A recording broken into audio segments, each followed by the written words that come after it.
Hello, hello.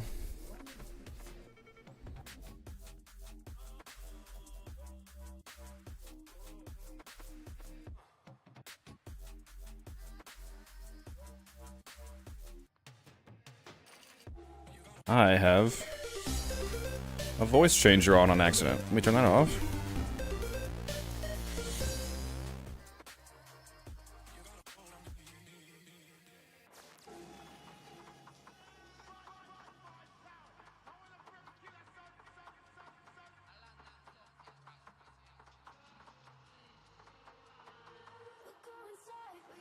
Alright, there we go.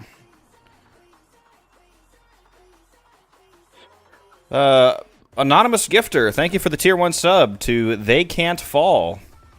Hopefully they are here to appreciate that. Thank you very much. Very nice of you.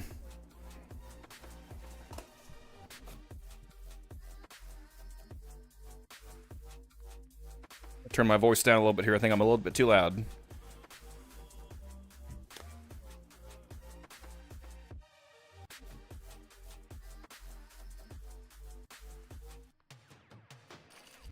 What is the plan? Well, I've had a little bit of a rough week, so I haven't actually played the demo yet for 1999 Exterminate, so I'm going to do that. And I don't know what I'm going to do after that, honestly. We'll see. I'm I'm a little out of sorts at the moment, because I just found out about literally 15 minutes ago that I apparently have a fairly serious medical concern. So, yeah. Nope, I'm not dying. I'm just gonna say that up front because I know people are gonna freak out when they hear that. Apparently I have some fun little tooth decay that I really need to get taken care of. Didn't realize how bad it is because it doesn't hurt at all. So that's fun. It's also ironic because I'm still drinking this, but I bought this before I realized, and, you know, at least it's sugar-free.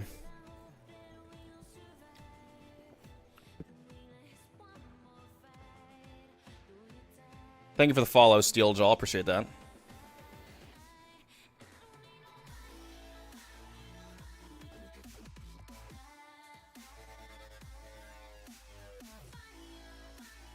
I think I'm actually going to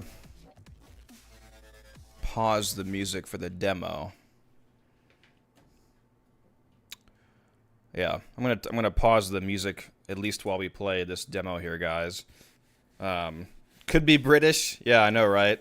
No, it's not that bad. It's only on one tooth. It's my back left molar.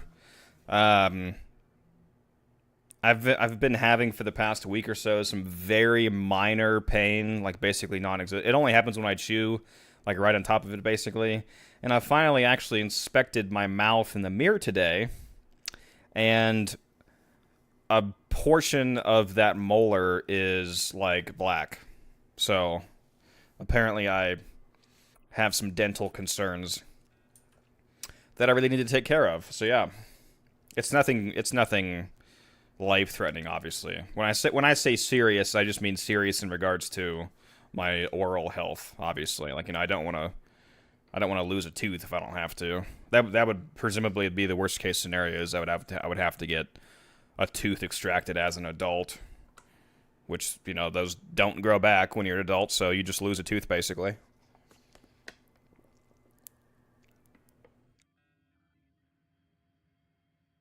So I'll have to see what I can do about that. At least it doesn't hurt.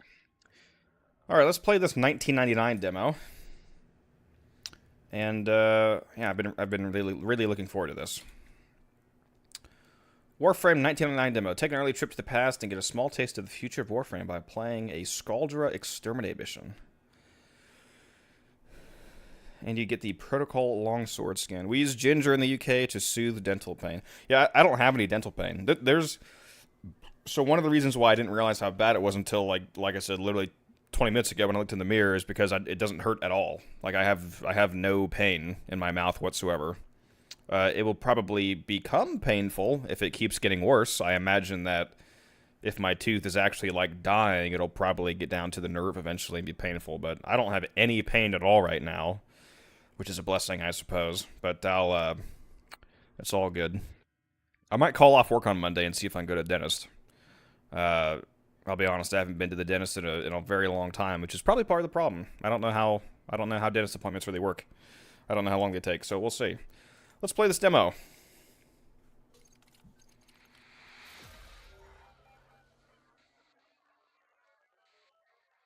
Demo access granted.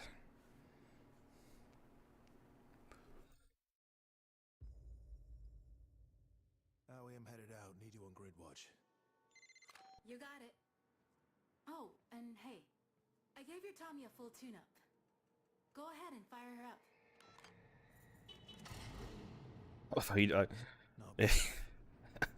If you right click, he just turns on a dime. He just fucking teleports.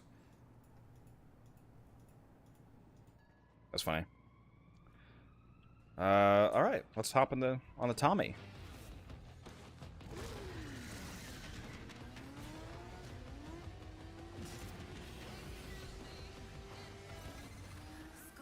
Systematically pumping a fur bomb through this neighborhood. Not good. Atomic. Anything with a pulse, including civvies. Only way to stop them is to put them down first.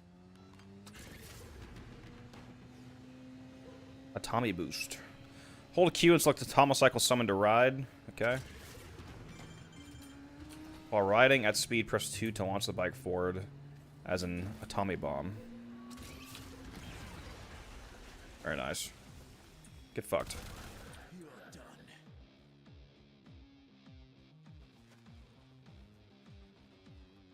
done. Okay, so I'm not gonna lie, I don't want to just, like, run through this mission super fast. I kind of want to... I mean, I'm in 1999 now. This is so fucking crazy. This is so fucking crazy. I can't believe... I would have never thought this would be in Warframe if you, like, I mean, if you told me this when I first started playing. This is insane. I just want to look around. See if there's any, Can I hack this? Nope.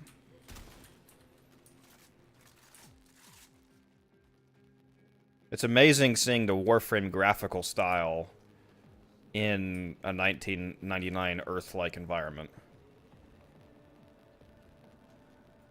Can jump on rooftops. Very nice. Later in the mission. Oh, looks like you can do it almost right now, yeah. It's even got the aim glide.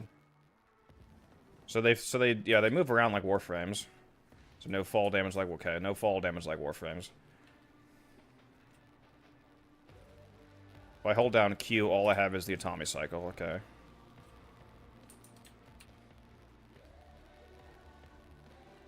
I like the background music.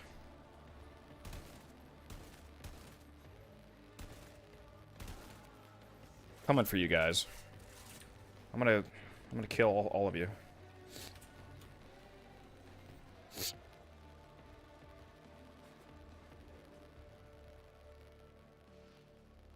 Oh, didn't they... Oh, can't you ride your motorcycle through this? Pretty sure you can. Woo! Let me pull out the secondary.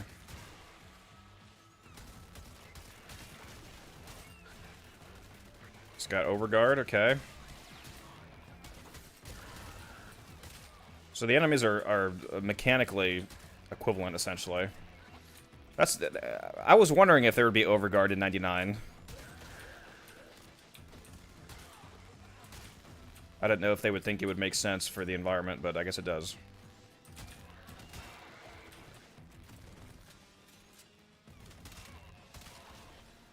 These enemies certainly aren't hard to kill, huh?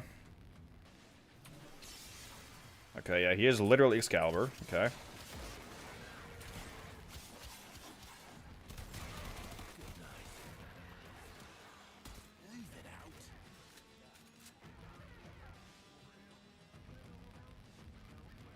pistol is pretty sick, I can't lie. You're right about that. I don't really feel like there's any actual threat in this mission.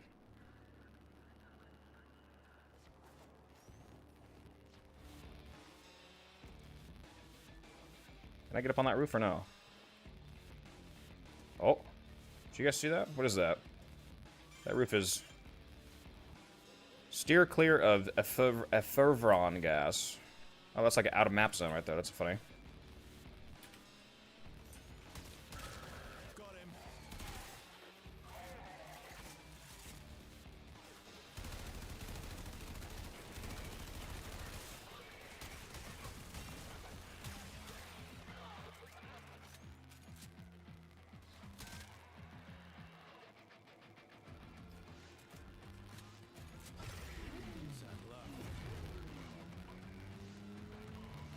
Apparently my keybind carried over. If I just press 6 on my keyboard, I go on my Tommy cycle. Puny slugs, so close to the ground you can't see the big picture. Chaos followed Dr. Entrati. But within chaos is opportunity. Opportunity I will seize, no matter how hard you squirm. Entrati is ours. We will find him. I promise you that. Damn, the range in his sword's kind of long, huh?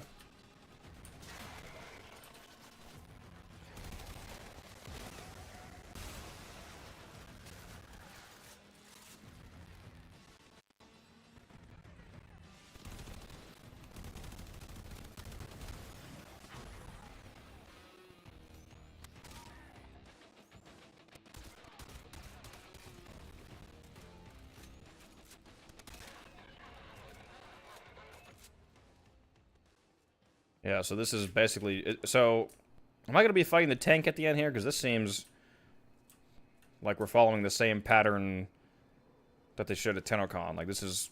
looks like the same mission, almost.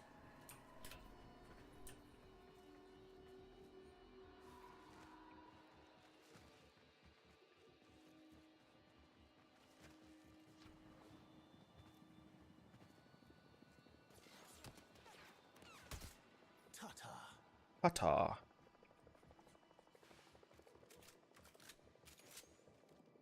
I need to brush up on my Orican script so I can translate these live. All these messages around the map and whatnot.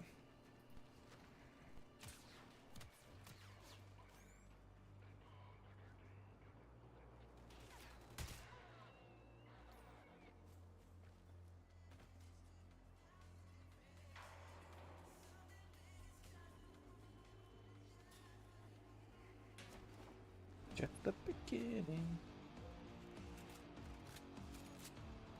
We got a sniper. Sculpture Command is gonna be pissed. Keep going.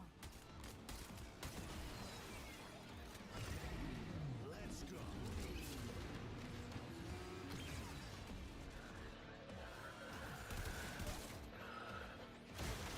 Rude to get out of here.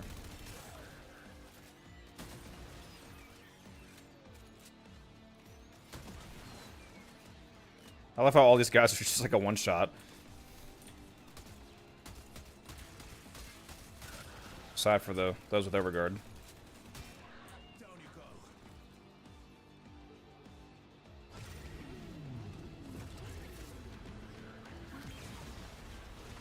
Get fucked.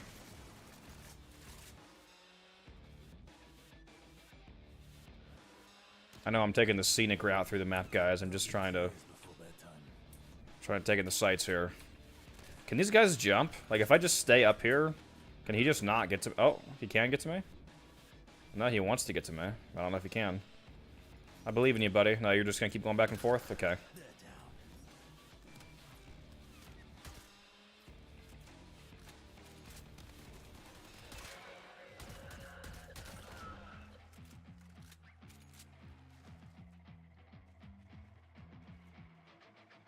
Super tight turn, and it speeds you up.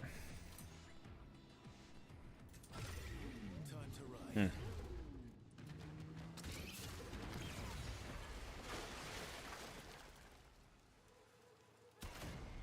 Oh, okay. 99 revives? Okay. Takes care of that. They really don't want you to die here.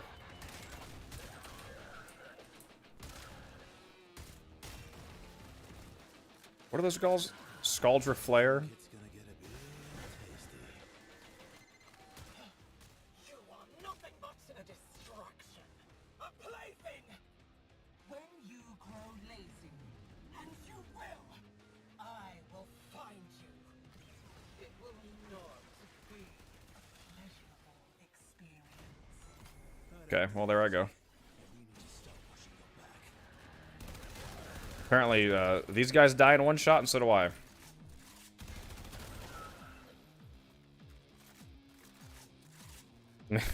Yeah, that's exactly what I'm saying, Ace.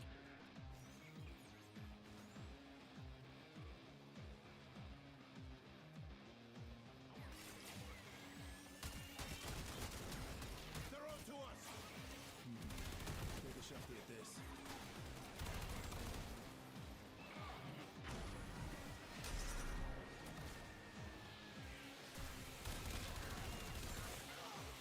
That guy.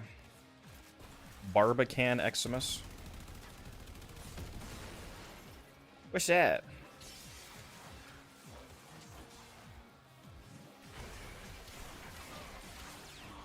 Target is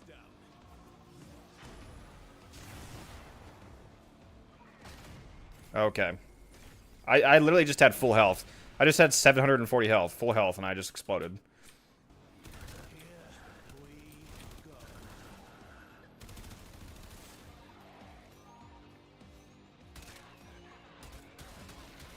go.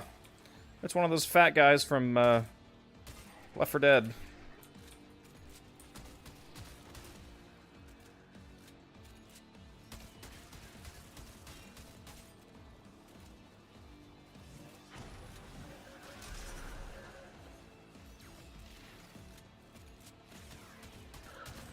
Gotcha. I'm calling it there. Your job is done. Head home before reinforcements show up. Got acid, okay. That's the end of the mission.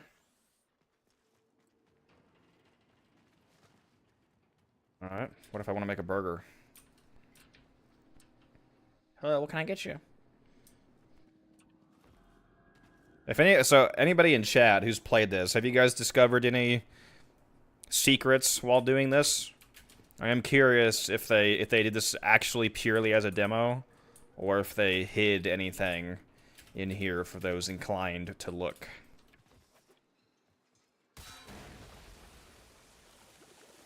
Does that not do any damage to me? Oh, no, it does. It definitely does. Woo! It just took a sec.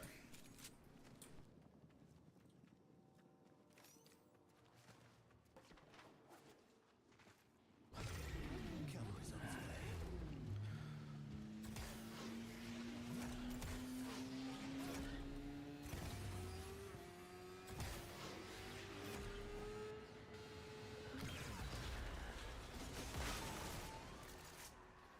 Did I see a guy back here to shoot?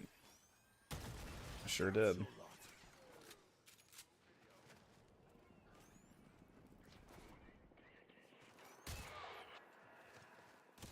Danger close. Fire. Oh, well, hope the actual missions are a bit harder than this. I know it's non-steel path and all of that, so... Of course, steel path would be harder.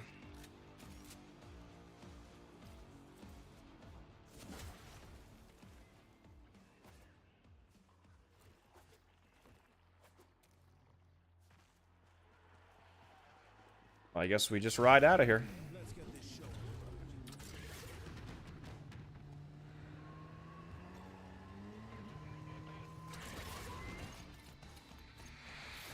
I like how there was a whole bunch of enemies right at extraction there. So that was the whole demo, huh? Okay. I knew it'd be short, but... I wonder what the purpose of them releasing this is. Are they just stress testing code? The operator. Anything about orders in there?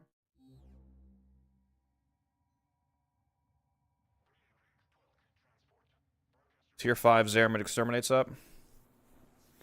Is it the angel exterminate?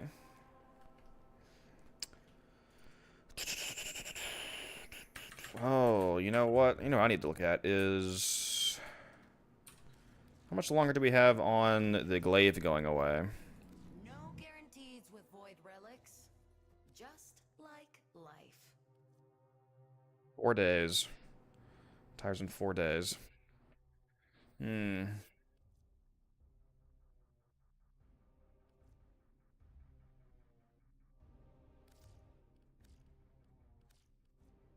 relics do I have for the disc?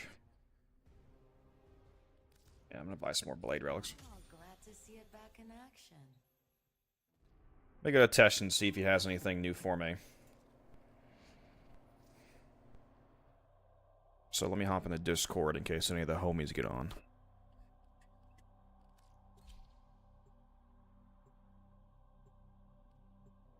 Like Mr. Ace here in chat. Oh, he's too busy working. That 9 to 5. Yeah, it did look really good visually, though. I agree. I like it. Like I said, it was interesting seeing the art design of Warframe represented in a more modern structure.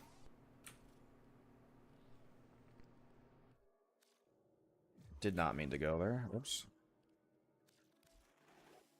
Tenno, may I extend an invitation? My latest collection of choice items from the Void is now available for viewing. I forgot you can buy this only when you're playing as Inaros.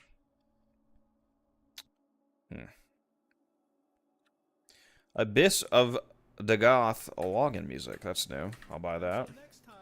I don't have enough ducats, though, so let's get enough.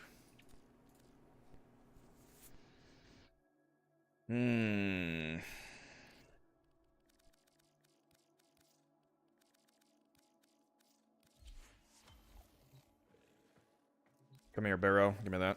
God King, sales have been brisk, my lord, and between you and me, my stock is thinning.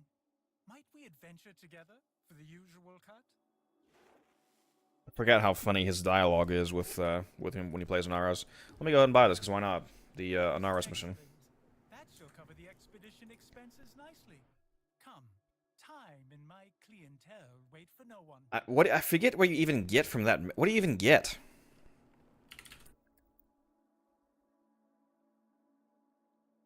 Don't you not get anything useful? Let me go look at that on the wiki here. Oh, you get the Exilus armor set pieces, looks like. Along with an Inaros Noggle and the Inaros Osiris helmet. A guaranteed Desert Skate Spectre. And you get rewarded in an exact order. So the first time you do this mission, you get the shoulder plate, then the leg plate, then the chest plate, then the Noggle, then the Osiris helmet. You know, I don't think I've actually done it 5 times, so I wonder if I have all that. Is that the only way to get that Elixir armor set stuff? Let me go take a look. Elixir Latron leg plate, Latron chest plate. Okay, well I have all that, looks like. Inaros Arc. I don't have the Noggle, though, unless it doesn't show up here. Inaros. I don't think I have the helmet either. Okay, interesting. So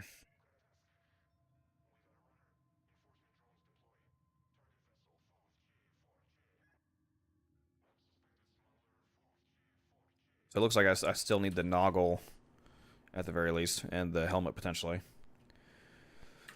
Man,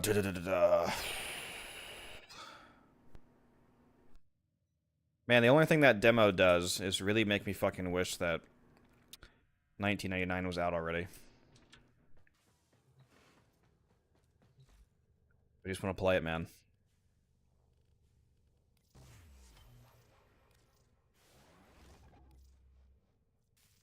Get my stuff building here.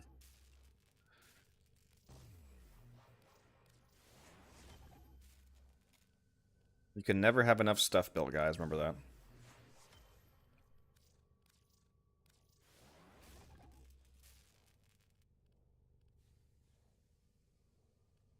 Did they ever fix the Stalker Spectres to not, like, attack you, basically? Like, lift you up in the air like they were doing? Or is that still a thing?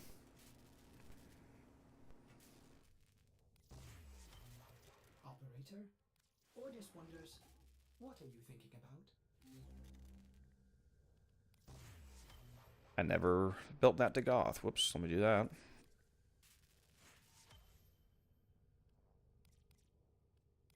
There we go. Now we have the Goth building.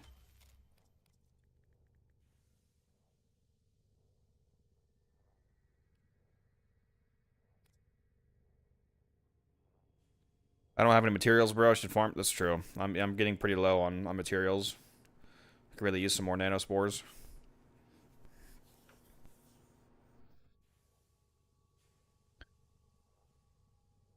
You are hyped for 1999, though? Yeah. I'm always hyped for Warframe, so that's fair.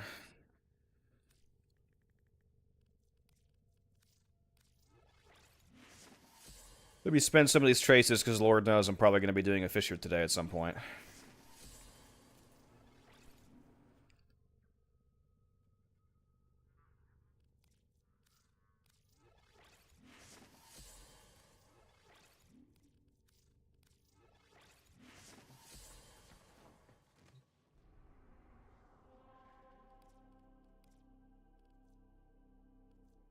Alright, so I've done all my weeklies, but I don't know if I bought my weekly shard from Bird. Let me go check that.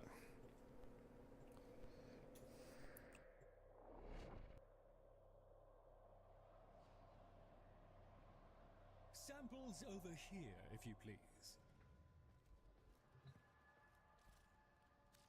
Help me help you. I have not. Nice. Let me buy that, because that would have been really annoying to forget about. Have fun.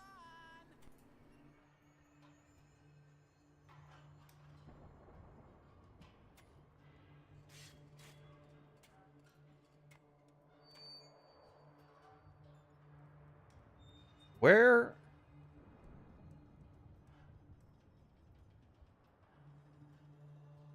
Where did all my fucking bookmarks go on Google?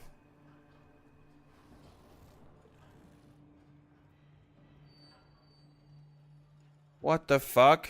Why are all my bookmarks gone?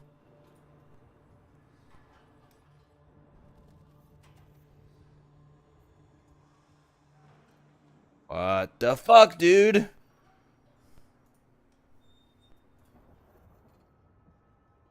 Why were all of my bookmarks erased on my Google bar, bro?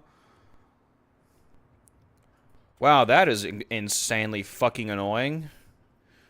Okay.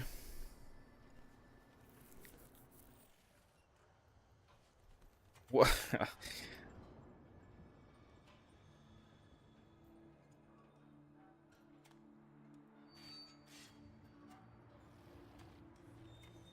For some reason, I have to re-add everything, I guess.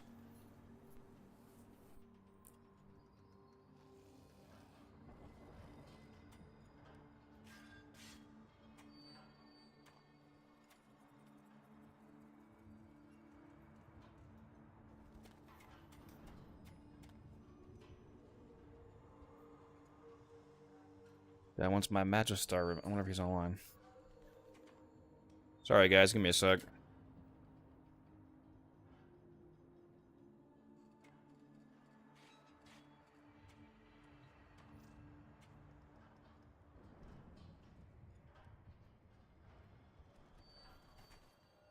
Was there an underscore in this guy's name? Yes. Danceful 95.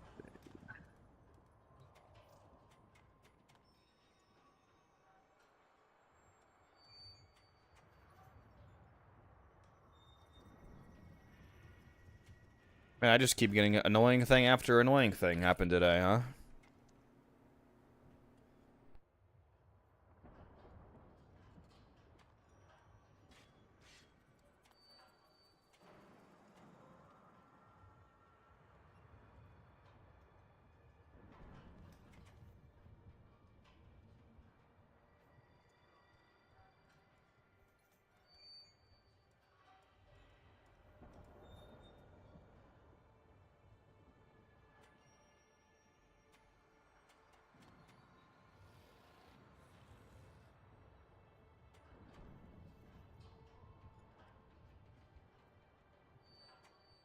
Press Control Shift B. Control Shift B. That did not do anything.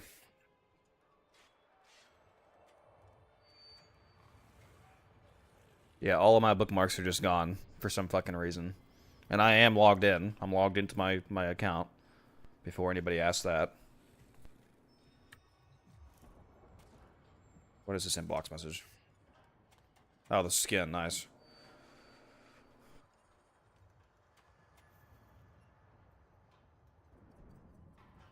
Protocol longsword skin. That is a nice skin.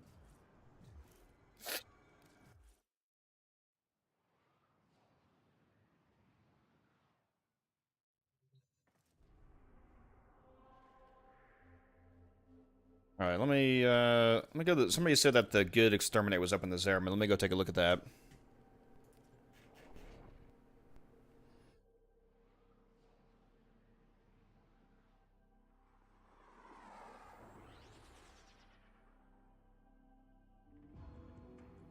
It hides your bookmark. I can see my bookmarks.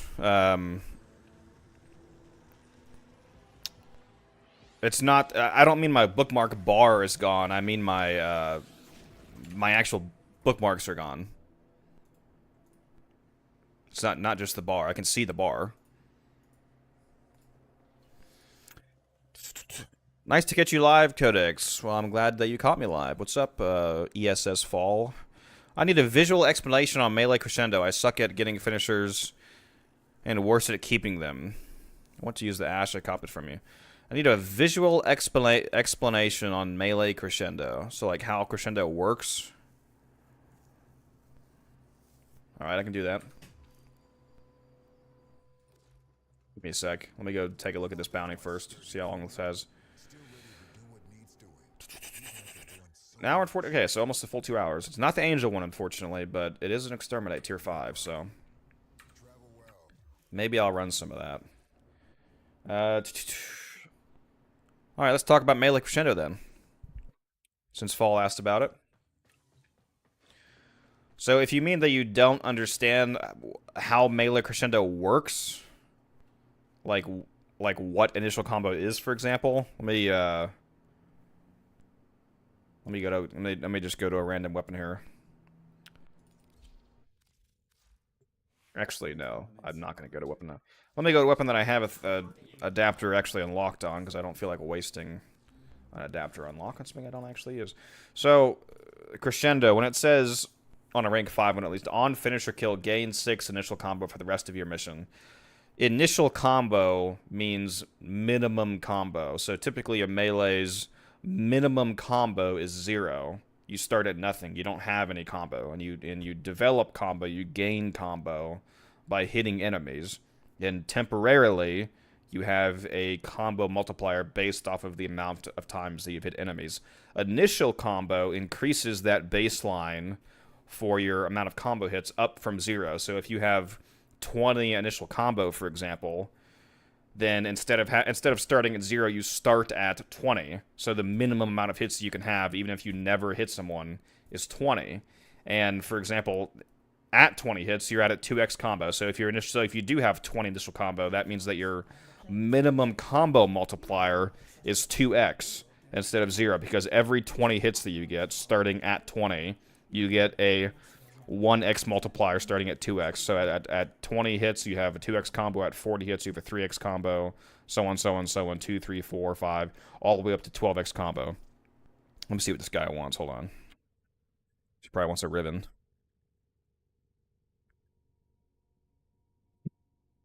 I'll keep explaining in a sec. I just want to see what this guy wants.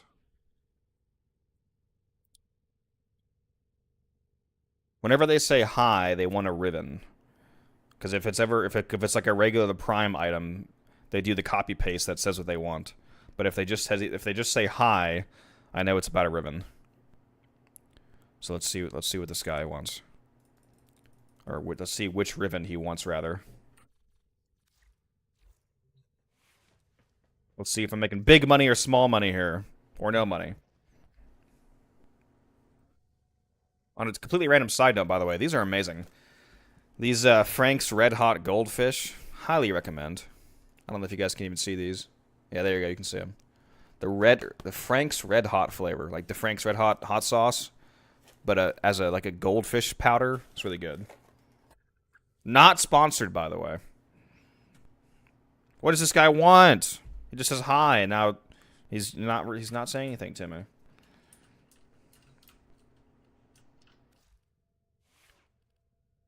Come on, what do you want? Okay, well, so anyway, so initial combo, like I said, that's the amount of minimum combo that you have. If you, oh, now I get another. There's another guy messaging me. What's going on here? I'm gonna say howdy to both of them. Oh, he just wants magma chamber. Okay. It's one of you motherfuckers in chat messaging me this. Fuck you. Yeah, fuck you. I knew you were in the stream. Do you have any trash ribbons I can use for endo? Everyone who's currently in chat is banned. You guys are the worst. I'm trying to explain something here. All right, let me fucking trade this guy and then keep talking about melee crescendo. I'm trying to help a guy out in chat here. Sorry, Fall. Give me a sec. People in chat are trying to troll me now. Simple starches like goldfish are really no good for teeths. Yeah, that's probably true. Probably true. In terms of not helping my dental health, I probably do eat like complete shit.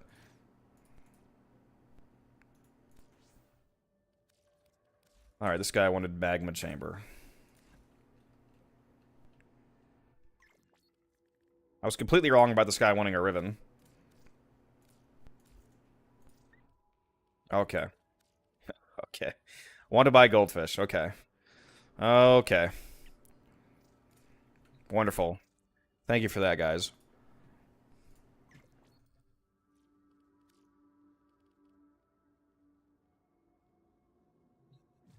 I just accidentally invited that guy again. Whoops. All right. Let me finish talking about... Okay, I just turned off my market presence. And I'm going to turn on... Do not disturb. So, you can't message me anymore. You fucking trolls in chat. Let's go back to initial combo here. I apologize, Fall, for the delay here. So, initial combo is what you gain from melee crescendo. It says, on a finisher kill, gain 6 initial combo for the rest of your mission. So when it says the rest of your mission, it's because that's how initial combo works. It's permanent. Like, for example, the mod Corrupt Charge. If you put Corrupt Charge in your melee, it says plus 30 initial combo. That means that you always start at 30 hits, which puts you 10 away from being at a 3x multiplier, for example. So when this says gain 6 initial combo for the rest of your mission, that has no cap.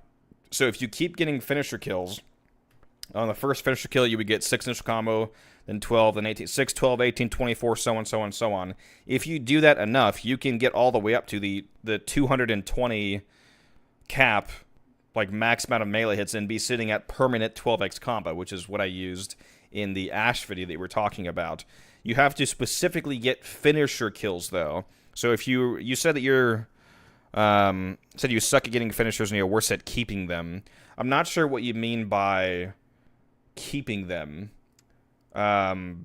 Keeping what? If you mean keeping combo, then like that's the point of melee crescendo, is because it's permanent once you have it. If you are having a hard time getting finishers, one way that you can solve that works on any frame because it's not frame dependent is if you use the Bronco as your secondary, which means of course you have to sacrifice your secondary slot. So if you're willing to sacrifice your secondary slot and you use the Bronco, you can use the Bronco with a Bronco-specific mod called Dizzying Rounds. And what this says is shots from less than 8 meters stun enemies and open them to finishers. And it also gives you plus 200% stash chance, which doesn't really matter. The important part here is that it says it stuns them and opens them to finishers. So if you just shoot any enemy with this, it forcefully opens them to taking finishers, which means that you can extremely rapidly stack initial combo no matter what frame you're playing as. So even if you're not playing as a frame that has like a stunning ability that opens enemies to finishers normally, it doesn't matter because with that Bronco mod you can do it regardless. So I'll show you what I'm talking about here. Let me go to the Kula Fortress.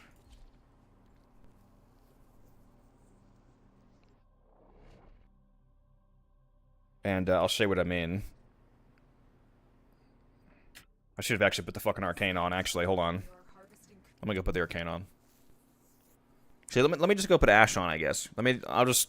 Because you mentioned Ash specifically, so let me go put on Ash, and I'll put on a melee duplicate melee. Whoops, misclick. Another misclick, what am I doing? I'm having a stroke today. Let me go put on Ash here. And the build doesn't really matter. Let me just make sure I have Bladestorm on. Yeah, I do. Let's go invisibility and duration. We'll do that, it's fine. And basically any melee... Technically some melees are better than others, like the Innodim, for example, can kind of buff Ash a little bit, but as long as you have melee Crescendo on, that's all that really matters. So... Actually, let me throw in a Fragor, because that's pretty funny. So I can bonk guys.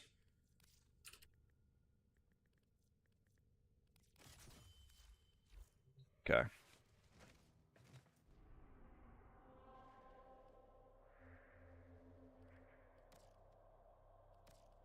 Into the mission. I tried Vazarin and the finisher it gave me did not work. Well, I will show you something that does work.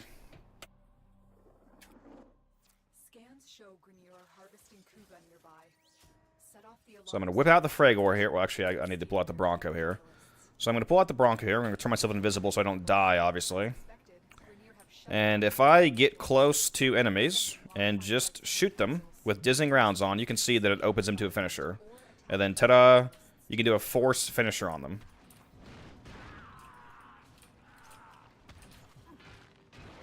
I also had Corrupt Charge on my Fragor, so it actually started at 30 hits, just so you know.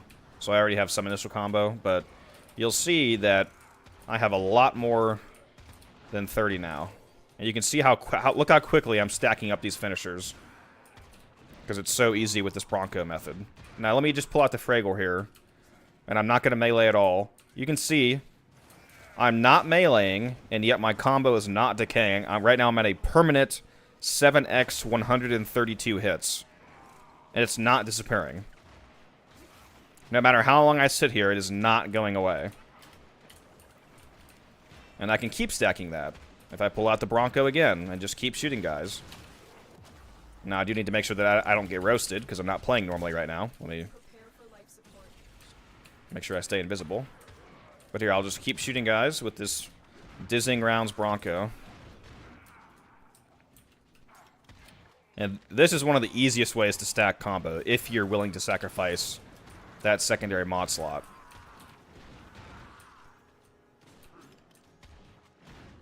And I'll show you in a sec here that you can easily max out to 12x. Let me just get a few more hits here. I should be about there. Yeah, you see that? There we go. Now I am at permanent 12x combo. So if I go and I activate Bladestorm, I will do a lot more damage than usual. I'm not on my actual Bladestorm build, so it's actually doing not a huge amount of damage. If I was on my Silence build, I would be doing a lot more, but because of that permanent 12x combo, it's buffing up that Bladestorm multiplier. And yeah, I mean, it's easy as that. So that's one way of doing it, is like I said, with the Bronco. Another way of doing it, if you're specifically playing as Ash, is with his Fatal Teleport augment, which I'll leave the mission. But yeah, look at the bottom right of my screen. See, I still have 12x combo. It really is permanent. It does not go away. I've been sitting here for like a minute now, and it's still there. So this is initial combo is permanent combo. Let me get back to the ship here. If you just care about Ash specifically, he actually has a built-in way of getting finishes as well that doesn't require something specific like the Bronco. He has an augment called Fatal Teleport, which obviously it would mean you have to spend a mod slot, but here we go. Fatal Teleport. Teleport will perform a finisher on the target, dealing 200% extra damage, and 50% of energy cost is refunded on kill. So if you put on Fatal Teleport, it makes it so that every time that you teleport to an enemy using his third ability Teleport, that will also cause a forced finisher attack, and the finisher will also do extra damage, which doesn't really matter because finishers already do a shitload of damage depending on the melee you're using. But that is one way to get a built-in finisher specifically for Ashe, so you can keep that in mind. I don't know if I mentioned that in the video or not, but that is another way of doing it. But for the purposes of melee Crescendo in general, though, to be able to easily use Crescendo on any frame, my main recommendation is the Bronco with that Dizzying Rounds mod. So yeah, hopefully that helps.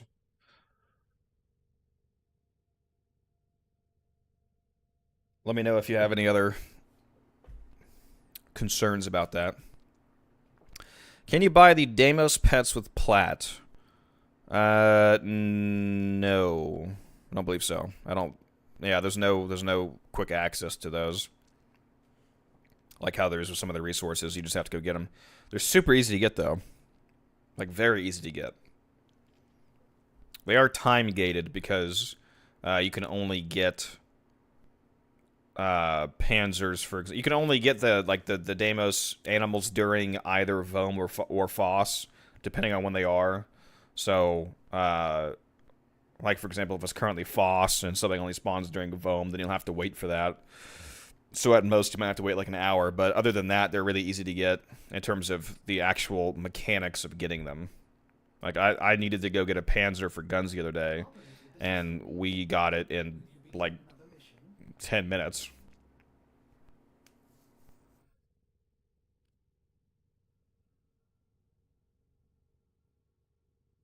But yeah.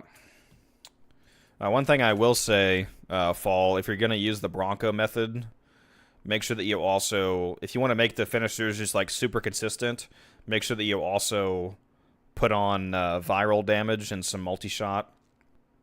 You might as well use Amalgam Barrel Diffusion for the dodge speed in your frame. Basically, just load it up with viral damage, status chance, and multi-shot. That way, when you shoot them to open them up to the finisher, you also apply a ton of viral procs to give yourself a damage multiplier. That way, when you actually perform the finisher, it'll do way more damage and basically guarantee that you actually kill them.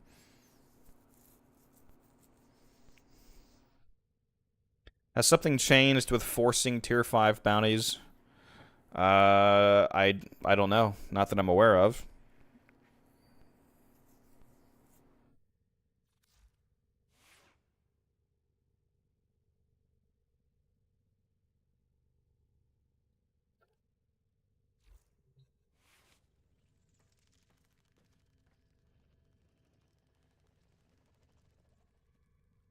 Does it really work that when you use Korra and Mod both companion bond and bite, you get 240%? Oh, you're talking about the tenacious bond on... If you use tenacious bond on both Venari and a regular companion. I don't know if that still works. They say that it don't works, that it doesn't work, but then people say that like them saying it doesn't work is actually incorrect, and it does still work. We can go test that right now, perhaps. If it does work, it doesn't matter because she does so much damage that it's useless. I mean, it's completely irrelevant because if you mod your Korra appropriately, she already has like the equivalent of a 50x crit multiplier. So going from 50x to 51.2x is not relevant at all. But we can take a look at that. We can hop in the simulacrum and do a little test. Yeah. Speaking of Venari, I forgot about her claws. Oh, shit. Yeah, I need to... Oh, that's right. A bite came off of here, too. I had a bite on this, didn't I?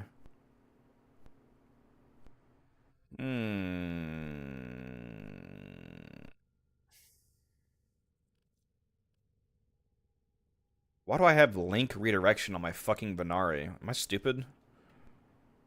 Oh, it's because you can't use calculated redirection because they don't have any. That's why. So I guess... That's right. They have... Because Venari has 0 base shields. So I guess any amount of shields is a little better than nothing. Huh.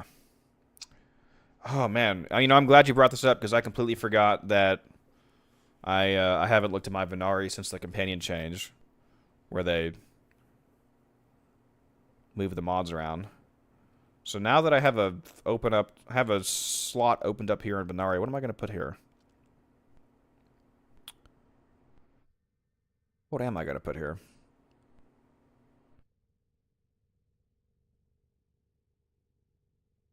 Huh.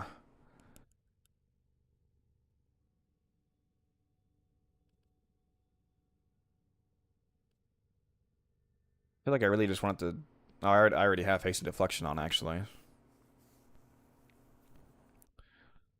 I'm really not sure what to put here.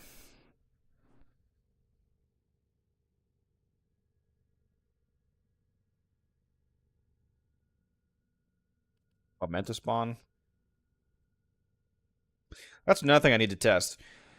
Do the bond mods even work on Venari? Because Venari isn't a regular companion. She counts as an ability. So the bond mods that give you a condition to reduce the cooldown timer on your companion coming back to life, does that even work on Venari? Or does she just use her internal ability cooldown?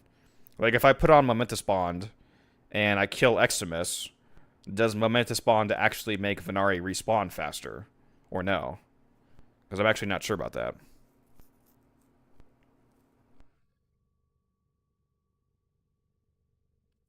Because I'm not sure that all the bond mods even actually work on Venari.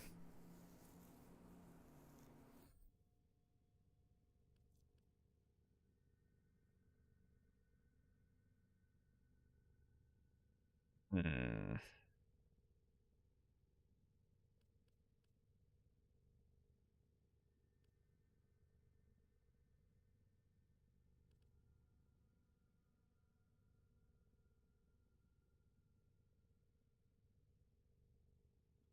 Trying to think if there's any mod here that's like really obvious I should use.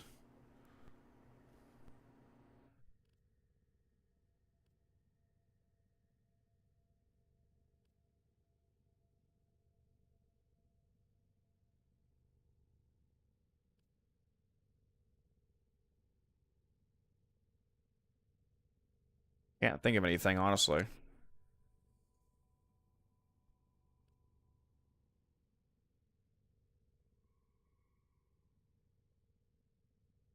I wish Restorative Bond worked on Equilibrium, dude. Like, Restorative Bond would be so meta if the 60 extra health that it gave also applied to the energy conversion of Equilibrium. Because if you look at Restorative Bond here, it says health orbs restore 60 more health and reduce companion recovery by 3 seconds. If that 60 extra health also resulted in, what would it be, like 66 more energy from each orb via Equilibrium, this would be so fucking insane. So fucking insane. Unfortunately, that does not work. Yeah, I'm just going to put on Moment to Spawn for now, I guess. If that does work, then it's good. If not, then it's essentially completely useless, but I can't really think of anything else that would be relevant to put on. So, I guess I'll just throw that on. Now for the claws. That's a question. I'm going to put on Elusive Posture for sure. I think, because I probably don't really care about it attacking. I just want it to stay alive. Well,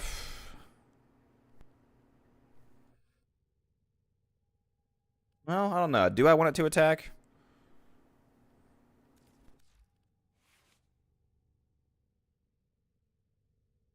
Maybe I do want it to attack.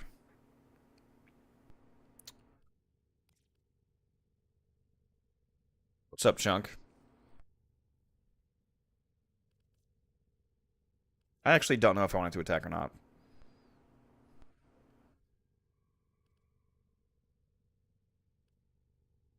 Yeah, if it applied to orbs as the amber effects, that'd be really good too.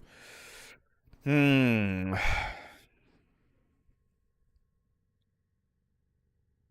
Maybe it actually would be funny if it attacked. Maybe I should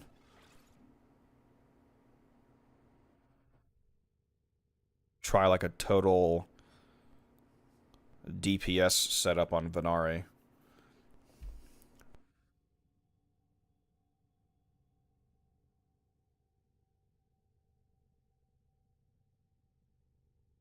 Venari priming cold and puncture can increase your crits.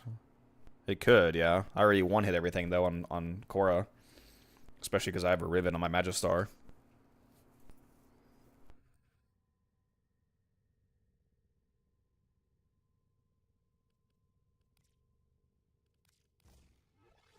Let's throw a bite in here.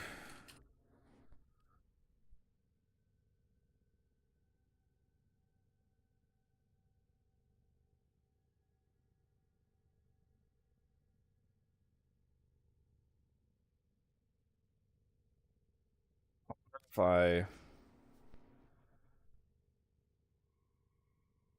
30% primary weapon critical chance added to companion. So how crazy could I make that? How crazy could I make that? I usually use the Cedo, though, on Korra. I guess I could just... I guess I could just go back to using the Epitaph. I don't know. I think... what is my highest crit chance weapon? Is it my Dread?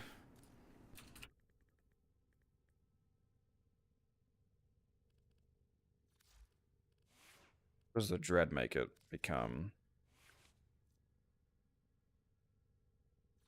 It's 165. What did the Sabaris say? 140.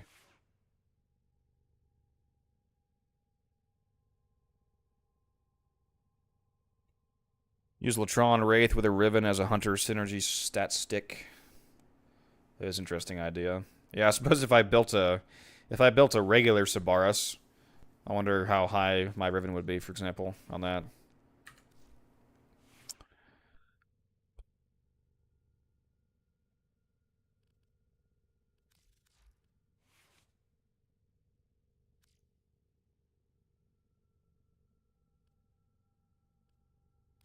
So I'd probably want, like, what, a slash heat build?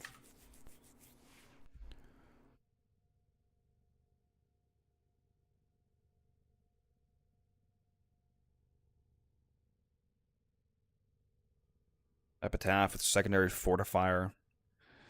I don't really think I would need fortifier. I have, Korra has infinite shield gauge just from casting Whipclaw. I would probably keep dexterity on. It's not a bad idea though. Not a bad idea. Secondary fortifier is pretty based.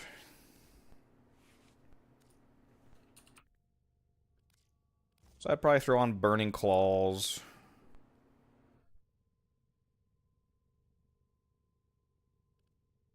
Status 129%. That's pretty nice. 147%.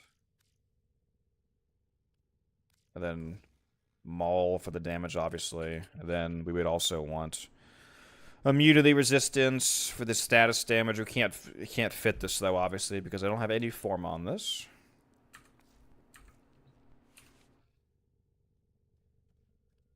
Oh, this guy is here, huh?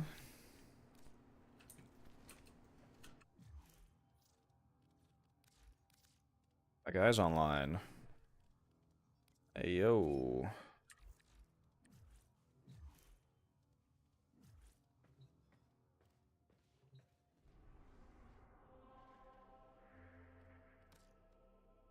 Very nice. Let me get this trade.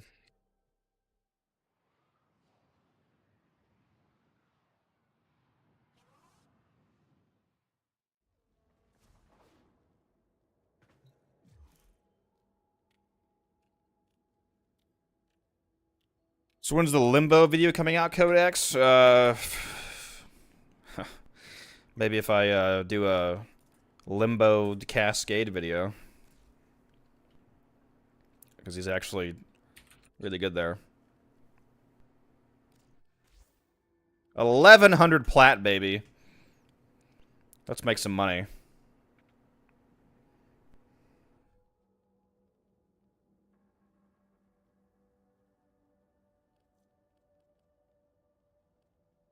What are we waiting on here?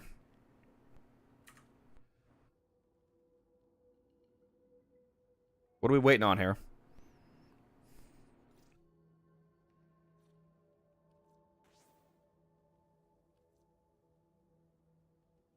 Okay.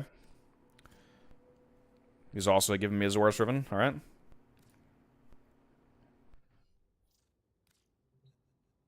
I guess he felt 1100 plat wasn't enough. I probably could have sold that for more, to be fair. Ugh. Oh, you know what it was? He was out of Riven space. That's what it was. I bet he was at Riven capacity, so he had to put a Riven up to be able to trade.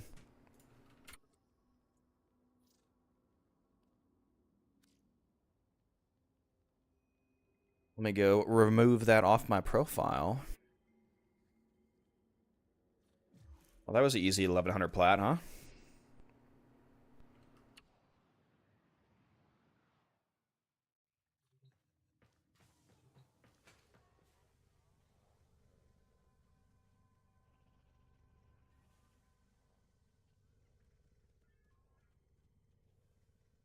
Broken War. It's a Warframe classic. No recent updated 2024 builds. Yeah, well, I mean, that's because the Broken War is kind of old news. Can Cora go level cap? Easily. Cora is one of the easiest level cap frames in the game because she has a incredibly easy shield gate build rotation where you can get full shield gate just by using whip. Go watch my Cora build or Kai's Cora build, where our builds are essentially the same. His video also looks a lot better than mine. Great editing and whatnot. Highly recommend his Cora perfected video. Cora is one of the easiest level caps in the game. She does fucking insane damage and has infinite invulnerability from shield gating. So yeah, absolutely. Can you show the Sabaris build if you changed something? If I changed something? No, not really. Well, my build is not the same as the video that I did because I have a Riven. I have a crit chance multi-shot Riven, but in my videos I never use Rivens, obviously, because I give you guys builds that anyone can copy, so using a Riven would be stupid because they're random. I have a Riven, though, so other than that, it's pretty much the same. I think I was using... What was I using? Galvanized Aptitude in the video instead of my Riven. So I think it's... I think if you drop the Riven here for Aptitude, that's the build that I used. Operator, do you know which finger the corpus used to count their money? The index. But yeah, I use a viral build on my Sabaris because I'm feeding into the forced blast procs that the Incarnate form has. Since you get those guaranteed blast explosions, I just mod for viral so that when I initially shoot the guys, they get a damage multiplier applied to them. That way, when the blast proc actually goes off, it's enhanced by the viral multiplier and just blows up the whole fucking crowd, basically. That's another reason why Punch 2 is really good. I highly recommend using Primed Shred on the Sabaris and Karnan because since each shot has those forced blast procs, if you're shooting into a crowd of enemies, every single enemy that you hit will explode with those forced blast procs.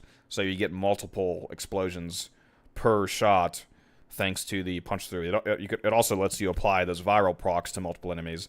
That way, when the blast proc goes off, all of the enemies that you shot in that line are already pre-weakened, really pumping up the efficacy of those blast dots. It's very nice.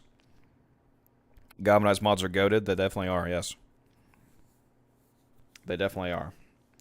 The new Galvanized mods are very goated. Speaking of which, they did 3 new melee Galvanized mods. Those things are fucking insane how good they are. Is that Conjunction Survival still up? The Circulus one is not, unfortunately. The Evarium one is, though. Maybe I should go do that. Maybe I should go do that and bring my Cora. Speaking of which, since I need to level up my... need to level up Venari anyway. Well, not Venari herself, but the claws, rather. Perhaps I should do that. What was I doing? Let me go look at my claw build here. Yeah, this is going to take a shitload of Forma. That's okay. That's okay, though. That's what it's there for. Does anybody want to go do a Conjunction survival with me. I got 3 spots open. Message me in game. Unified_Codex. That is my name in game. Oh, we got Mr. Same coming here. We got 2 more spots open then. If anybody wants to go do a Steel Path Conjunction survival with us. There we go. We got Mr. Adjacent. So we got 1 spot left. Let me switch to my Korra loadout here.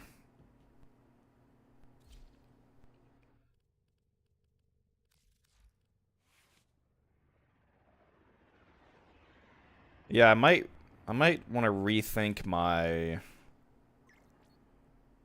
setup here.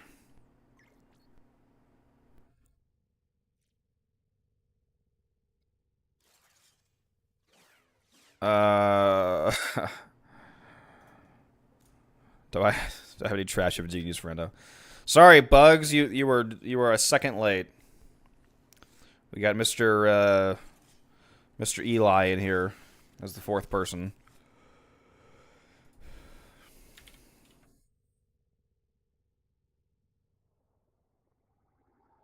There we go. We got a full squad. Very nice.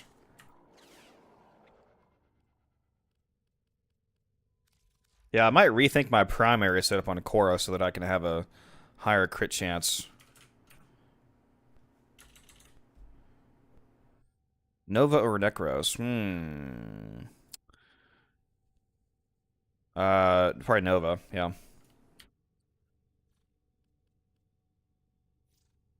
If I could only have one, I would probably pick Nova just to speed the enemies into us.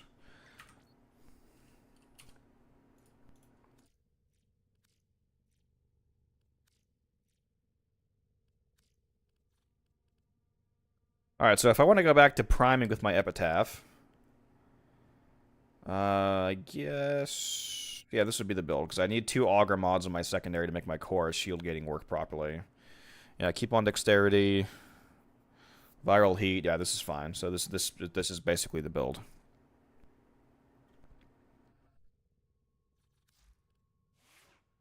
And then I think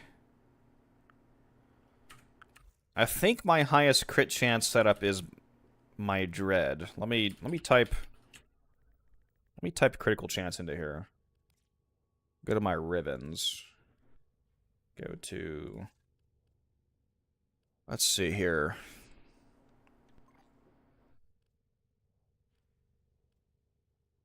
Oh, maybe it's my Torrid, actually. Does my Torrid have higher crit chance?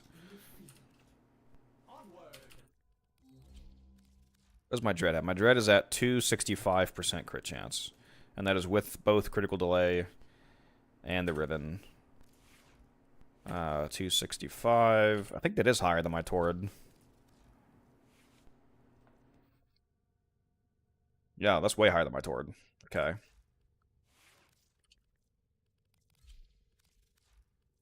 So perhaps we keep Dread on here. Let's copy this to cconfig and put on dexterity. And that gives the claws 165.6% critical chance. Very nice. We like it. We like to see it. We definitely like to see it.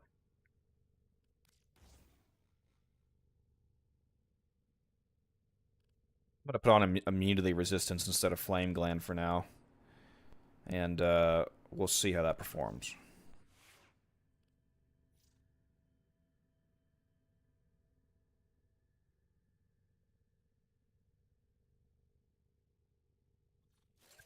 Eli says we're all at least MR30. Well, what are you, Eli? 10? I don't care. I don't care what you are. Make sure you guys have spent your... Make sure you guys have spent your traces. By the time you test this companion of Vernias, I'll be LR4. Yep. Hey, man, I take my time. Let's hop in the mission there.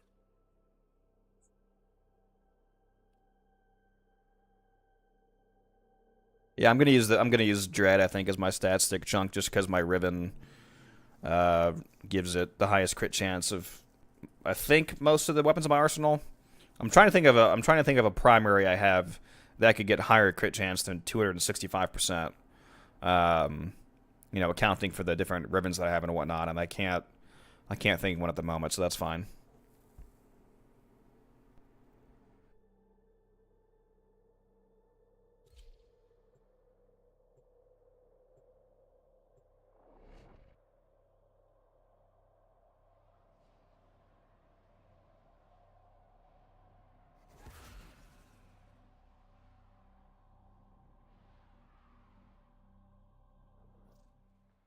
Your weapons make music, and the enemy calls for a song. Void fissures. You need them to open a relic, but are you confident you can withstand their fury? The Orican Neural Sentry is attempting to purge. It should be really easy to maintain. It should be easier than ever to maintain energy in my core build now that I don't use a Smeed anymore. I mainly use. Oh, wait a minute. Defend yourself and use reactant to open relics. Shit, I do have my Smeed on. Hold on. If you have a necromech, you may use it. Hold on. I'm aborting. I apologize. This is a loadout, so I forgot that it switched to my Smeeda, because Smeeda is what I had saved in my Korra loadout. Let me change that to my Panzer, because that's what I use now. There's no reason to really run a Smeed anymore for most things. There we go. Here we go. My apologies. As ready as you will ever be. Okay, yeah, we're all good. We're all good. We're out here. We are out here. It's okay. We were a minute into the mission. We didn't lose anything. Just wanted to change that, because that's actually really big for the build. Now that I can use the Panzer basically 24/7, the fact that I have Synth Deconstruct on with the Viral Quills, it'll make fucking enemies drop health orbs all over the place. That'll generate a shitload of energy via the Equilibrium effect that I have going on, even if I don't have my Lycath's Hunt up, so that'll be very consistent energy gain. Like Crescendo is working for you now? That's nice. Glad to hear that, Fall.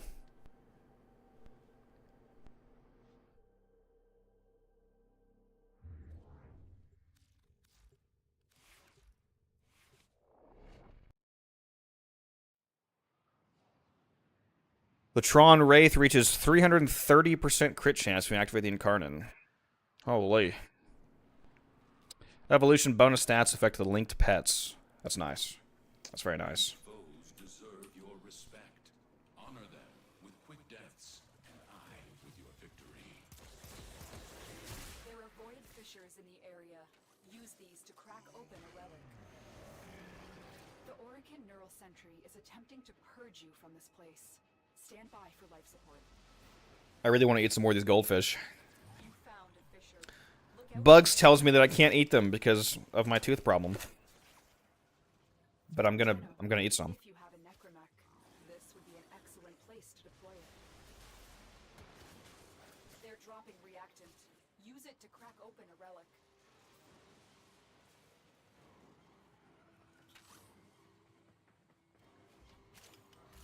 You are going to need more reactant if you want to open that relic. Do we have the good room though?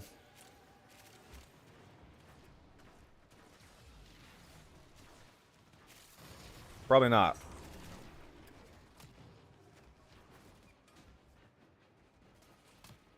Yeah. I feel like we don't have it.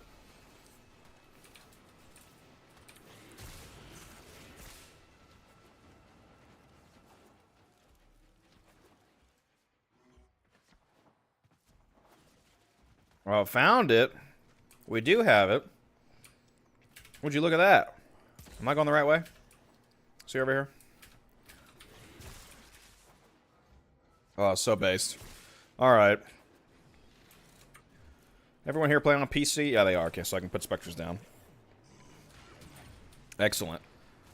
Alright, time to cheat and put down Ancient Healer and Dante Spectres.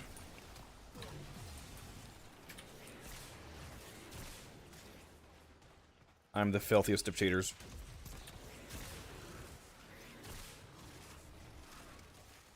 Yeah, it does say 240% for a tenacious bond, doesn't it? I wonder if that's true or not. We didn't go to the simulacrum and actually test that. You guys should remind me after we get out of this mission to go and take a look at that, see if it's true. See if tenacious bond actually stacks if you have it on both Venari and your companion.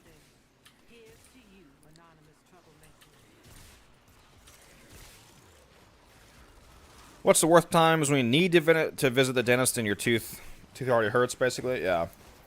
Yeah, well, like I said, right now my tooth doesn't hurt, but it is apparently in bad shape, because I looked at it in the mirror, and it's, like a quarter of my molar is, like, black, basically, so. Yep, should probably go to a dentist for that. I wonder what they're gonna do. I wonder if, like, if part of your tooth is fucked, they just, like, rip it off and put some fucking teeth glue in there, or what? Or are they just gonna take my whole tooth out, or maybe it's not dead, maybe it's just the outside of the tooth, who knows? I'm not a fucking dentist. We'll see.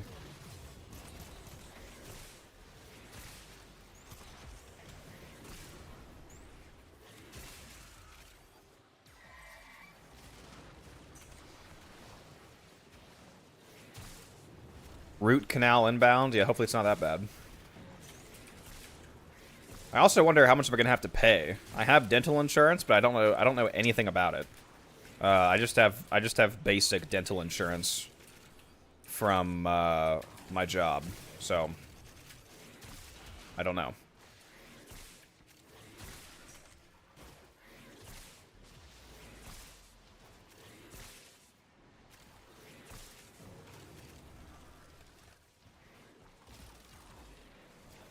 They're just gonna have to take my whole mouth away. I'm gonna need a total mouth transplant. One of you is gonna have to step up and donate.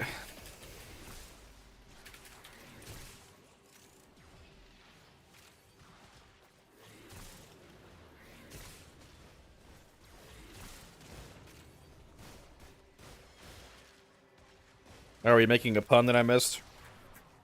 Must have misread. I thought you were just saying that the bad thing about the dentist is that when you need them, your teeth already hurt. My bad. I get it. Tooth hurty.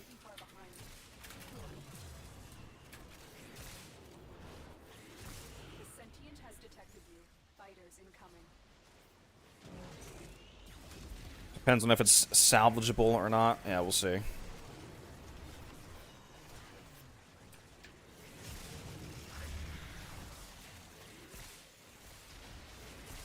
I need to remember to drop my Strangle Dome on top of those sentients when they spawn, because the extra pilfering Strangle Dome drop chance can actually make them drop more sentient cores.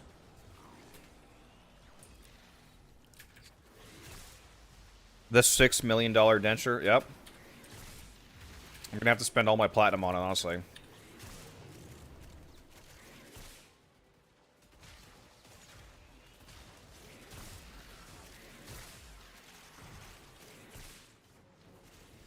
Trying to see if I even need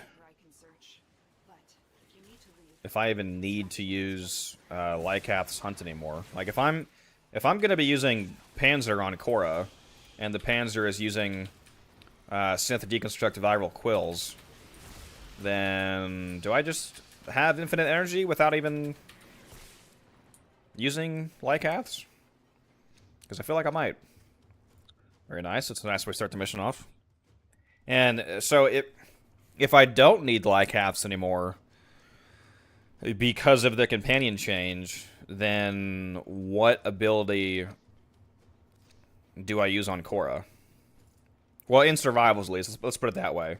In survival missions, when you have a constant influx of enemies, you probably wouldn't need it. Obviously, if you were going to go do something like if you were going to bring Korra to an exterminate for some reason, then maybe you would still use something like Lycath so that you can sustain your energy with a smaller enemy amount. But within the context of a survival, if I don't need Lycaths anymore, then what ability do I use instead? Do I go back to using Nourish? I could, but I don't need the extra damage. And if I didn't need the energy, then what's the point? So I'm trying to think of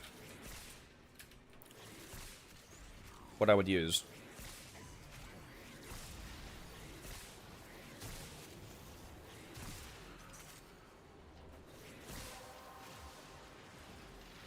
The relic has been cracked open. There's 2 cores here. Finish your mission to How dare there be another Cora here?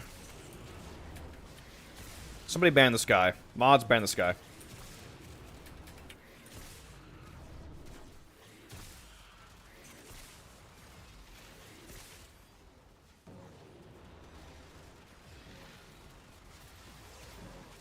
Glaive Prime in Ash's hands is not fair. Sometimes I get builds, see the numbers, and I just feel bad for Grenier. Yep. Yep. Any good slash weapon in the Ash's hands is exceptionally good, thanks to his passive.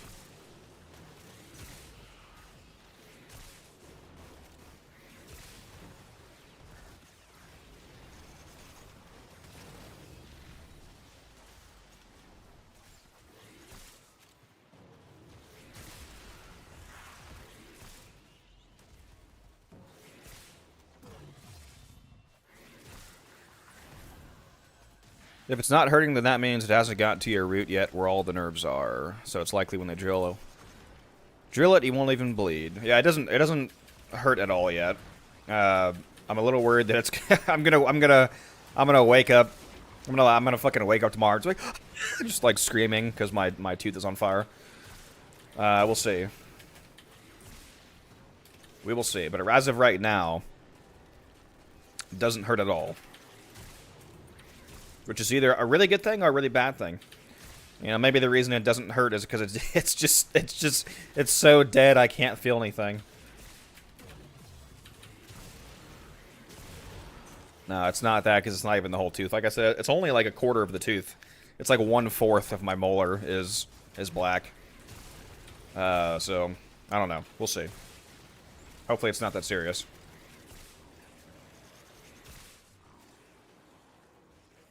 Silence because why not? You know, that's not a bad idea. That's not a bad idea. If you have a frame that doesn't really need any other ability, then silence is pretty good choice since you can you know, nullify the acolytes whenever they spawn in. So that's actually one of the better answers probably. Null Star, that would be completely useless. Breach Surge, maybe. The damage from Breach Surge would be basically completely useless, except for absurdly high levels. The stun might be nice, though. Roar would be completely useless. Nourish would be, again, like, completely useless. Silence is probably the best answer of those.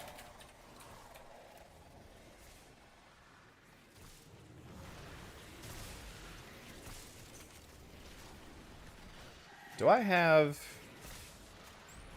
No, I don't. Never mind. Damn, I don't have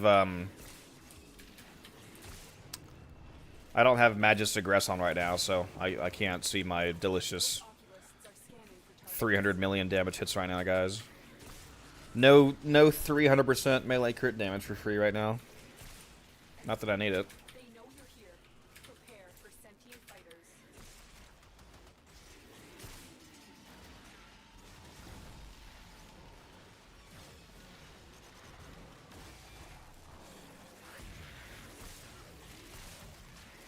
Resonator is an interesting idea.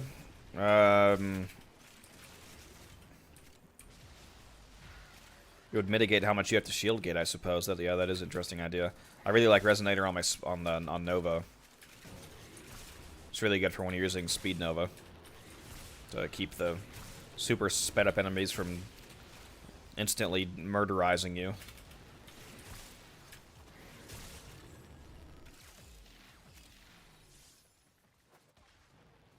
Where's my Venari? I want to see Venari do something.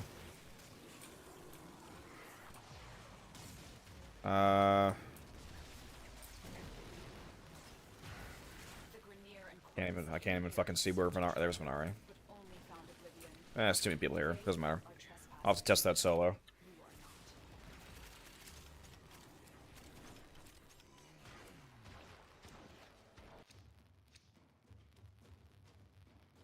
Okay, another nice rotation. Very nice. I might have 10 of those. You know, I think I'm going to take Grendel because I already have 10 Boltor blueprints. And I'm going to get a lot more because I have, like, 100 of these relics, so... Yeah, I think the Grendel was the play there. I want to try Resonator on Saren and just throw on Rolling Guard. It sounds like conceptually, but I'm not sure how it actually works. Resonator is really good. Resonator makes you basically immortal to all enemies that aren't Eximus. Because Eximus are crowd control and charm immune, but yeah, no, it's super strong. Resonator is actually one of like the most busted abilities in the game. It's super undervalued, I think. That's why I put it on my Nova. Wish they give Frost something more to Ice Wave than just let it do some direct damage. Proc Archon Flow and be an actual damaging power for him. Does Ice Wave not do any damage? I guess it is just too slow, isn't it? Yeah, I think they just changed it to where it applies cold stacks a lot more rapidly now, but that doesn't actually do damage, does it? Maybe if Ice Wave had a bonus effect to splash cold damage from frozen enemies, that would be interesting. One time I was forced to take Ash to EDA. The team was happy I had signed. Yeah, EDA, or rather, Silence in EDA is super goated, like super fucking goated, especially if you get one of the beefy-ass Eximus Necromechs. You can just snap your fingers and disable the aura they have. It's very nice.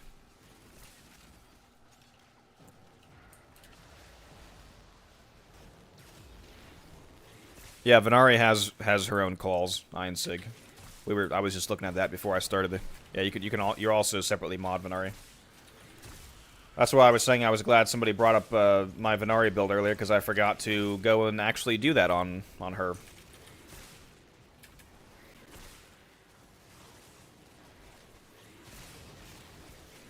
I need to slap a whole bunch of form on.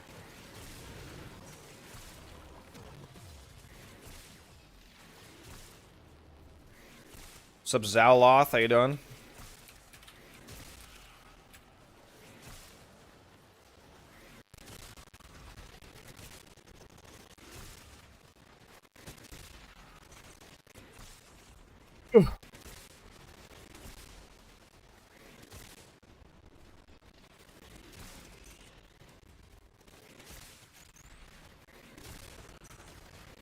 So who's hoping that that pistol that we used in the 1999 Exterminate demo is going to be added as an actual weapon in the game?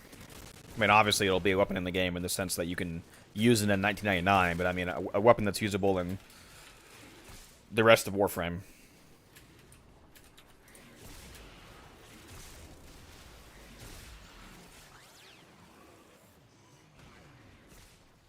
Just extracted from a Circulus Fissure myself. I'm pretty good. Yeah, I wish I had hopped into that Circulus Fissure, because right now we're actually in Uvarium. The Circulus expired, but this popped up, so this is the slightly worse mission, but it's still okay.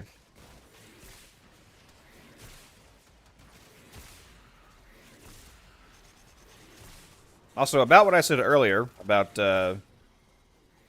will I have enough energy just for my Panzer? So far, I seem to. I have not been casting Lycath's Hunt at all, and I seem to not really have any energy concerns, although part of that could be some of the other players here with me. I'm not sure if any of them have any sort of health orb buffing effects.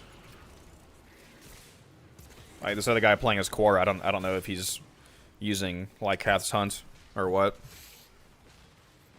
Yeah, there is also the Nova energy, that's true.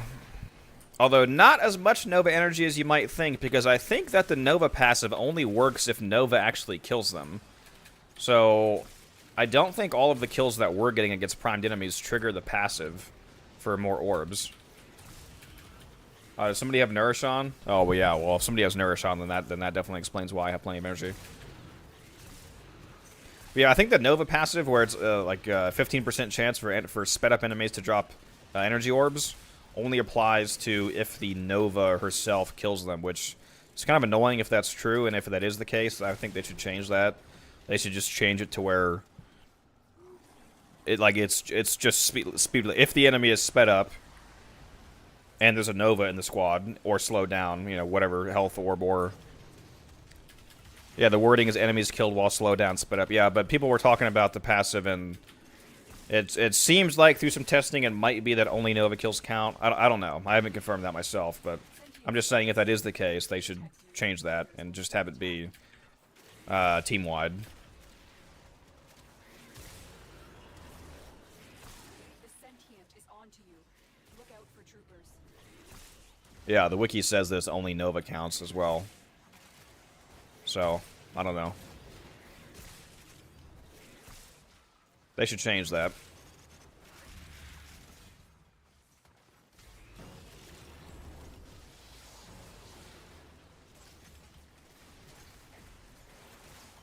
Don't worry, I'll take very good care of Verona. I have just the spot in the kennel for her. The queens have sought out Warframes before. Vor sought to present them with yours. Make her even more OP? Yeah. Have Varuna. If you want to make her OP, remove the line of sight on the anti-battle drop. We're just getting rare drops, I guess.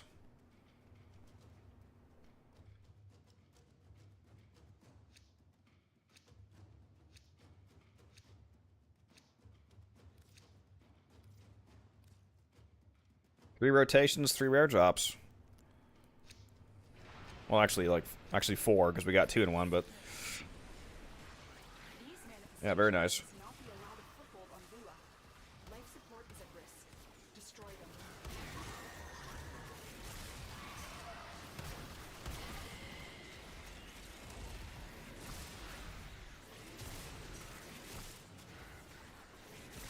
Imagine if looting abilities worked on Thrax and you could get, like, 3 drops of Plasm from all the Thrax and just fucking rake in the Arcanes.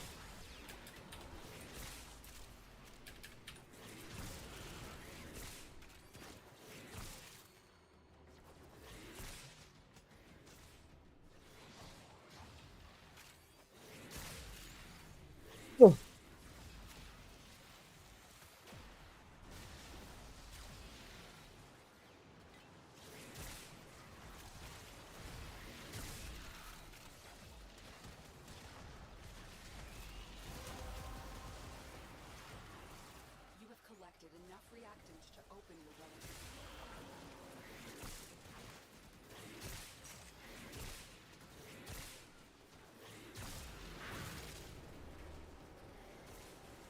Should I keep domes up? Yeah, I keep domes up. Actually, I should be putting my domes down more as well. It's my bad. Well, assuming you have Pilfering Strangle Dome up, keep your domes up. Otherwise, it doesn't really matter.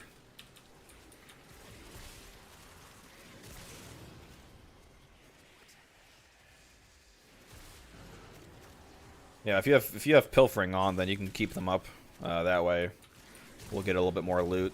The main time that you really want to have your domes up here is when the when those sentients spawn in. If you drop Strangle Dome on the sentients, they actually can spit out extra sentient cores, which you can turn in for quill standing. So that's pretty nice. That's why I have like 8,000 sentient cores right now. Oh, that, plus I still have thousands of cores left over from back when we had the Scarlet Spear event. I raked in the cores from that shit.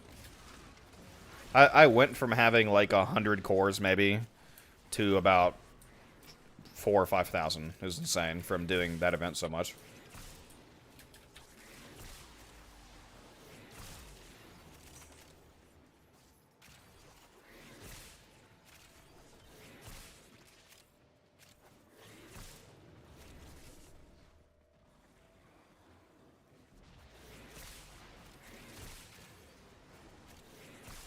I really should have put Magus Aggress on. I feel like seeing big numbers. I'm only hitting paltry 60 millions. It's not enough.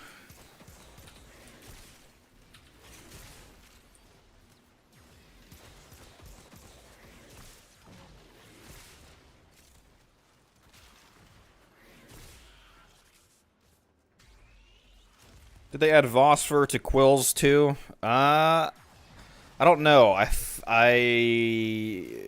The only syndicates I know for sure they added Phosphor to is the six main ship syndicates. I don't know that they added Phosphor to all of the syndicates, like they did the relic packs back in the day. So I don't know if you can get it from like the open world ones. You can definitely get it from all 6 of the regular ones though. I'm trying to figure out if the Phosphor packs are actually worth getting over 4.5 relics, because the Phosphor is, it costs 30,000 standing, and 30,000 standing, since a relic pack is 20,000 standing, means that 30,000 standing is basically worth 4.5 relics then, because one relic pack is 3 relics. So the price of 1.5 is essentially worth 4.5 relics. So, is a random arcane pack of 3 arcanes worth more than 4.5 relics, which can also include Aya? Because you can get Aya from relic packs, which then means that you could get vaulted relics. Or do you go for the arcanes? I don't know. I don't know. Sentient scouts.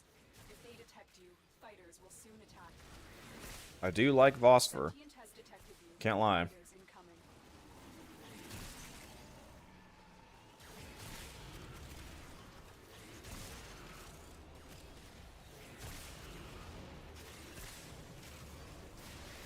See, as Phosphor has more limited sources, whereas you can get relics from Teshin in this mission. Extra Aya is nice. Yeah, the fact that you can get Aya out of relic packs, same, is one of the reasons why I think the relic packs are still kind of a competitor, because getting the occasional Aya out of those, allowing you to get vaulted relics, really beefs up the value, I think. One of your kind put an end to that Phosphor's nice, though. I would say for, like, so I already have every arcane in the game, so all the arcanes they get are just pure profit for me. I will say, if you're still missing arcanes in the game, then being able to farm a little extra Phosphor on the side to actually finish your own arcane sets is probably a driving force for being able to say that the Phosphor pack is better. But, you know, like I said, that just depends on where you are in the game.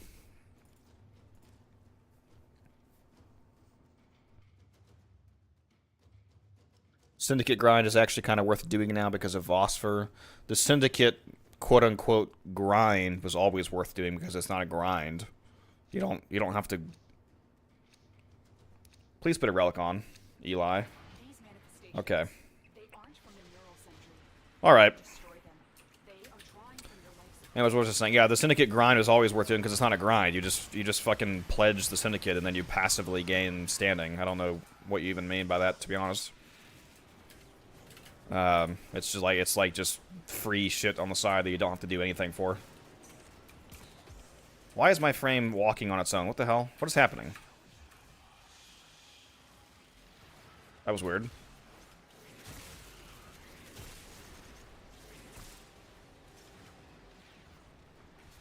I feel like your name is actually supposed to be pronounced Ellie instead of Eli, because it says. I feel like your gamer tag's supposed to be Ellie, or not gamer tag. That's you know I played on Xbox. Your name is Ellie the Belly. I feel like it's supposed to rhyme, so I feel like it's Ellie, not Eli. I don't know. You can tell me if I'm right. Well done, Tenno. Your relic is opened. I feel like we have a gamer girl here, and I'm accidentally calling her a dude name. Sorry about that. If that's the case. Ellie, not Eli. That reminds me of the movie The Book of Eli. That's such a good movie, dude. That movie's so based.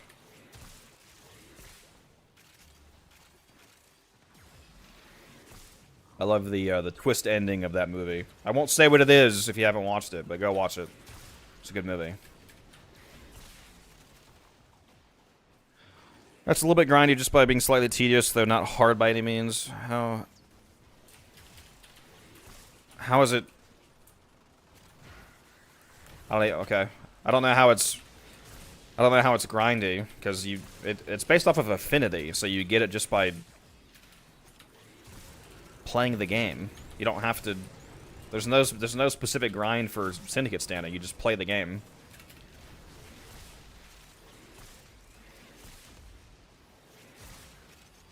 Calling that a grind is like a disservice to actual grinds in the game that are actually annoying and tedious or hard in any way imaginable.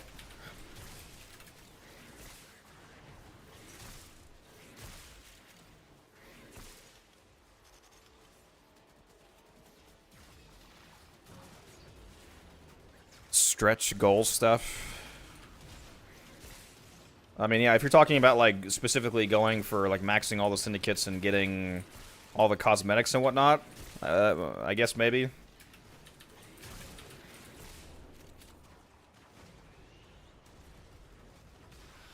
Thought it was, like, the Jelly Belly Gummy Candy thing. I have no idea what the fuck that is.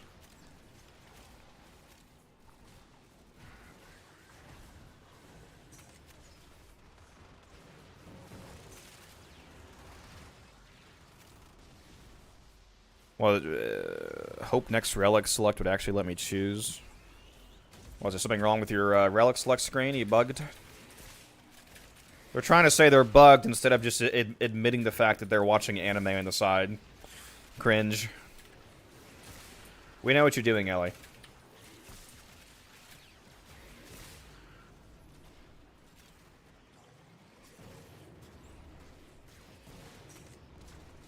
Specifically doing the medallion gathering missions. Just don't do them. Yeah, the medallion missions for syndicates are really only for like min-maxing like new Prime releases. Because for anybody in the chat that doesn't know, like I'm sure Einzig knows this since he's talking about it. He's probably talking about like the Prime farm, for example. If you turn in syndicate medallions for rep, there's no cap on that. Just like how there's no cap on focus gain, for example, from turning in shards. It overrides the regular daily cap. So the regular daily syndicate cap is only for the standing that you like passively earn. If you actually turn in medallions to your syndicate, there's no cap on those. So if you farm up a million standing worth of syndicate standing, you can turn that all in one day. Not all at once, obviously, because you can't hold a million, but you can turn it in, spend it all, turn it in, spend it all, and you can turn in a million standing if you wanted to.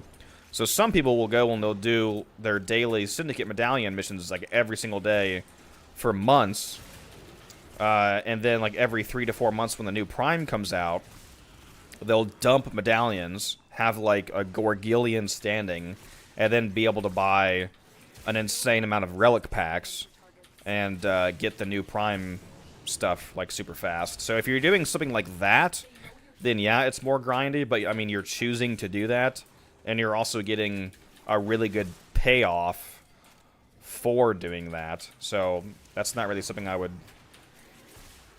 that's not something I find too hateful. I think that's a pretty good grind for like, you absolutely don't have to do it for one and you get a good payoff. So I don't know.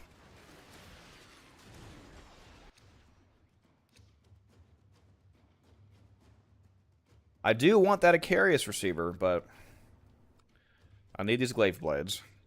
So, I'm gonna take the glaive blade.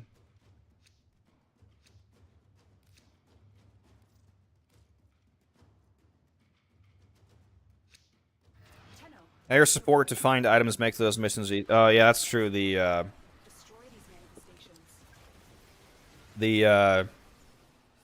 Orc and I air support would make that mission really really nice. You can also use Golden Instinct for that, can't you? Can't you throw in like a Titania or a Wukong with the helm with the ability Golden Instinct? And Golden Instinct will show you where they are, like one at a time. They show up on the mini map as well. So if you have a bunch of loot radar, and you bring something like Limbo to pop everything. Like if you bring Limbo and like drop a Cataclysm, and you destroy all the boxes around you because Cataclysm goes through walls, and then you drop your bubble. Anything that you still see on the minimap that's not collected, if it still has like the box icon, it's most likely a medallion. Or like an I-10 sculpture or something. The relic has been cracked open. Finish your mission to find out what's inside. Why is my apartment so fucking cold right now? I need to go check where my heat's at. We'll be back in a sec, guys. I'm gonna go take a look at my my heat here. I'll throw out a Spectre to protect me.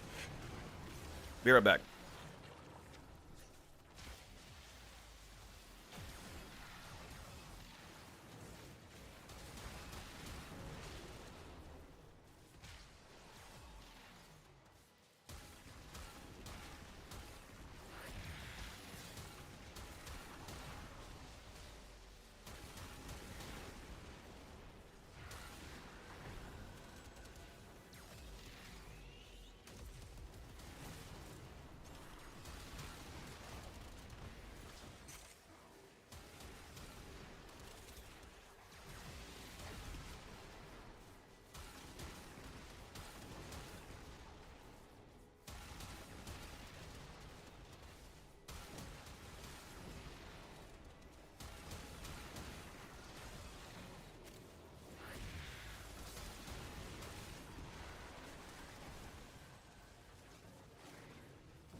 They got this sick ass hoodie I got at TennoCon this year. It's a collab between I forget what that company is called. Was it Champion and a Warframe to make this?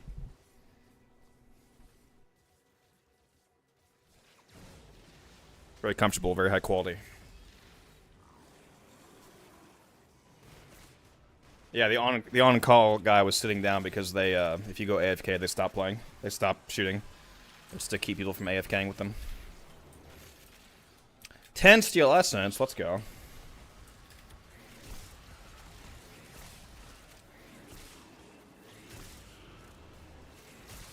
I also have a, I'm not sure where it is right now. I have a Mastery Rank 30 True Master hoodie that I got from the merch, the Warframe merch store. It's really cool that the Mastery Rank 30 stuff, you have to actually be MR30 to get it. Like you have to, they only sell it to people who are logged in on a MR30 or higher account on the website, which I think is pretty cool.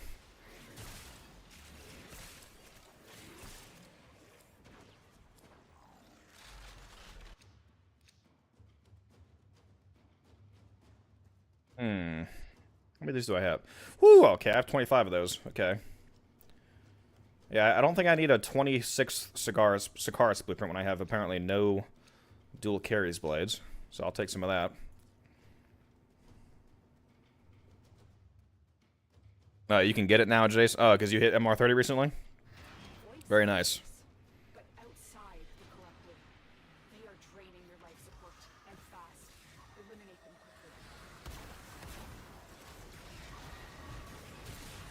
quickly. I need to buy more Warframe clothes.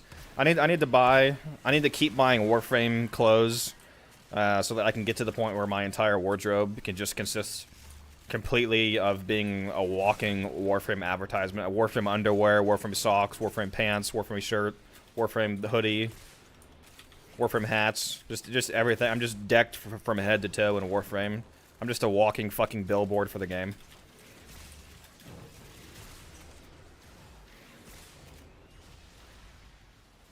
What's the max mastery rank? LR4. We're getting closer and closer, though, to LR5. See, I'm 60,000 away from LR5, but I haven't... And the only thing in the entire game that I haven't ranked yet is the two new things, the Amanata and the Higasa, which those are worth 3,000 each, so that's 6,000. So if you count those, then we are 54,462 away, which means that we're actually going to get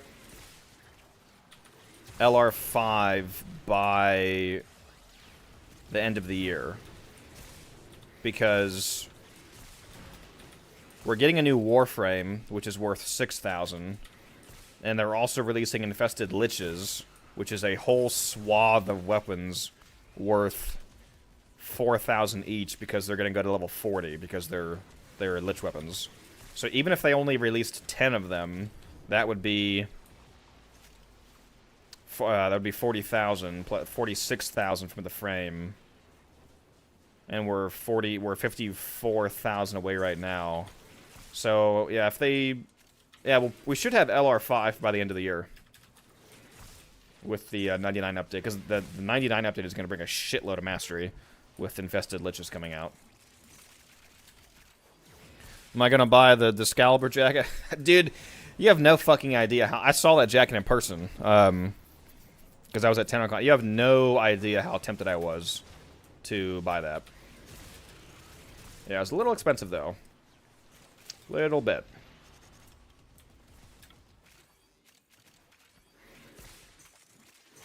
I mean, I still spent $600 this year at TennerCon, so it's not like I don't spend money on them, but... Yeah, a bit expensive for one clothing item. It's like Warframe Gucci. Even this this hoodie that I'm currently wearing, this was... I think it was... like $60 or something like that. Not too bad. I'm willing to pay that for high quality Warframe merch. It is very comfortable. It's very warm. It's very comfortable. The material is high quality. It's very thick. It's very thick, but you know, not it's not scratchy or anything. And it's got the Warframe symbol on it, so it's pretty sick.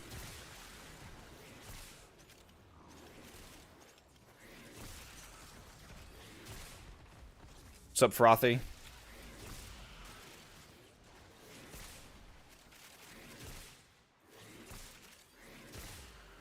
Where's the hashtag sponsored tag in the stream? Man is selling that hoodie. I'm just saying, it's a comfortable hoodie. I'm just letting you know I didn't get ripped off.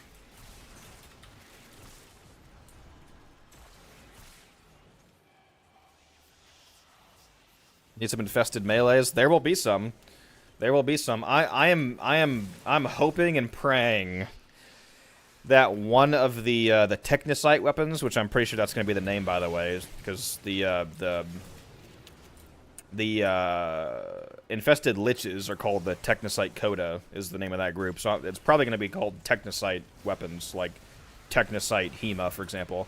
I'm really hoping that there's going to be a Technosite Serrata. That is... Aside from, I mean, obviously they're going to introduce new weapons that don't actually exist. Like, for example, when Kuba weapons came out, like one of them is the Kuba Brahma. There is no Brahma. There's only the Kuba Brahma. So obviously I can't speak to whatever they just invent. But in terms of the existing weapons, the one that I'm most excited for being a potential Technosite weapon is the Serrata. If they make a Technosite Serrata, that thing is going to be so fucking good. Because the Serrata is a super potent melee. Super good glaive because it has forced toxin procs. If you could add a guaranteed element on top of that from the Lich system, and better base stats, like, you know, higher crit chance, higher crit damage, higher base damage, etc., that thing's going to be very meta if that exists. Just make a Nemesis Torrid so we can incarnate this. Yeah, just make a... Yeah, give us a Technosite Torrid, give us a Technosite dual Ichor, a Technosite dual Toxicist. Just completely disregard any semblance of game balance whatsoever. Just make the best weapons in the game better.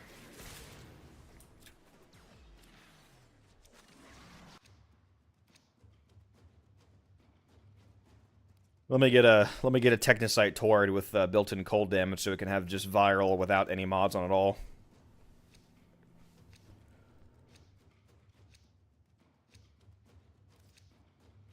Can't get the True Master hoodie. They're sold out and not restocking. Rip.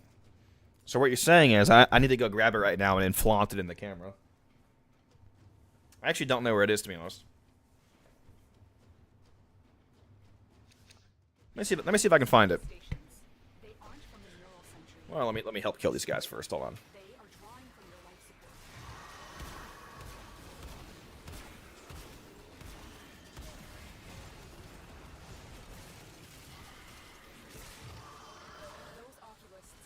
Please die, sir. Thank you. Alright, back in a sec. Let me see if I can find my True Master hoodie.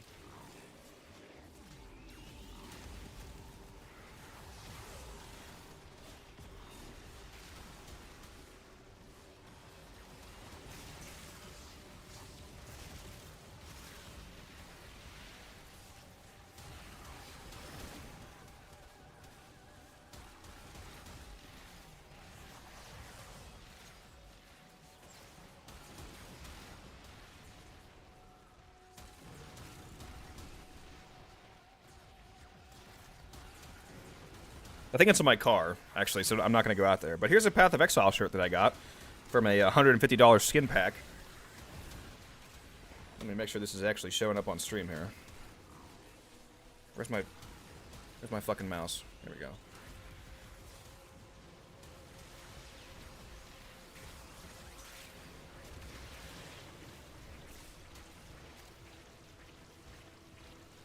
Fucking shirt is phasing through the green screen. Yeah, with Exalted Orb, yeah, it's a... I'm not gonna lie, I actually forget what currencies these are, because I don't have them memorized. I don't play PoE enough to know which ones these actually are, but yeah, it's like a Chaos Orb, I think it's some other stuff. It's pretty cool.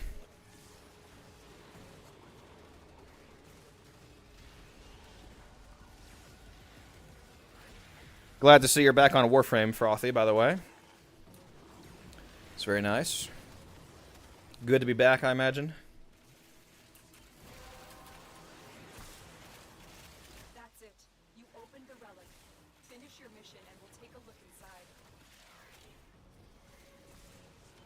Where's Bro at? Get out of here.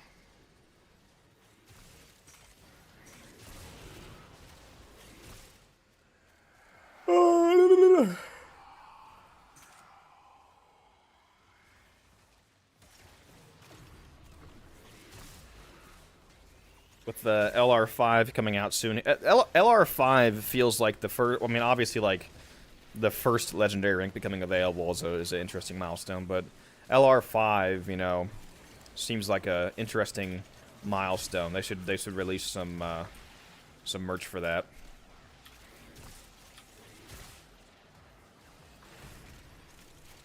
And when LR10 is available in 27 years from now.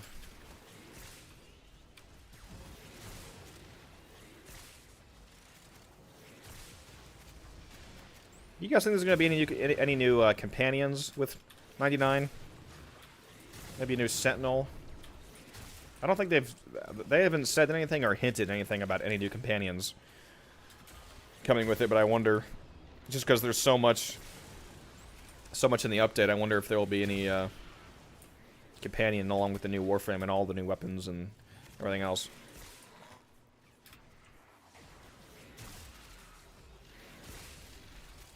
I want to see the arcanes too, because there's new arcanes basically confirmed now, because they accidentally said that there's new arcanes coming with the Kome update, and those arcanes were actually coming with 99, so they had to like go back and say whoopsie basically. So I wonder what those arcanes are going to be. When is the update? It's gonna be sometime in December, Ellie. We don't have a date. We just know it's quote unquote winter 2024, but that means December.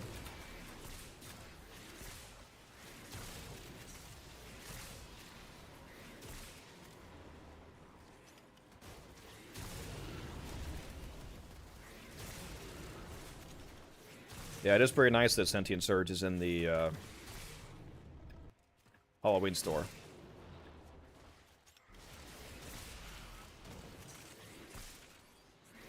I really need to go and buy Sentient Surge off of people on the market, just stock up. I don't know if I really feel like doing...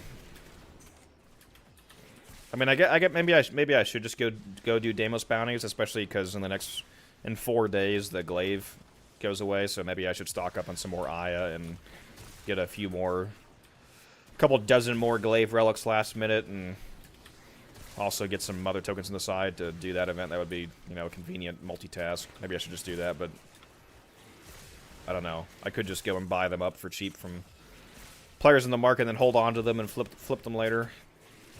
I'm interested to see what the price of Sentient Surge goes back up to.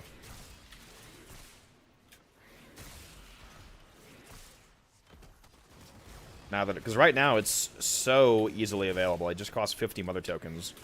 Like the fucking easiest resource to get, but I know for a fact the price is going to go back up. That's probably not going to go back up to what it was. I doubt it's going to hit almost 300 plat again, but it will go up. It is definitely a guaranteed profit. What would be a good companion? Like for a new companion? If you mean an existing companion, then the Panzer. If you mean a new companion for 99 that I was talking about, I don't know. I guess it would maybe make sense for it to be another infested themed companion, since so much of the update is centered around the infested. So maybe an infested companion that is not terrible, like the original launch of the Helmuth Charger, or an infested Sentinel or something. If they scan you, sentient fighters won't be far behind. They know you're here. Prepare for sentient fighters.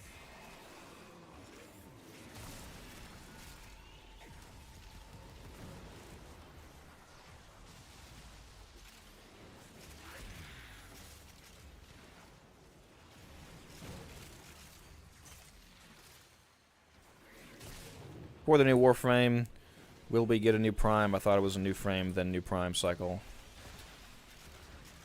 A new Prime?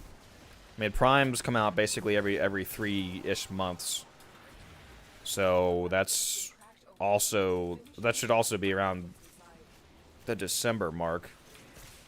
So it'll be close to the same time when we get presumably Zaku Prime is most likely the next one. I cannot wait for Zaku Prime. It's one of my favorite Warframes.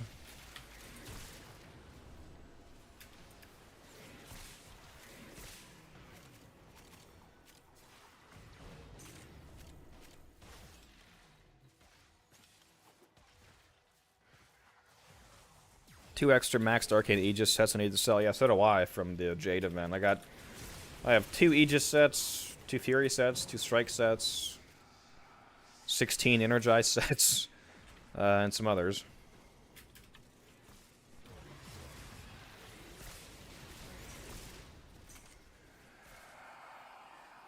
Oh, Avenger too, yeah. Also Avenger sets.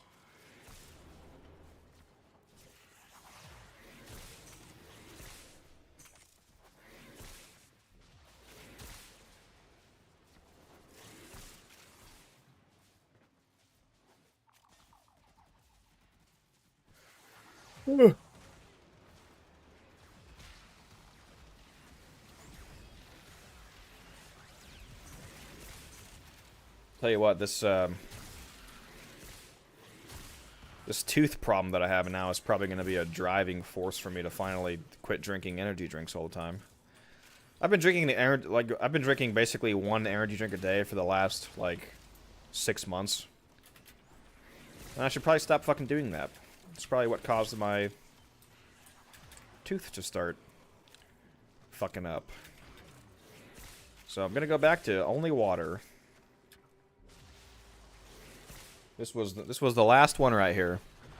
This drink that I finished today, I'm telling you, no more. Last one. Only water now. I'm gonna be a good boy.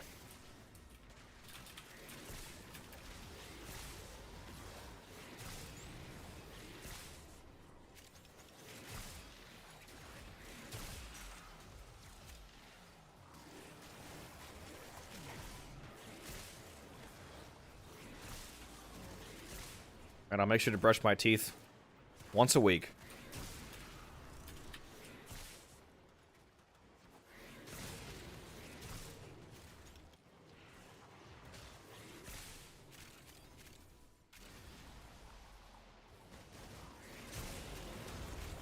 You know what I totally forgot that I don't fucking have on?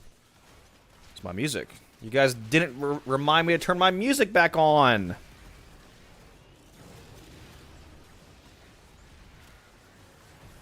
There we go. Whoops. Hold on, that's the wrong music. There we go.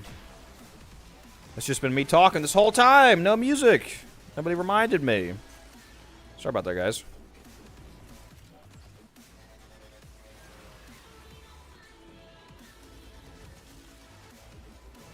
Beer plus Chick-fil-A, surprisingly terrible combo.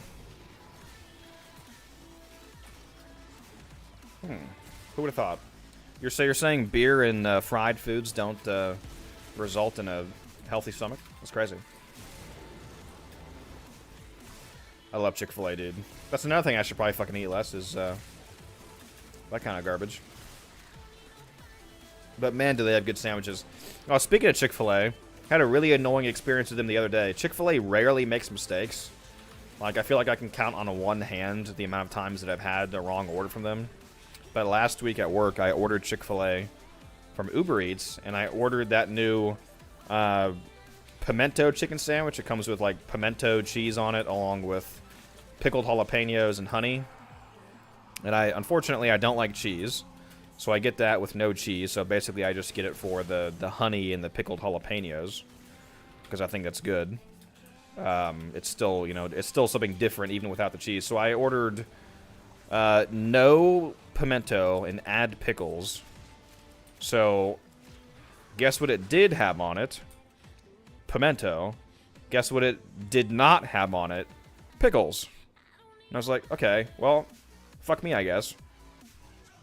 So I just kind of scraped off the cheese and ate it. I doused it in like 2 things of Chick-fil-A sauce to cover up any remaining cheese taste.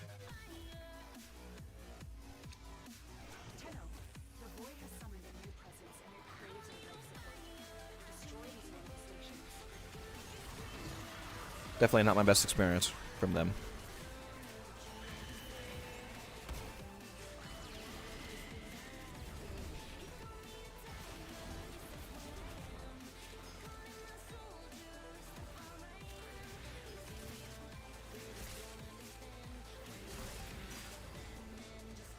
Keep forgetting to buy allergy pills. I ran out of allergy pills last week, and now I'm suffering.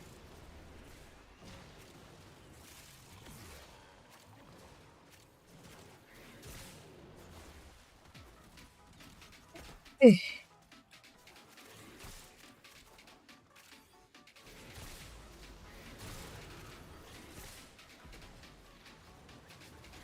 I haven't used Lycath's Hunt this entire mission. But it makes sense with somebody using Nourish here. Not surprising that I don't have to.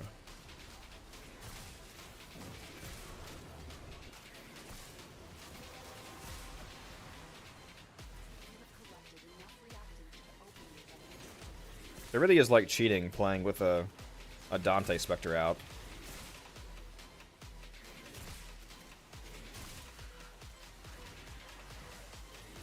Also, what's up, scientist?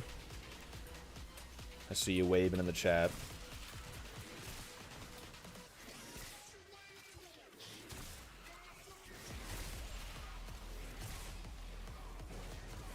Ugh.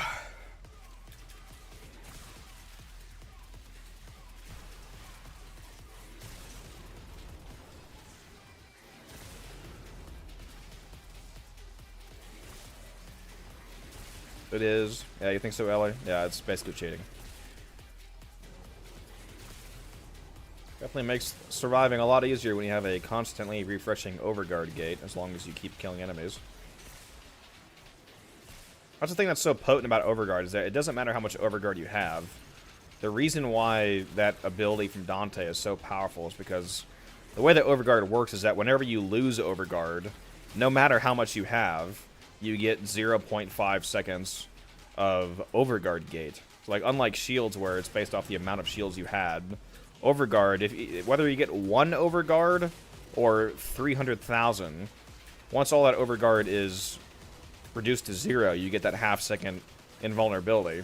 So as long as you keep regenning any amount of overguard, which that Spectre causes you to do from every time you get a kill, you get overguard back, you just keep staying invulnerable.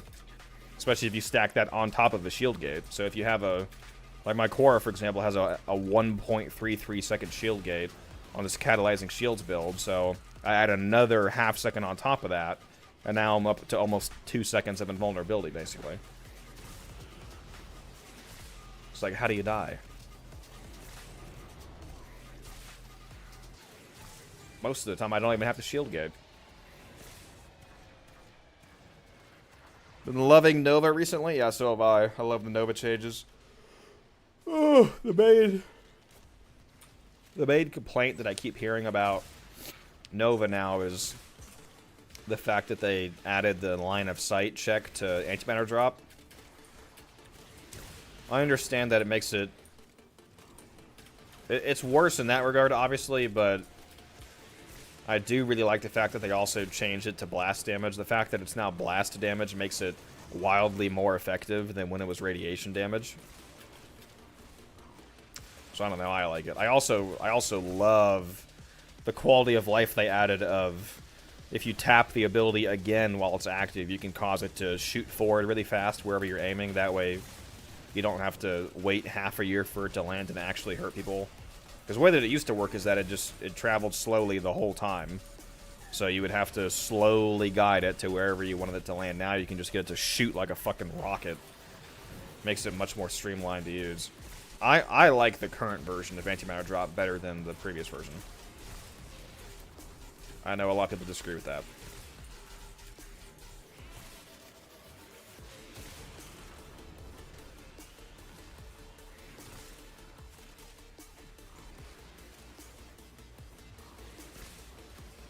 Build your Sabaris basically the same as a Burston, 800 to 2.8 mil AoE blast procs. Very nice. Yeah, I like the Sabaris and the Sabaris and Cardin basically instantly became one of my favorite guns in the game. I love it. I think it's great. A lot of people are saying it's boring because it's not like mechanically different. I don't know. I don't think every single Incarnate has to be like, oh, it transforms from a regular gun into shooting I don't know, fucking laser-guided scissors that cut people's head off. I don't fucking know. I don't think they all have to be like completely different in their Incarnate form. I think it feels pretty good just going from a 2 to 4 round burst and getting those guaranteed blast procs.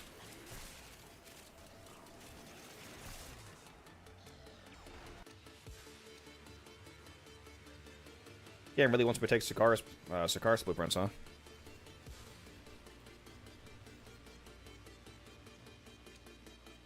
I use her more as a gun platform frame. Never been a big fan of antimatter drop, but it's fun to use sometimes. I mean, if you're using Nova as a weapons platform frame already, depending on the weapon that you're using, it doesn't really make sense not to use antimatter drop. It's charged by your weapon.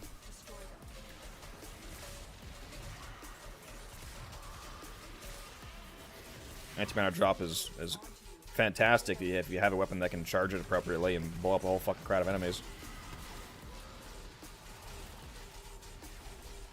I use it all the time now when I'm playing on her.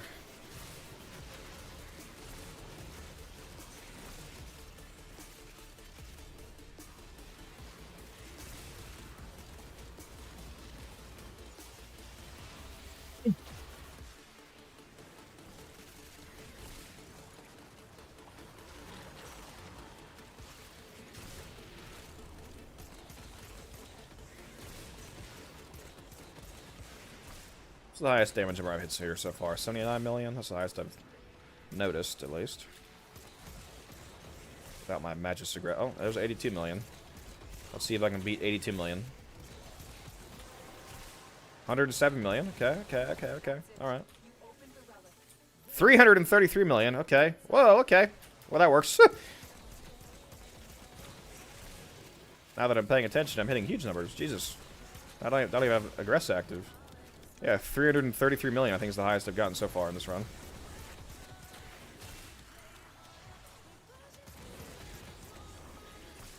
Don't think I'll be hitting damage cap this run, though, sadly.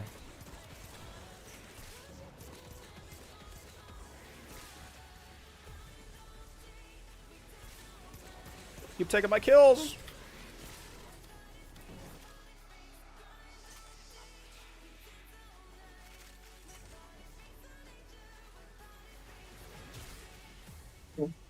Sorry about that. Like I said, no allergy pill today, so just a little sneeze for you guys. Just got double essence from an acolyte. We like it. We like to see it. Spars is nice that the multi-shot and fire rate and damage stacking evolutions incentivize you to keep the original vibe of the weapon. Yep.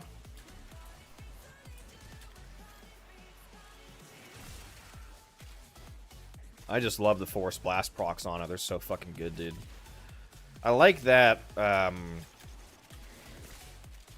So the Sabaris Incarnate is turned into like a pseudo AoE weapon because of the Force Blast procs, but since the AoE damage of it is from blast procs and not from it actually being an AoE weapon, you're still incentivized to land headshots.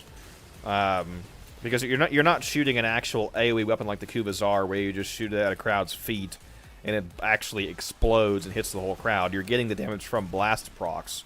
So that means that if you keep landing headshots, that headshot multiplier actually affects the status damage. So it's a weapon that still incentivizes you to use it in a more skillful manner and then get rewarded for that. That's one thing that I enjoy about it.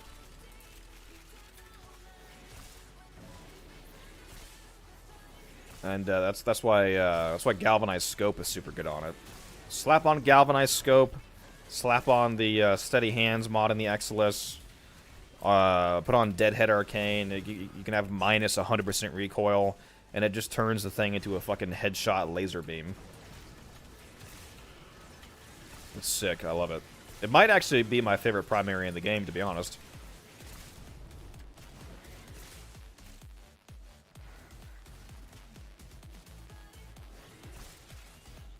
I feel sorry for anybody who didn't play last week to get it from the, to get any of them from the circuit last week. Yeah, the Tenet Galaxion is really good too.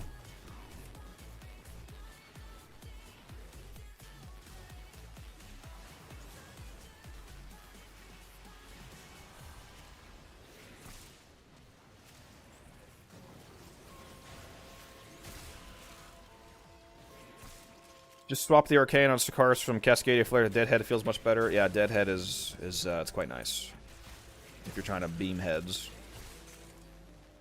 Getting minus 100% recoil on the Sabaris, like I said, it feels so good to just turn into a laser beam and just swing your aim left and right across the crowd and just completely just nail heads and get those blast procs off.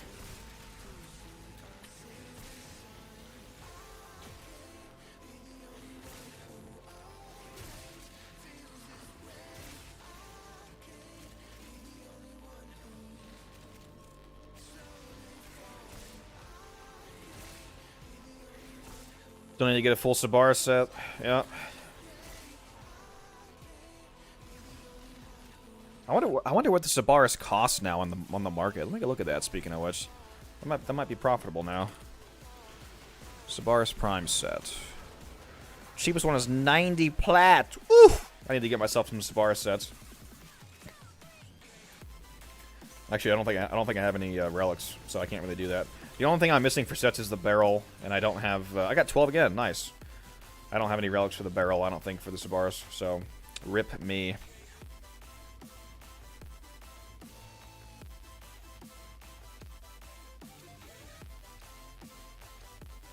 They're going down in price of 100 plus. Yeah, whenever the week rolls around where it's currently available from the circuit, it probably is going to jump up a little bit. Like whenever the Strun week comes around, I had like 4 or 5 Strun sets, and when the Strun Incarnate week came around, I bumped up the price 10, 20 plat, and they all sold out. I sold them all in like half an hour.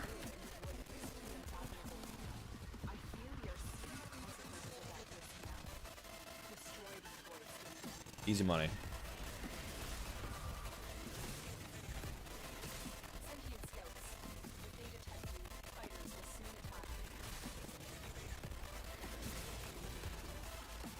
Be back in a sec, guys.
I've returned.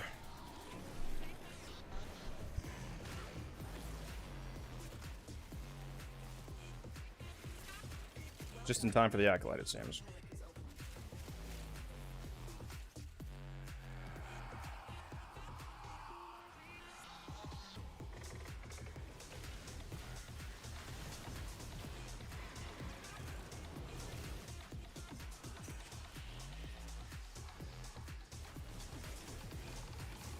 And yeah, I know it doesn't demand headshots, but I said getting headshots is just better because that headshot multiplier will also carry over to those blast procs that you're getting, so it just substantially boosts your damage.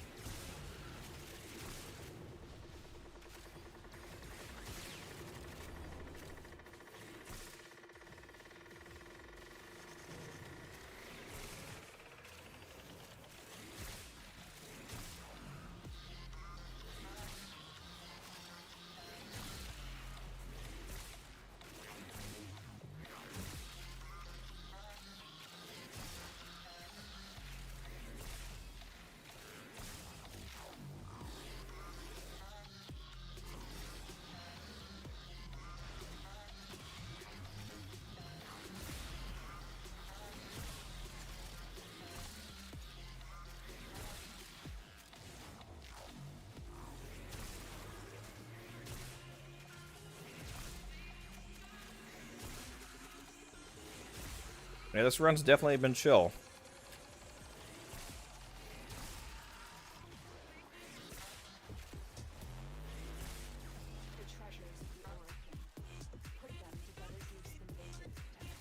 Can't really go wrong with Korra.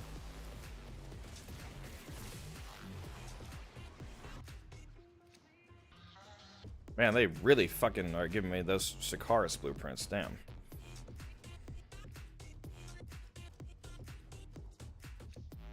Guess I could take the Okina blade.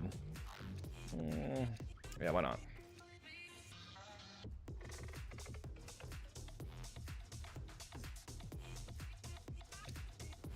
Void manifestations drawn to this cursed place of stolen lives.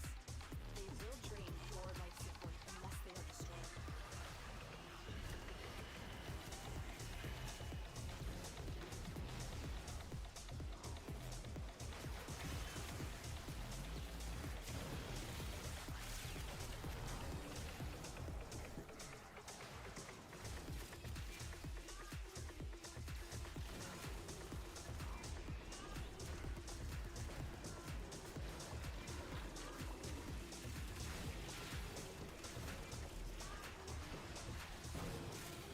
Those oculists are scanning for targets.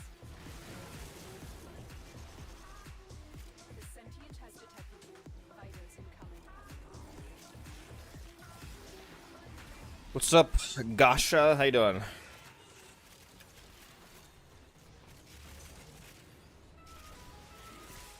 Why's my fucking frame rate feel so low right now, dude? It's always this mission. Whenever I'm in this mission, get random, like, massive frame drops, it feels like. Recently disabled damage numbers, and I find it a lot easier to focus on enemies. Disabled damage numbers? This guy's a fake Warframe player, bro. Get rid of this guy.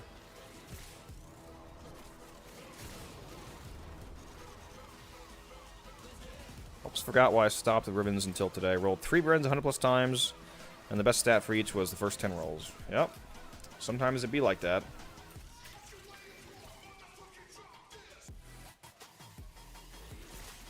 Counter argument. The reason that I stay with ribbons is because of the fact that I just sold one today for 1100 plat.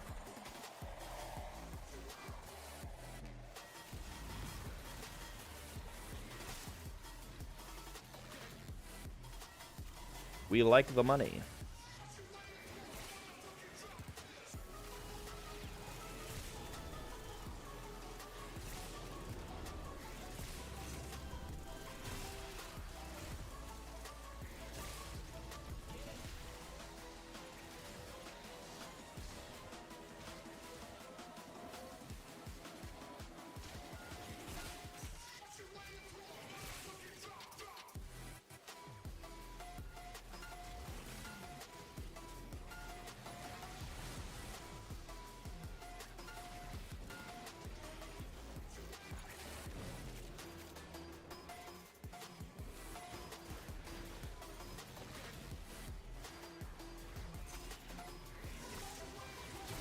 I need these enemies to be high level. I need a 0 added to the end of their number.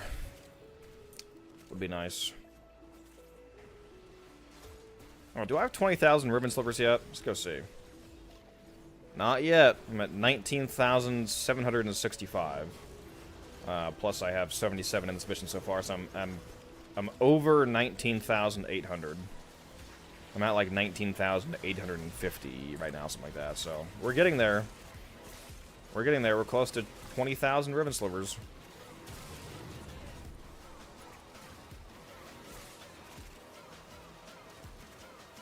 Keeping accumulating whip claw on 350 is impossible. Yeah. I don't even pay attention to it, honestly. As long as I keep one hitting, I don't care what it's at. It's doing something for me.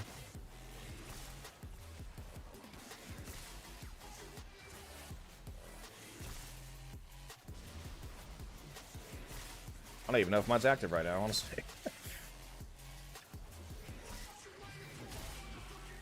Oh yeah, I didn't even have mine active, and it was still, yeah, killing everything without it.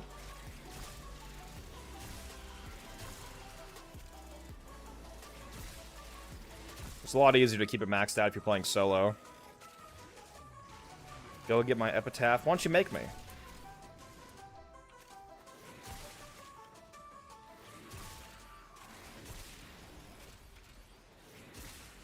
I'm letting it build character on the ground.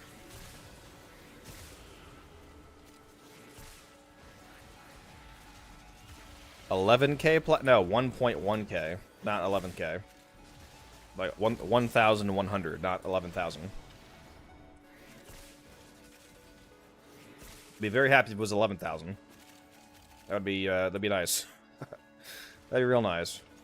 I did sell a Sabaris ribbon for 4,000 the other day, though. That was pretty thick. And to answer your question of what it was a Magistar ribbon with initial combo, crit damage, negative impact. I probably should have sold it for more, honestly. It probably should have been more like 1,500 or who knows, but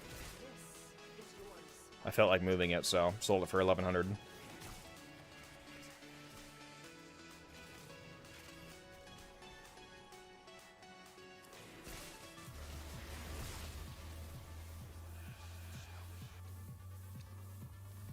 At first I was rolling it trying to get a good roll for Korra, like a Korra stat stick, which would basically be, you know, the ideal one would be melee damage, crit chance, crit damage.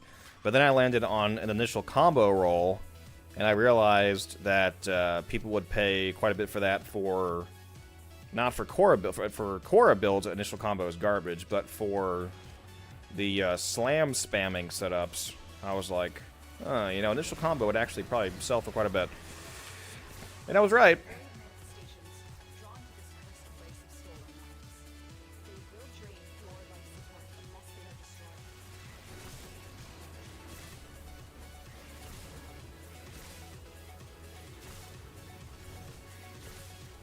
And yeah, you might be right, Einsig. I don't know which one's actually better. I just slapped it on the Prime because, you know, it's the Prime, but it's good on either. I haven't done any math to see which one's actually better. We wasted our luck at the start. You think so? You think so, Ellie?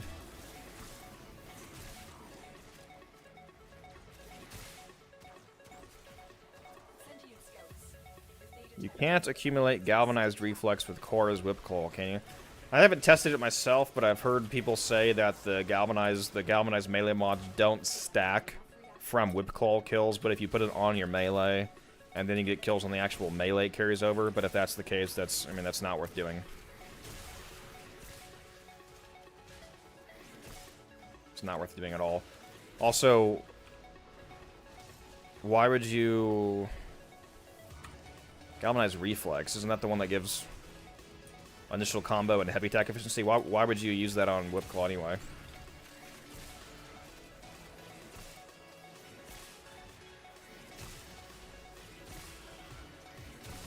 I don't even know why that would be used.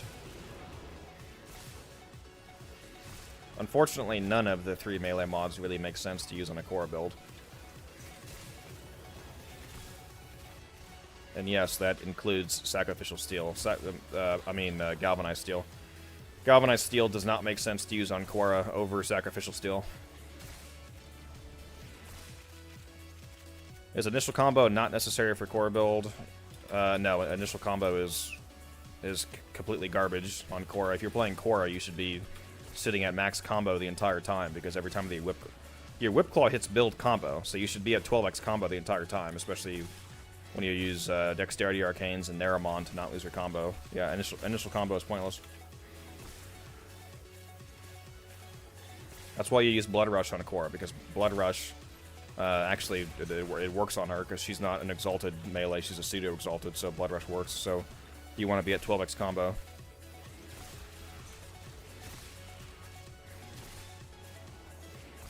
Yeah, Galvanized Reflex would make no sense to use on Korra.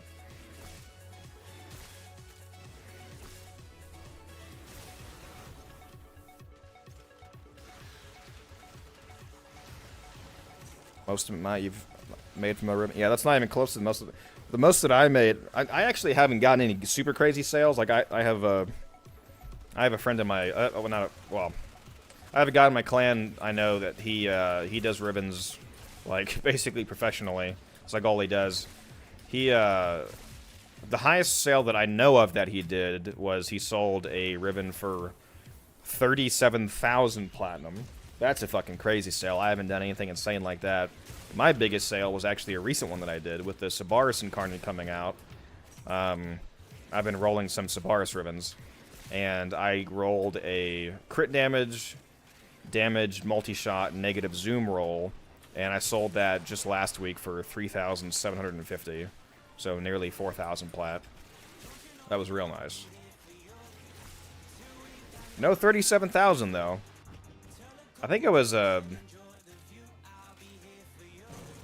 dual carries ribbon he sold for that much back when the Prime came out. He found some dude who fucking really liked the dual carries, and he had like a perfect roll. It was like attack speed, range, and crit chance or something with negative, like some negative IPS roll, and he sold it for fucking 37,000 platinum. I was like, holy fuck, dude.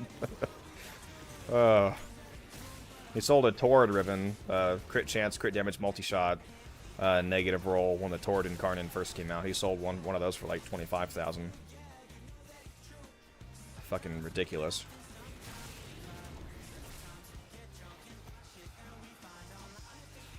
$900p. It's not bad. 900 plat's 900 plat. Especially depending on how much work you had to put into it, you know, how much Kuba. 14 essence, very nice. Got doubled again. I've gotten quite a few double drops this run. I like it.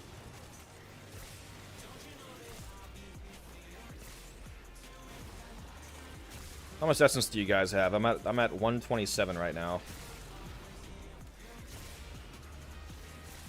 Hopefully you all have resource boosters on. $123. Imagine having 4 less than me adjacent. Could not be me. There we go. There's another glaive blade. Very nice. How many blades have I dropped this run? Is that like 4 at least?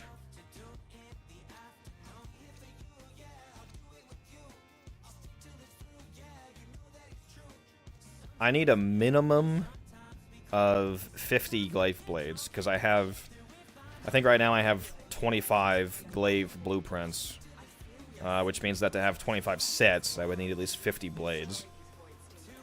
And right now I'm approaching 25 blades, something like that. I'm about halfway there.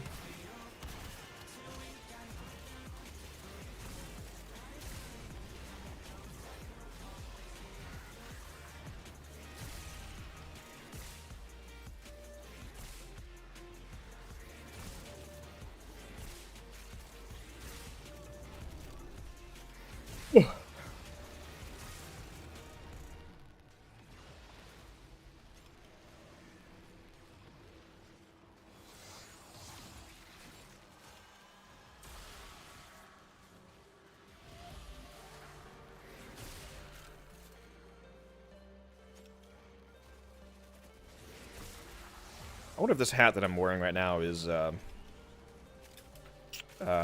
what's the term? Like laundry safe, not dishwasher, dishwasher safe. Yeah, I'm gonna put in the dishwasher. Whatever.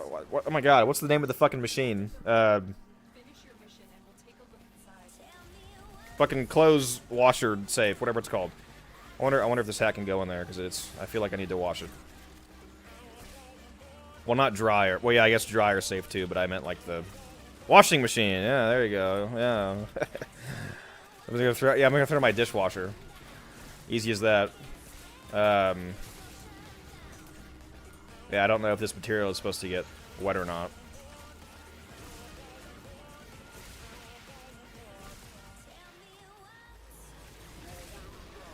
I feel like it's making my head a little itchy. Might mean it's a little dirty. Need to throw it in the washer. What shards am I using on my Korra? Go watch my Korra video, Ellie. Damn it! I'm just kidding. I'm using what am I using? I'm using 1 parkour shard, 1 casting speed shard. I'm having a stroke. Wait, am I using Oh, I actually am having a stroke. I forget if I'm using equilibrium shards or if I'm using equilibrium. I think I have actual equilibrium on. So what are my shards? I forget what 2 of my shards are because I think okay, one casting speed, 1 parkour. I think I have 1 crimson melee shard on, not violet because I don't have flow on. I forget what my last 2 fucking shards are.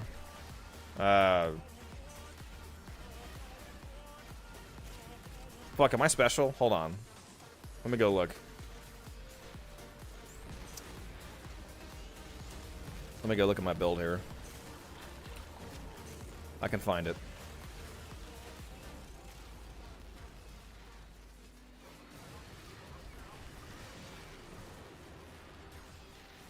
Energy max shards, that's right. I was like, I know it's not equilibrium shards because I have equilibrium on, the actual mod on. Yeah, so it's... these are all Tau Forged, by the way. So I have Tau Forged Parkour Velocity, Tau Forged Casting Speed, 2 Tau Forged Energy Max, and then 1 Tau Forged Crimson Melee Critical Damage.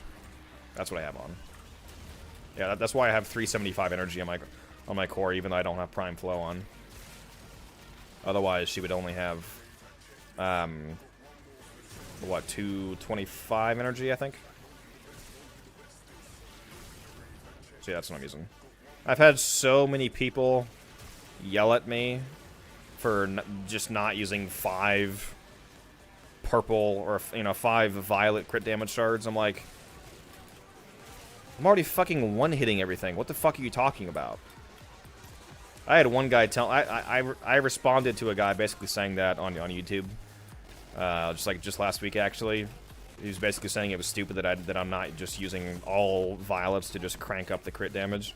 And I'm like, I'm assuming you're kidding, since that would be a complete waste of time because I'm already one-hitting everything.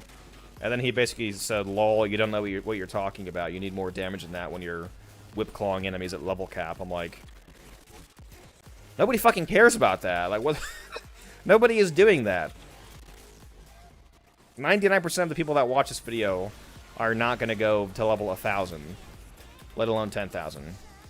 If you are going to go to 10,000, then you should know what the fuck you're doing, and sure, change your building accordingly. Like, go ahead and make the change if you need it. If you think that you're going to do level cap content, then you should know how to do fucking level cap content, and understand that, yeah, you're probably going to have to change your build that you see on YouTube accordingly. I'm not going to release a fucking core build that's designed for level 10,000 content. That's insane. And the funny thing is that this build would still do level 10,000 content. Like, survivability-wise, it's already a shield gating build, so it would survive to 10,000. And damage-wise, especially with priming via the Epitaph, it would still kill level 10,000 enemies. It might not do it in one hit anymore at that level, but it'll still fucking kill them. It actually still would one-hit a lot of them, because I think, depending on the enemy, I think a level 10,000 Corrupted Heavy Gunner, for example, I think they have, like, 62 million EHP, like, with full armor on. And I've hit higher than 62 million in this run, so I would literally, this build would literally still one-hit some level 10,000 enemies, depending on how much EHP they have. So I don't know what the fuck people are talking about, dude. Outside the collective, you are draining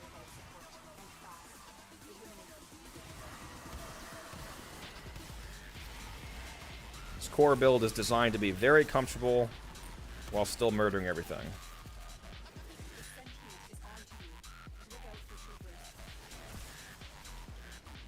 That was a nice amount for Axe Plasma, 24. I also got 14 Essence again from that last Acolyte. My companion's going fucking crazy this run, dude.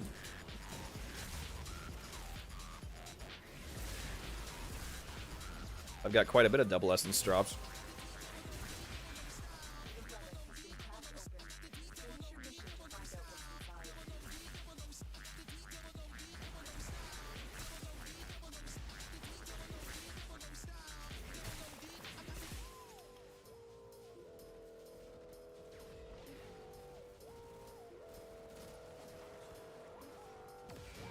That's crazy. I mean, the guy who bought that ribbon for sure bought the plat with money, and I don't want to know how much that translates to.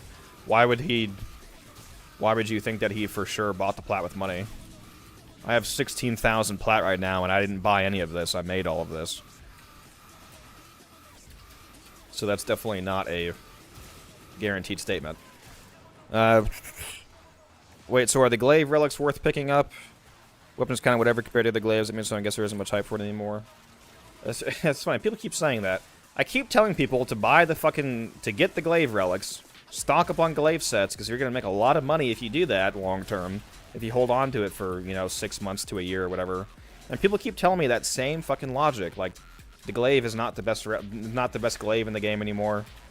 It's not going to sell for anything.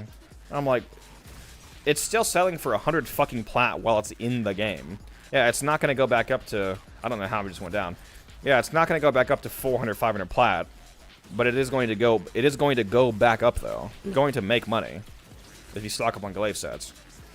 And if you stock up on the amount that I've been stocking up on, for example, you're going to make a lot of money. So yeah, it's worth getting. The thing you have to understand when you're trying to make platinum is that it doesn't matter what you think. It matters what the buyer thinks.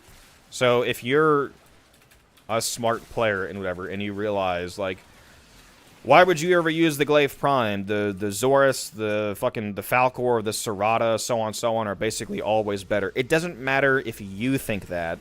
It matters what the buyer wants. And there's still a ton of buyers for the Glaive, especially once the Glaive is revaulted again.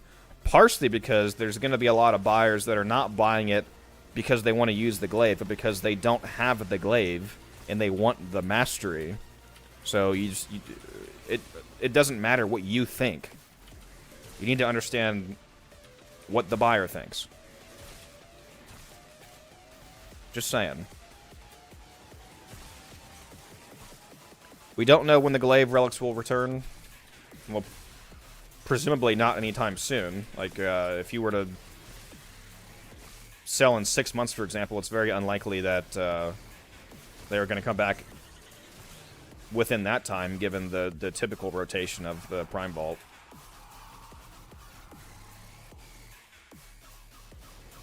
So just hold on to them, wait 6 months, wait until, it's about to go away in 4 days, so wait until basically 6 months from now, for example, and then see what the price is, and you'll see that I'm right.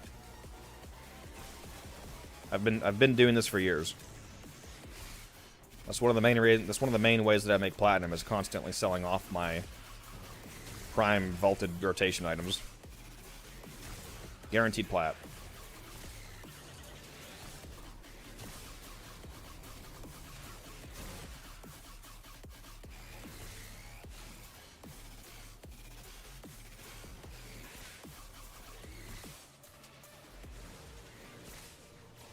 These idiots turn into trolls mode when they realize they're wrong. Oh.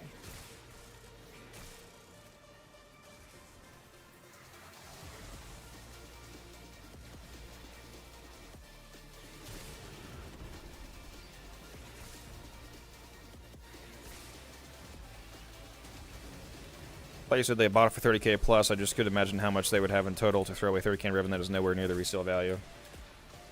People who are buying a ribbon for 37,000 platinum are probably not buying it because of resale value. They're buying it because they love the weapon and they're loaded. There's a lot of players in the game that have hundreds of thousands of platinum. That may seem unfathomable to you, but I've met them. I met a guy that had 600,000 platinum at the time, and not a single one of it was purchased. It was platinum that he traded for. The one thing you have to realize when it comes to people that are multi-100,000-aires in terms of platinum is that the more platinum you have, the more easy it is to make platinum. Just like in real life, you can use your money to make more money. If you have 50,000 platinum, for example, which is actually a fairly achievable number if you really want to get that much. If you have 50,000 platinum, and then, for example, a really popular prime frame or weapon or collection of whatever is about to get vaulted, and you buy 800 sets of it because you can fucking afford to because you have 50,000 platinum, and then you resell those 800 sets for a 40% margin 6 months later, you just made a fucking insane amount of platinum. If you keep doing stuff like that, you keep making insane amounts of platinum, and then you throw ribbons into the mix, and all sorts of other things, and, I mean, it's a snowball effect.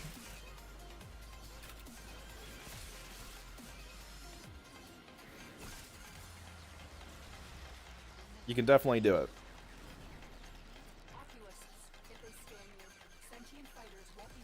That's what I did on a smaller scale with Revenant. Revenant Prime just got vaulted recently, for example. Before he got vaulted, I bought 40 sets of him. I have about 40 sets of Revenant Prime right now. Just waiting to resell because, you know, Revenant Prime is one of the most popular frames in the game, and now you can't farm him anymore. So, for example, 6 months from now, even if his set only goes up like 30 plat in value, I just made 30 times 40 plat in margin. Just by buying them up.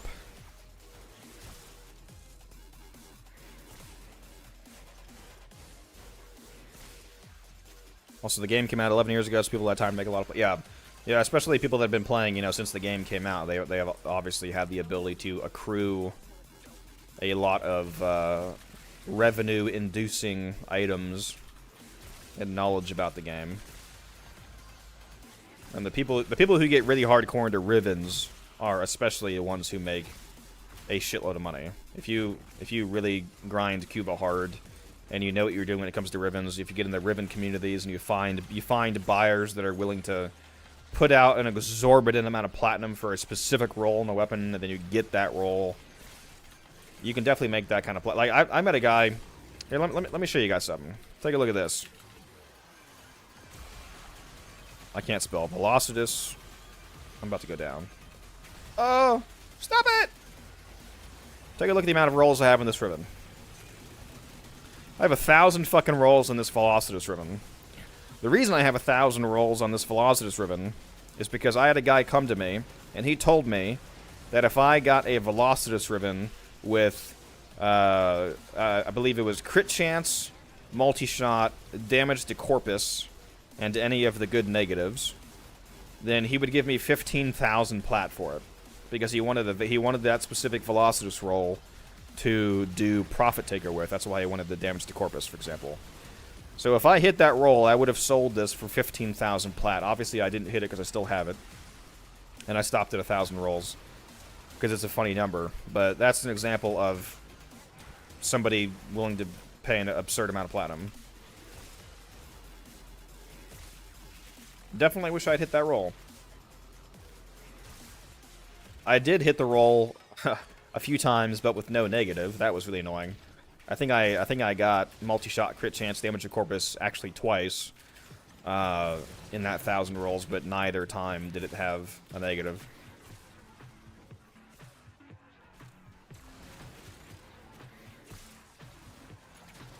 Never thought of it like that, but yeah, it makes sense. Usually spend it. Yeah, well, that's the thing. Yeah, people who want to make a ton of platinum, they keep their platinum. They use their platinum to make more platinum, and once you start doing that, you see how easy it actually is to make more platinum. Dude, I just got 14 essence again. Holy fuck, my cat is going insane. I have 162 essence so far. How much essence do you guys have? I'm up to 162 now. My fucking Panzer is going nutso mode, doubling my essence, dude.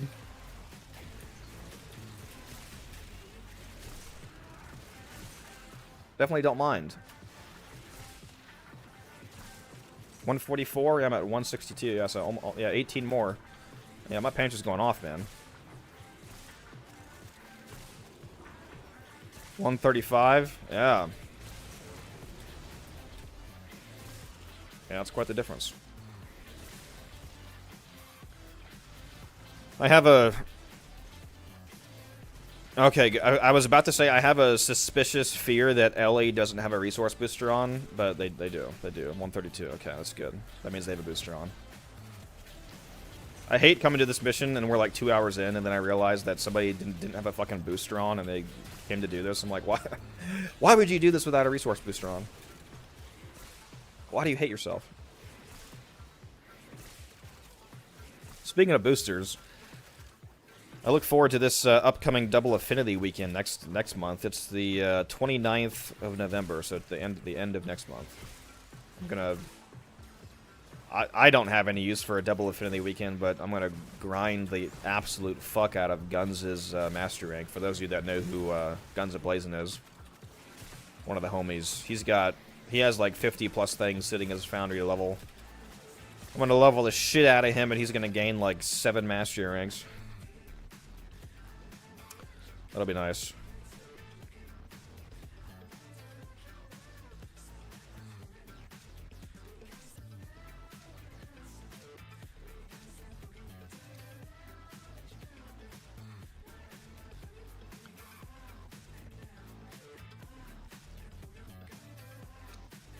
I just realized that I forgot to turn on fucking... Damn it. I forgot to turn on monetization on the YouTube stream.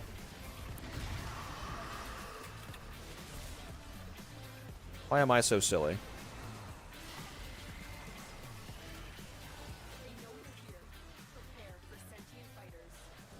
There we go, now it's on.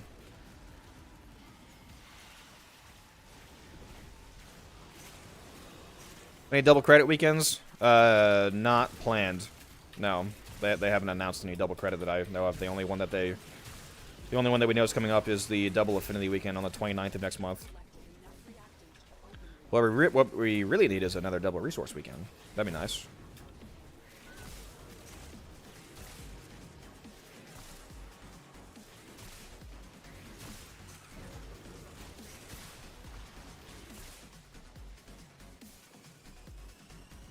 You guys should definitely take advantage of this Double Affinity weekend if you still have some of the more annoying / tedious or harder to level things left, like your Arc Wings, Necromechs, things like that. Don't forget as well that Affinity is how you gain Intrinsics in Railjack. Every 10,000 Affinity you gain in Railjack gives you 1 Intrinsic. So since your intrinsic gain is tied to affinity, that means that an affinity booster, for example, doubles your intrinsic gain, which means that a affinity weekend doubles that again. So if you have an affinity booster plus an affinity weekend, you can get quadruple the rate of intrinsic gain. So go and grind out your Railjack intrinsics on that weekend. Grab a affinity blessing as well from Mastery Rank 30 player. Buy an Affinity Booster, play on the Affinity Weekend, get an MR 30 or higher player to give you an Affinity Blessing. On top of all that, also bring a Smita Kavat, because Smita can give you extra Affinity. They actually buffed the Affinity effect from Smita's Charm. They buffed it from 2x to 3x Affinity whenever that goes off. So do all that, combine all that together, and then go do a Railjack Void Storm Survival and fucking rake in the intrinsics. If you think it's hard to get intrinsics in Railjack, it's not. It's fast as fuck if you do what I just said. Intrinsics give you mastery, by the way. Every time that you rank up one of your intrinsic skill trees in Railjack, each of those ranks is worth 1,500 mastery. And there's 5. Wait, no. Is there 4 or 5 trees? There's 5 trees, right? Or no, is it 4 trees? Maybe it's 4 trees, and maybe there's 5 in Deviri. I'm just going to say 4. There's 4 trees. There might be 5, but I forget, so let's just call it 4. There's 4 trees, and they're each worth 15,000 mastery, because there's 10 ranks, and they're each worth 1,500. So maxing out is 15,000. So that's 60,000 mastery It's either 60 or 75,000, depending on this 4 or 5 trees. So definitely do that.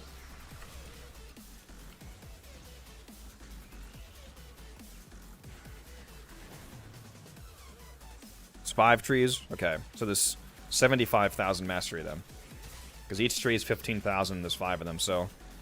Max all those out, 75,000 mastery.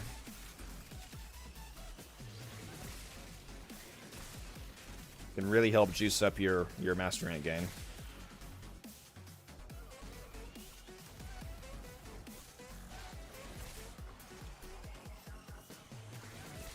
What are the chances the guy just backs out of the sale after you hit the roll he asked for? Like, do you use down payment security deposits to make sure they follow through? No. I mean, some people might do that, but no, I didn't do that. If he did back out, I would have just been able to find another buyer. Because if I hit that roll, I would have that roll. Like, you know, I would have a Velocitus God roll specifically for Profit Taker speedrunners. So I would have just went and found a different Profit Taker speedrunner who would buy it. So I would have sold it regardless. But no, I just trusted him basically. I mean, I haven't really had many issues in the past.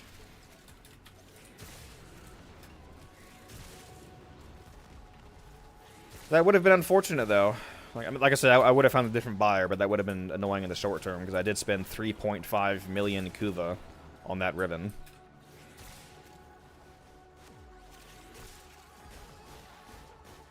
If I were to dissolve that ribbon for Endo, did you guys know that the Endo value of ribbons go up with the amount of rolls you put into it? That Velocitor ribbon that I showed you guys, if I were to dissolve it, would single-handedly give me 200,000 Endo. It's worth 200,000 Endo because it has so much fucking Kuva in it.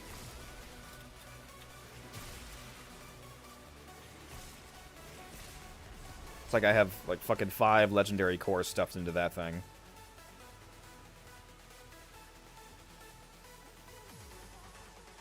Ugh.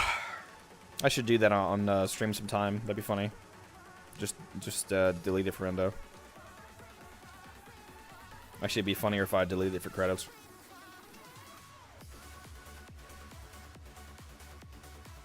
Too bad I don't have any more Radiant Relics. Sad times.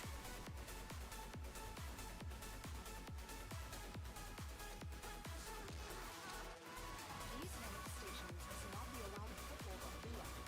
Life support is at risk. Destroy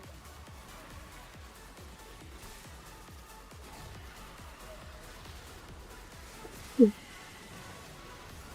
Arcbeam is really easy to level if you have someone like Loki. Just go on the planes with Loki, sniper rifle with Hush. Shoot the Eximus, they spawn in the same spots. Yeah, usually if I'm leveling an Arcwing, I'll just, if I'm leveling somebody else, I take them to the Salacia Mobile Defense Arcwing mission on Neptune, and I just bring Elytron and I nuke everything. And then they just do the same for me if I needed Arcwing leveling.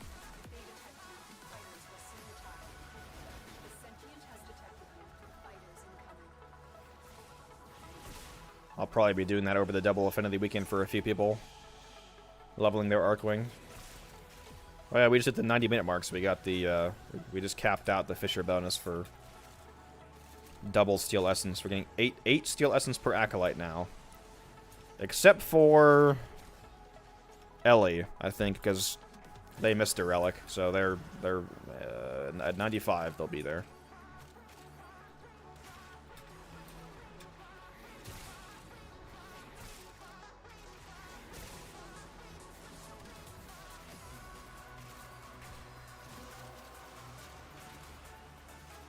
Alright, forgot the whole PT community. We don't want to first thing in more commission for that one. Yeah.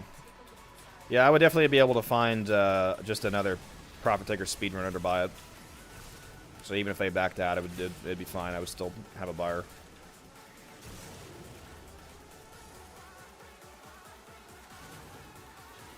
Yeah, come on, Ellie. Stop playing around. I'm watching the newest episode of Jujutsu Kaisen in the background. That's why they weren't paying attention.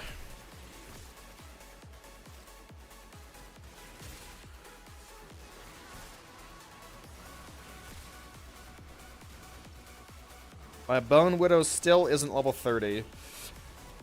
You mean level 40? They go to 40 if you put 5 form on them.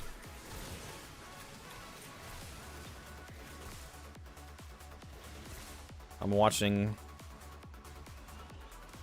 Dan to Dan. Is that how you say that? I heard about that. I don't actually watch it. I literally know nothing about Jujutsu Kaisen, the thing I just joked about, by the way. I just know the name. I don't watch anime. I have heard about that one you just said, though. People are saying it's pretty good.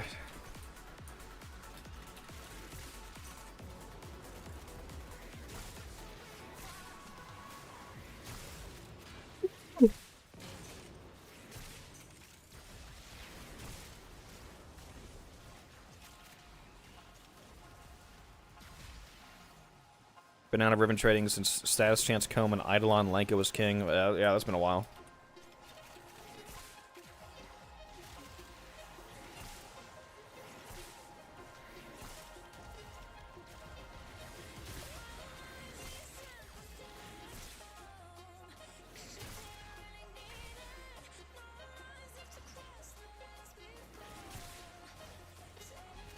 Well, at this point, Mayfu, you may as well just wait for that double Affinity weekend and then finish off your Necromex. Get them both to 40.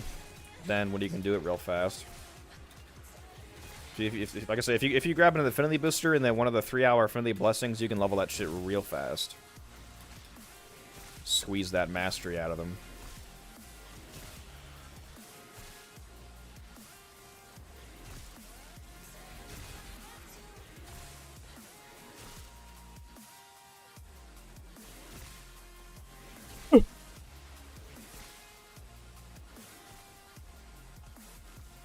Bone Widow to 40, never played it again. Yeah, Void Rig is almost always better than Bone Widow.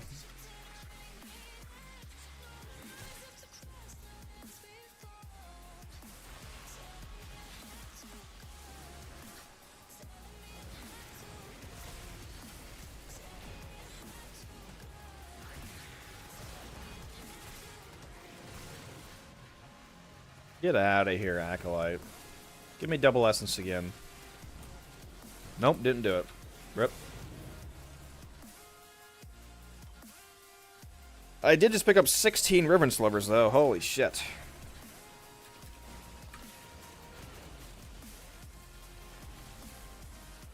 Yeah, I am so close to 20,000 Riven Slivers.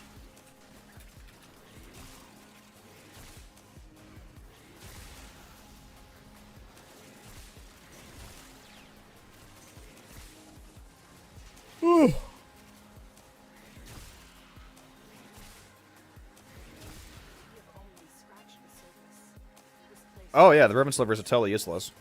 There's no difference between 20,000 and 100 if you play a lot each week, because you can only spend what 40, and realistically you won't even spend that much because like why would you buy the credits? What do I want here? I'll take the Bronco, I suppose. So really, you're only spending what 30? Oh no, not 4. I think it's 35. So you're probably spending what 30 a week, because I think it's 10 for the Kuva, 10 for each ribbon, so that's 30. And I think the credits are 5, so that'd be 35. So really, you're only spending 30 a week, unless you really feel like spending the 5 on the credits.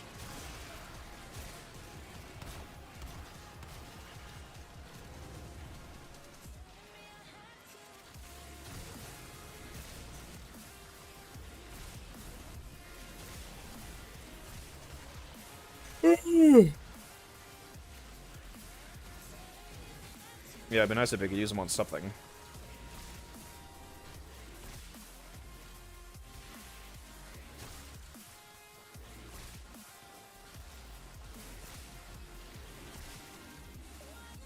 $200 ribbon slivers for a Forma bundle.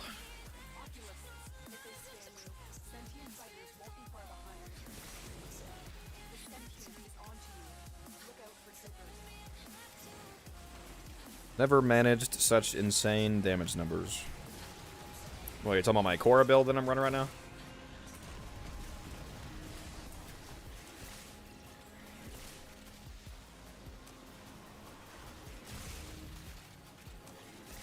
obviously, if they did introduce some way to, you know, infinitely spend Driven Slivers rather than the weekly limited rotation we have now, I understand that it would have to be like limited in how good it would be, because there's people like me that have 20,000. You know, there's people that probably have over 100,000 Driven Slivers that are, you know, blow me out of the water. But I understand that they can't just release like a fucking, like, oh, you can get an Umbra Forma with 100 Riven Slivers, because then people like me would have 11,000 Umbra Forma. So I know it has to be somewhat cost restricted, but they need to add something you can spend it on, dude. Because it really is just a dead resource when you have the amount that I have. I think it's funny seeing the number go up. I mean, it'll be funny to hit 20,000, and it'll be funny when I hit, you know, 50,000 inevitably, but there's no actual use for it, is the problem.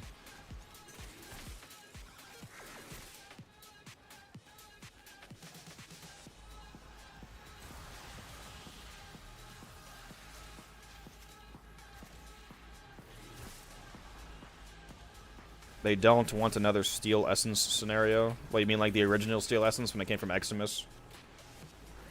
And people were grinding out 10,000?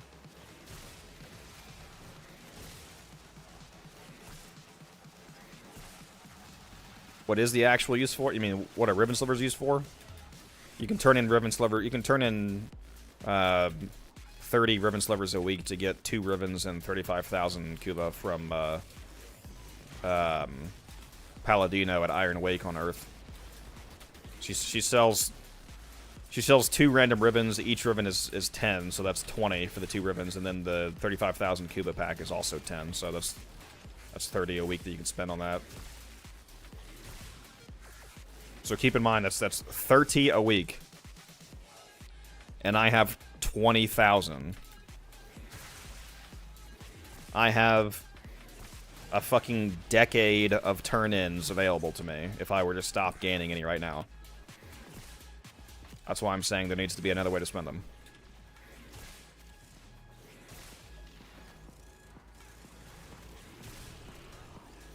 Convert to Vosper. Yeah, I was thinking that too. I was trying to think of what a reasonable Vosper translation would be. You know, like, again, like realistically from DE standpoint, like, you know, you joke about like, oh, 1-to-1, you know, 20,000 slivers, 20,000 Vosper. Like, no, that would obviously be insane. For people like me, at least, that have a ton. So, I don't know. I don't know what a reasonable amount would be. Well, you know what's funny? For people that don't play like me, that would actually be a decent translation, because, like, for a regular person, getting 200 Ribbon Slivers might actually take a pretty long time. So, if it was 1-to-1, that would actually...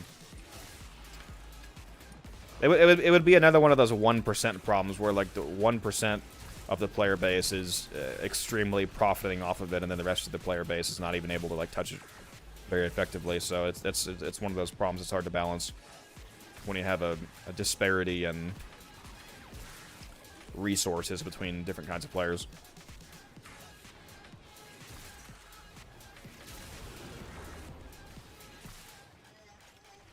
But no one, that's what I mean, LA. Like, I have that amount. I have 20,000. So if it was 1-to-1, I could immediately get 20,000 Vosper and open up, you know, a billion arcanes.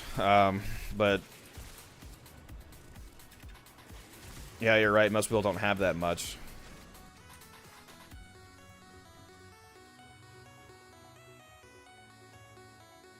I don't know. It's hard. Game balance is hard.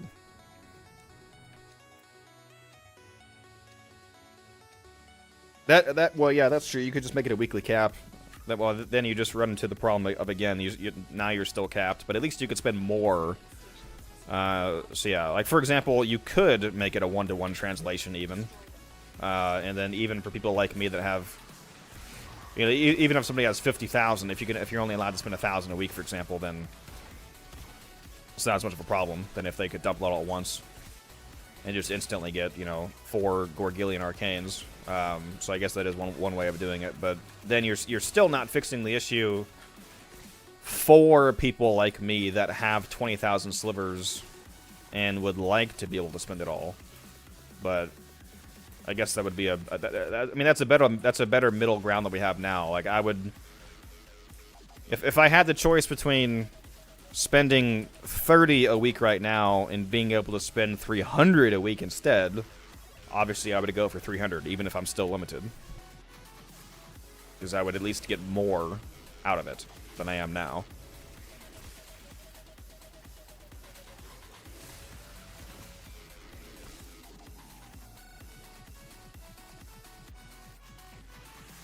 Fighting them for Endo would be pretty great. Yeah, yeah. They should turn Paladino's store into a rotating store similar to the Steel Path offerings that Teshin has. Like, give Paladino like an 8-week rotation with different stuff that where the currency is slivers, and basically make it mirror how Steel Essence works, just with different offerings. Like no Umbra Forma, just a different. Well, I mean, or you could put an Umbra Forma there. Who cares? Just add some things that are different, just to differentiate a little bit. But yeah, like, give us another rotating store, so that we could at least get a little more stuff. Maybe add a Arbitration Vitus Essence bundle to her store. Like, you can turn in, I don't know, fucking 100 ribbon slivers and get 25, 50 Vitus Essence. I don't know. They would have to figure out the numbers, obviously. Just give us fucking something we can get. Yeah, that's a good idea, Jason. Yeah, Umbra Forma once every 8 weeks.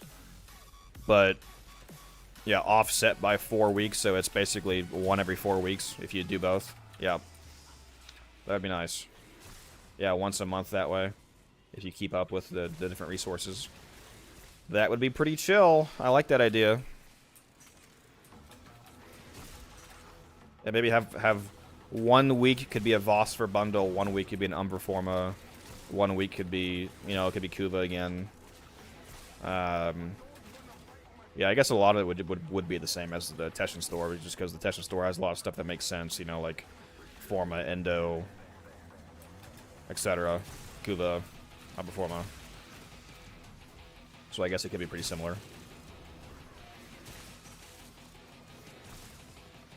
It would make a lot of sense for there to be a Ribbon Sliver discount Kuva bundle, given the fact that Ribbon Slivers are literally used to get Kuva anyway. So, like, one of her weekly rotations could be a bundle of Kuva similar to what Teshin has.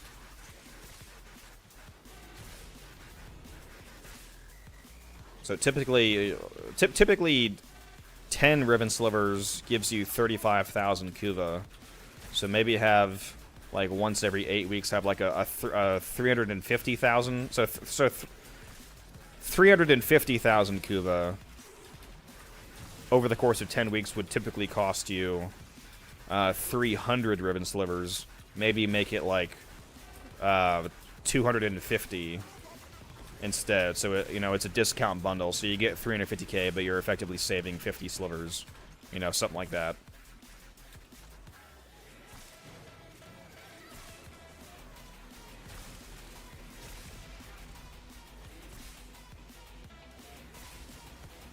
What's up, Emnu? How you doing?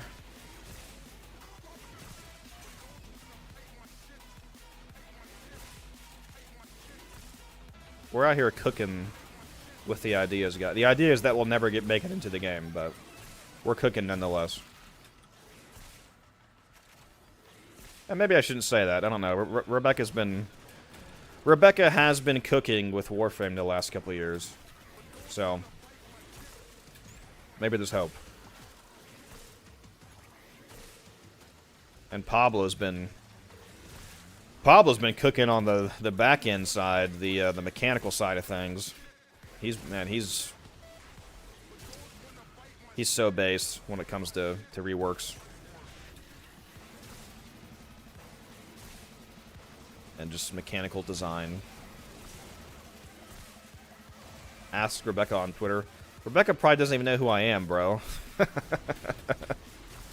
I'm not one of the creators that has recognition that they respond to yet. I don't have an Nautilus Carapace, so yeah, I'm gonna take that actually.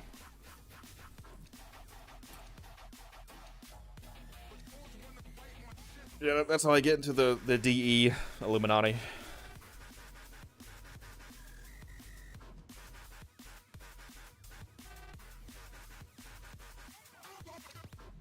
Void signatures, but outside the collective. They are draining your life support, and fast. Eliminate them quickly.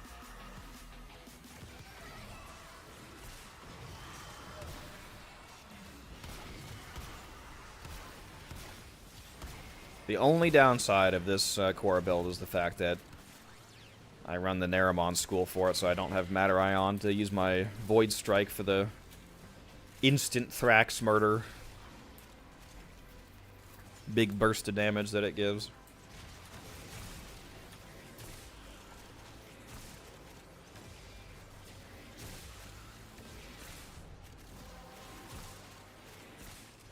Well done, Tenno. Post the Discord link and save that. If anybody in the chat is not already in the Discord, make sure you hop in there. It's open to everybody, especially if you're a paid member on YouTube or if you're one of my Twitch subscribers. First of all, thank you very much, appreciate that. But also make sure that you have your YouTube and Twitch accounts linked. That way, if you do pay for either of those, or if somebody gifts it to you, you can get access to the private members only channels in the Discord. You can also get access to my super secret calculator that I designed. In fact, let me whip that out real quick if you guys want to see that. Here we go. Here's the calculator that I made, and I still make the occasional tweak to it. Anybody who is, like I said, either a YouTube member or a Twitch sub gets access to that as part of that, if you're interested. Will the calculator save your marriage? No, but maybe it can help you calculate the divorce lawyer cost. And, yeah, whenever your wife /procs the marriage in half, it'll, you'll at least know how much damage it'll do. Anyways. Yeah. Hop on the Discord.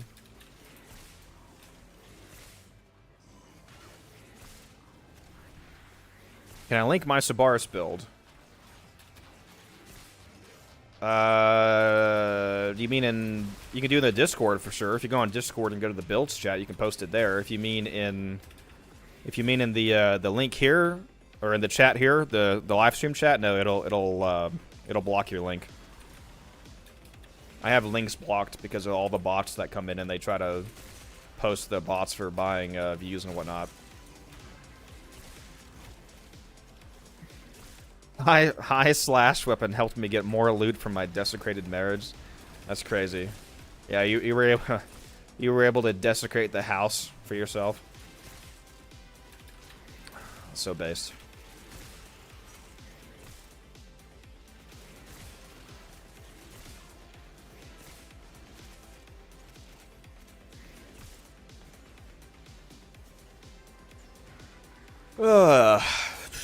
Let me pin that link on both chats here, so if anybody wants to hop in the Discord, it's available.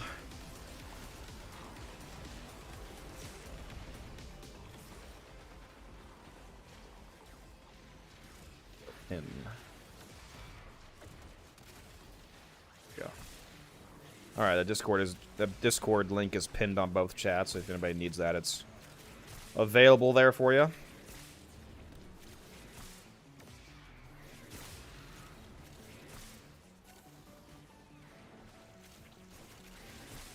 In game? Well, to me, yeah, sure. I'm not going to be able to view it because I'm on a mission right now, Mayfu. You can't open links in mission, but you can send it to me if you want. I just won't be able to see it until I leave. If you want me to see it right now, then go post it in the builds chat in the Discord.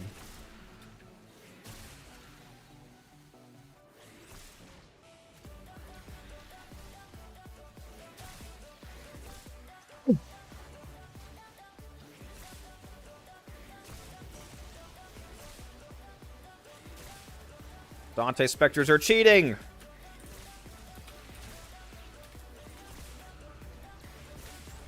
This would be way less chill if I didn't have a Dante Spectre out.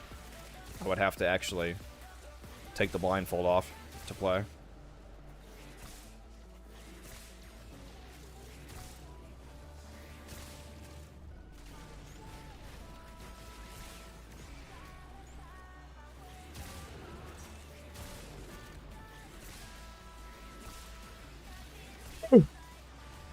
Why am I yawning? Damn. That's a stupid question. I know why I'm yawning. It's because I got 3 hours of sleep last night.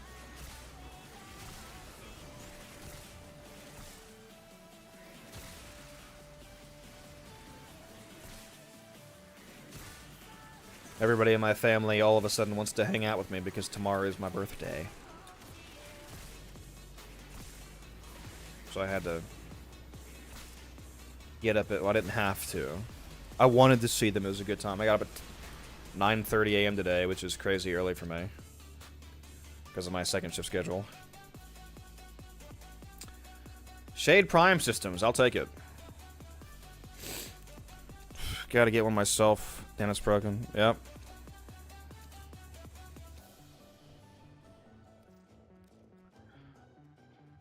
Hey man, really enjoy the videos. Well, I'm glad you like them, Nup. With most creators, I get the feeling that they are not really open to the idea of optimizing for other aspects than damage numbers. Oh, so you're mainly talking about the you're doing too much damage video. Yeah, I had... So people either love or fucking hate that video. That video was a real split down the middle there on opinion. Some people said the video was the stupidest video they ever saw, and other people thought it was great. So it's always interesting to hear someone's opinion on it.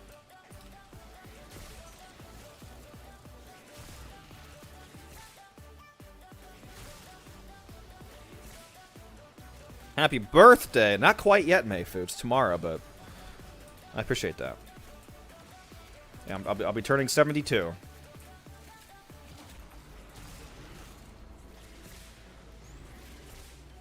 Speaking of tomorrow, aside from more birthday shenanigans that I'm involved in, I need to work on some videos. I need to work on some more, I have a few more, guide-style videos along those same veins that I want to put out. I want to put out a video about, settings to change in a Warframe. Like literally settings, like going into your options and changing, like, graphical settings and mechanical settings and talking about keybinds and whatnot. Like top 10 settings to change in a Warframe or something like that. Like, one of the main things would be keybinds, for sure. There's a ton of people that have been playing Warframe on a PC for, like, the whole time Warframe's been out. Like, they've been PC players the whole time, and they don't use keybinds. It's fucking insane. It's crazy not using keybinds. You can keybind the first 12 things on your gear wheel, so you can bind, like, you know, energy pads, railjack crewmates, art gun, necromechs, K-drive, you know, specters, and anything you can put on your gear wheel, you can turn into a keybind instead, so that you can throw it out at the toss of a button or the press of a button, rather than having to actually open up your wheel and find it. Very convenient.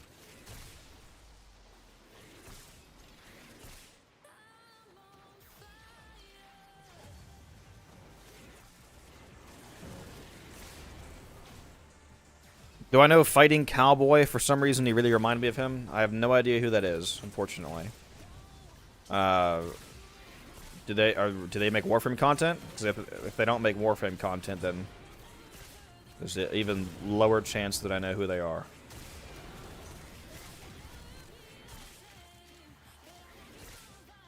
If I'm on YouTube, I'm probably either watching a cooking video or a Warframe video.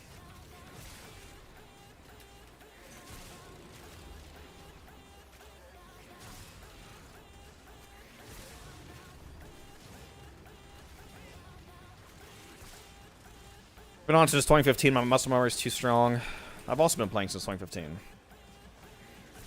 I moved over from console last year, so I think you can make the adjustment. If I can make the adjustment of completely transitioning platforms, I believe in you.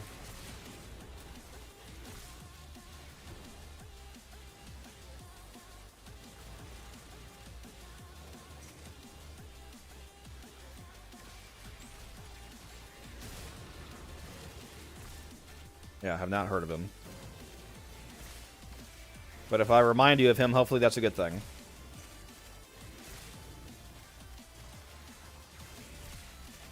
I like doing 2 full spins to get to my energy pad. Yeah. Yeah, that's rough. Yeah, I just pressed 6. I have energy pads bound to 6 on my keyboard.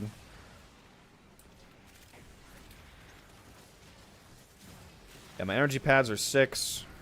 My Necromech is 7. My Archwing is 8.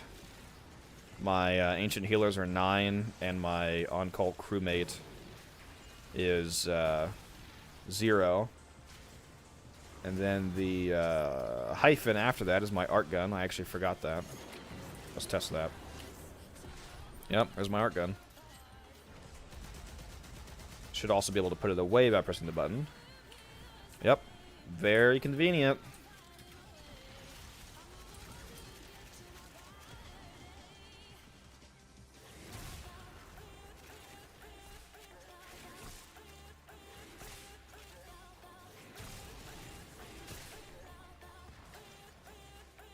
Nice for Archwing Open World. Yeah, it's awesome. I just hop up into the air and hit 8 on my keyboard, and then I go into my Archwing. It's way better than having to open up your gear wheel. I need to keybind my... I don't actually have 12 keybinds.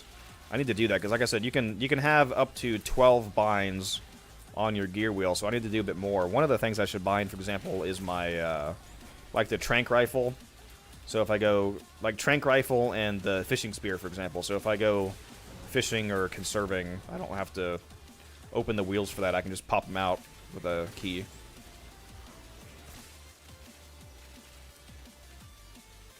I was thinking that the other day when I was going conserving, trying to get some of the mods, the new mods that came out.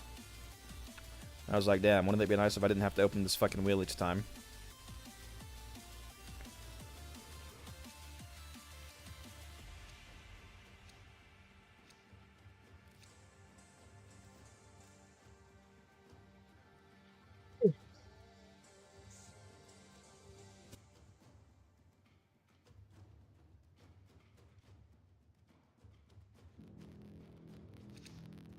Hiding Lua in the void risked the unfathomable. I fear we are seeing the consequences of that risk now. Destroy these void-stained enemies.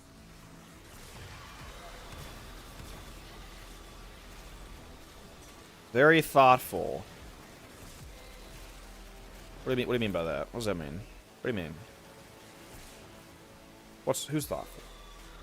32 Lua Plasm, I'll take it. I definitely must have had some double procs in there. What am I up to now? 559 Lua Thrax Plasm from this run so far. We like it. We like to see it.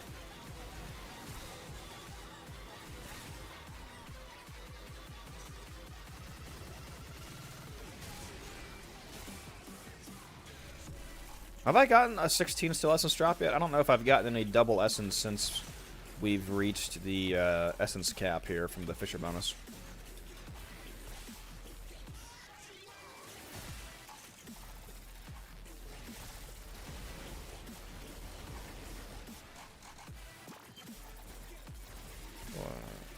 What, stream delay? Yep. Always the little stream delay.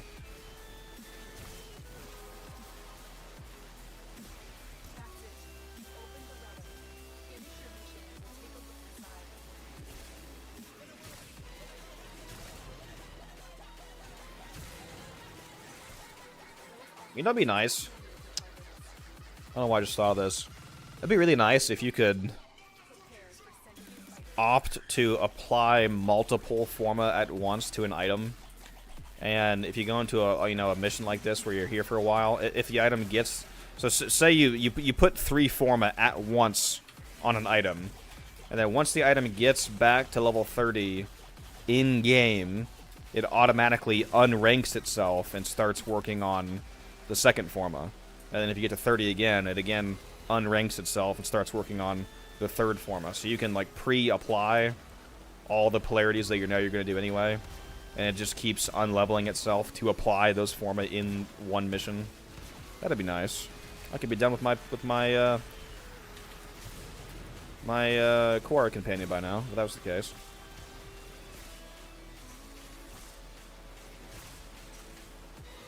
Guess my overguard wore out there and I went down. I wasn't paying attention to my shield gate.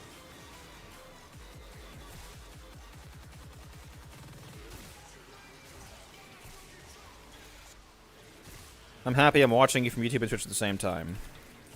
Bro's giving me that double time. It's crazy.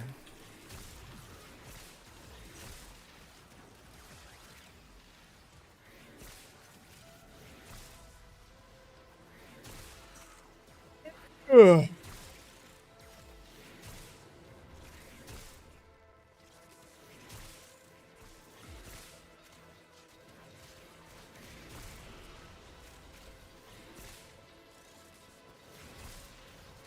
That sounds kind of buggy.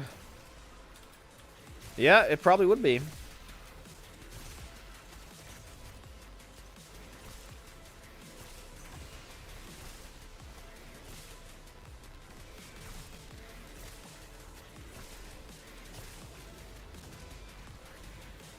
Yeah, they could make it do something else instead of unleveling it. I was just saying it would de-level you because that's how Forma usually works. So I was just basically saying it would go through the regular process, except you could front load it, you know. But yeah, I mean they could also do something different, like an affinity multiplier, like you said. Maybe they could introduce some kind of new item that does that, like a I don't know, multi-forma adapter. And when you use it on an item, it lets you, I don't know, it lets you apply, say, three polarities to it. But for the cost of front loading those three polarities, it takes, you know, like you said, there's an affinity multiplier. It takes longer to level, or it has some sort of challenge you got to do, or debuff. Who knows? Something cool. Change things up.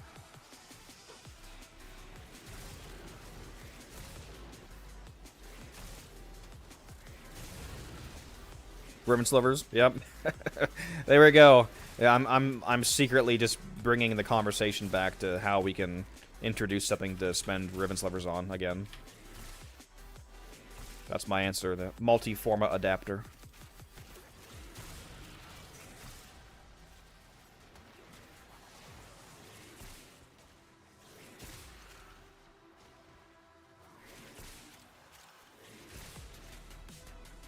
Formas need to be universal. Well, you mean like when you forma a spot, it's like an aura forma where it lets you put any mod on there? I don't know if I agree with that, because if they did that, that would. It's gonna sound weird, but the main reason why I disagree with that is because I know for a fact that would massively cut into their profits, and to too much of a noticeable degree, then you start to, you know, obviously negatively impact the game because they need to make money, and Forma is one of their biggest sources of revenue. And I don't think the current system for Forma is horrendous, especially with, for example, they just gave us the fairly generous buff of silver Forma drops from relics now give you 2 blueprints instead of 1. Like if you look right here, this says 2x Forma blueprint. That was something they recently did. That was nice. I don't think all Forma should be universal. I think they should introduce universal Forma as a new kind of Forma. Basically Aura Forma, but for regular Forma slots. They should introduce that as a somewhat limited thing that you can earn. And if you use that unique universal Forma, then it has the effect of being an omni polarity, where you can put any mod there. And I think that would be a nice way to juice up a few of your builds. Not all of them, though.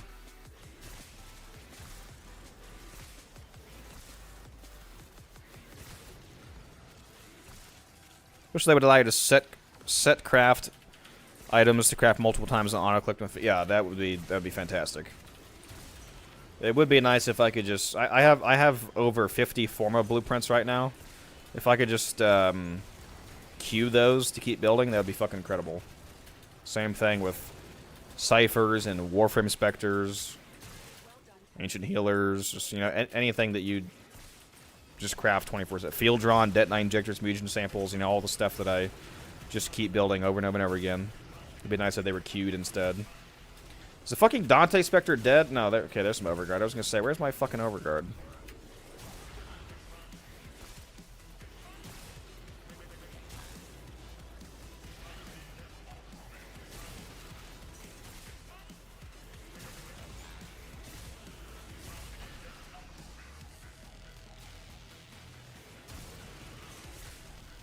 That's what Umbra Forma should do.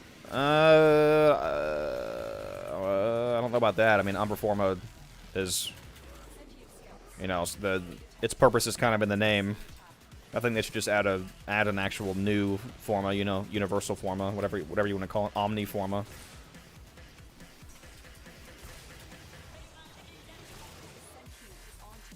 I think it'd be kind of weird to change what Umbra Forma does after it's already existed and done what it does for so long. Just add something new.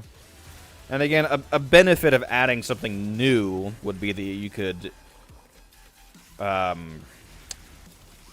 add it somewhere that like Riven Slivers. Yeah, let's go back to Riven Slivers. Make something new and make it available for Riven Slivers, and then that would both be a useful resource, and it would give you a purpose to having all these fucking Riven Slivers, or at least some of them. Like, you just being able to spend more than 35 a week.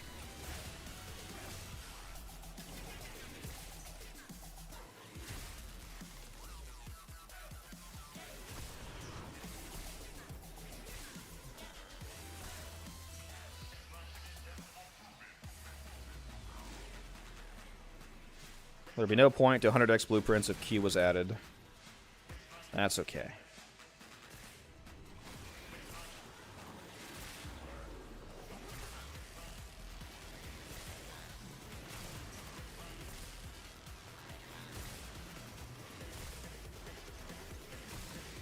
Or a Forma for the Exilus slot. Yeah. That would just, I mean, yeah, just probably just make that part of the general Omni Forma if they were to make that. I don't think there needs to necessarily be a distinction between Exilus and regular bodies, like regular body slots. Just make that the Omni Forma.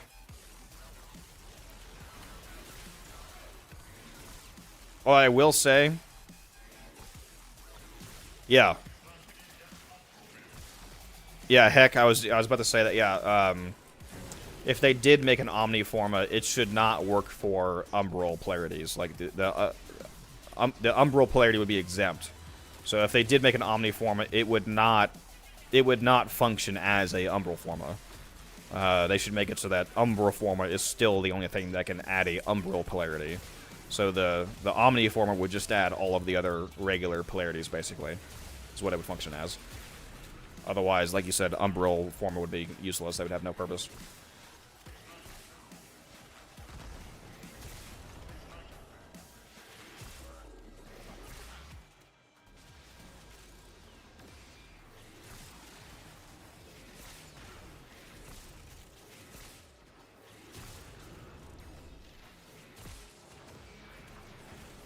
And I don't know how rare they would be.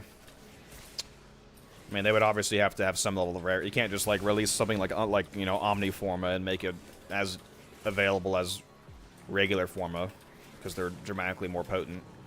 So I don't know. I'm just the idea man, okay? Their DE is the one that's got to make it work. I'm just the architect who designs the fancy building and says, fuck the engineers, you guys have to figure it out.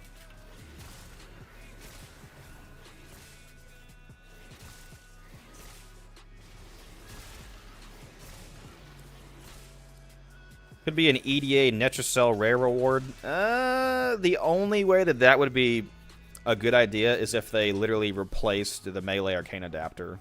Because otherwise you would be just diluting the pool even more away from getting Archon shards. If you replace the 15% chance, though... I did not want to take a Brat Receiver. I should have taken the shade, whatever. If you replaced the 15% chance to get a melee arcane adapter with the 15% chance to get an Omni Forma, that would be based.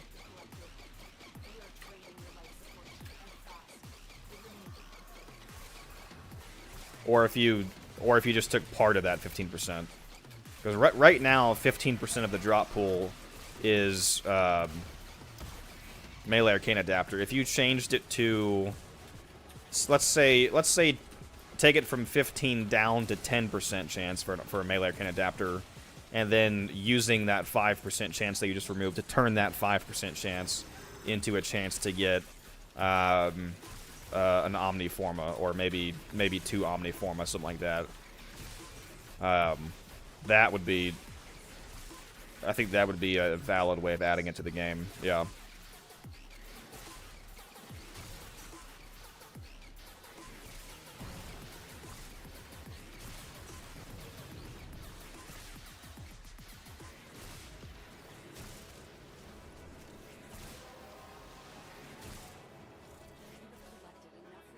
I wonder what frames I would actually put that on.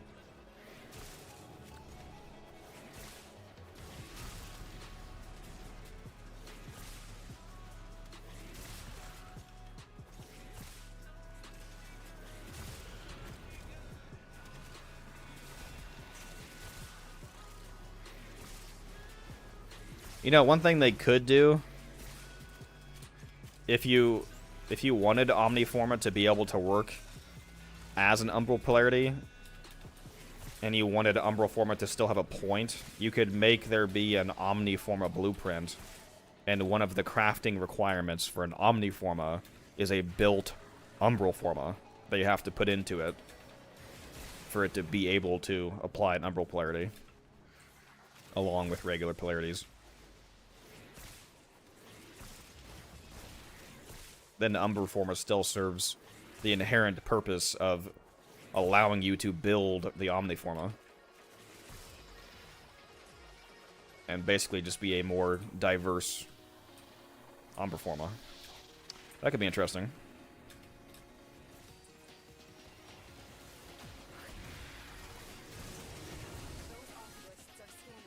Get slapped.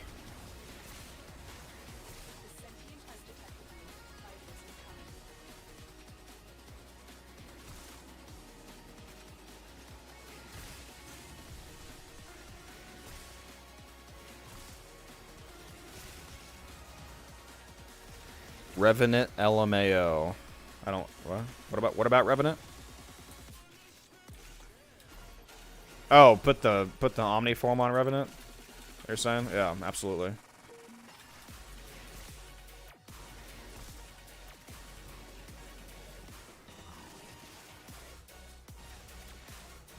I was gonna do a video of getting my first ever Omniform and putting it on Limbo.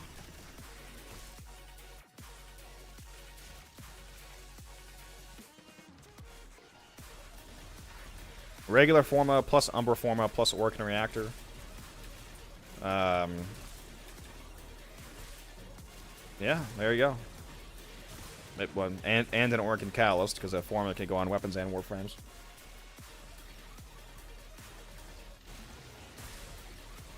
Put 8 Umbra Forma on Ureli? Oh, God. It wasn't worth it to cure cancer. Oh, that was bad. I'm sorry. It was worth it. It was worth it.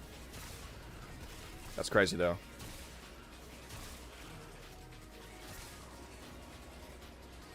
Bro made a unusable Ureli. That's amazing.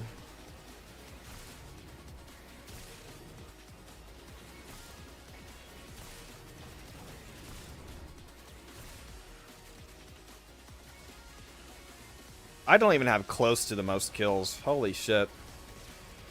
It's the Grendel has the most kills. I'm terrible. My core is garbage.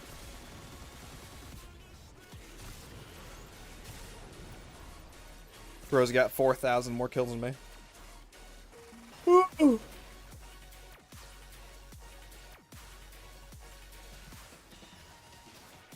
Oh, using that new augment, yeah. Heard it's pretty good.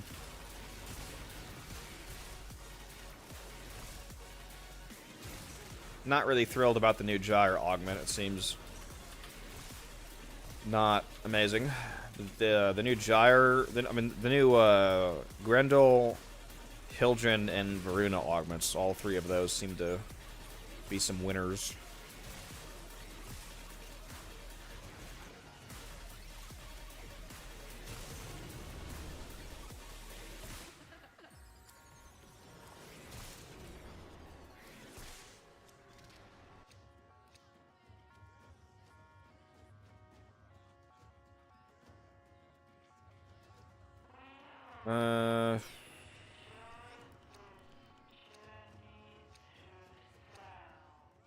I'm gonna take the Paris Limb just because it's worth the most ducats.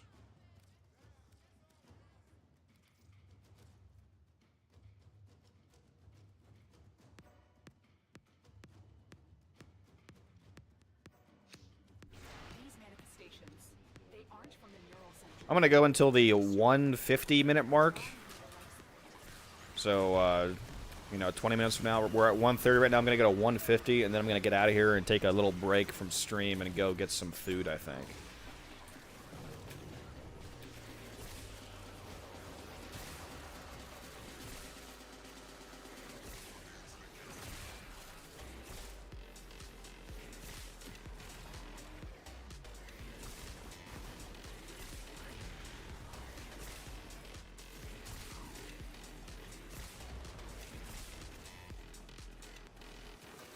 Just so you guys know what's going on.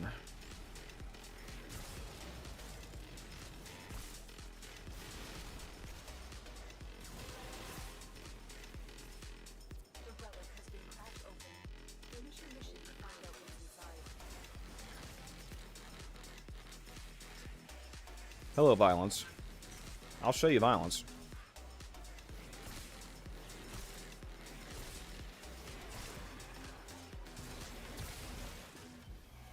Don't know why that first one missed. 16 steel essence, baby. There it is. There's a double. There is a 16 drop. I'm at 265 essence right now.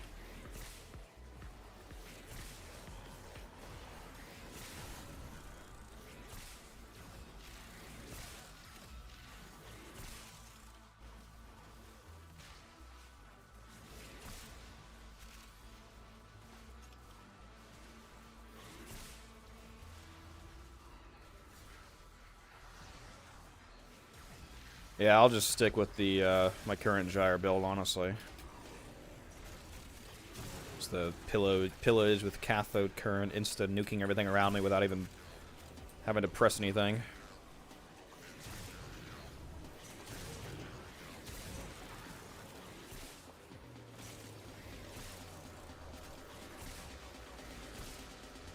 That reminds me, I still need to decide who to put that Invigoration God roll on that I got this week.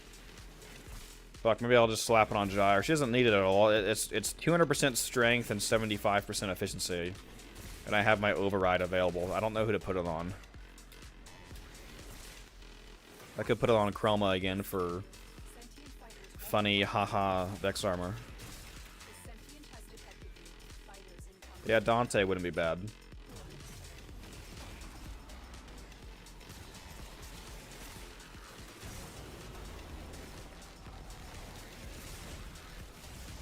Limbo? Absolutely. That would make a Rift Torrent Limbo do quite a bit of damage. Jade? No, that's kind of a based option. That's actually not bad. She wouldn't mind the efficiency either. I actually might put it on Jade. That's actually one of the better frame ideas, I think.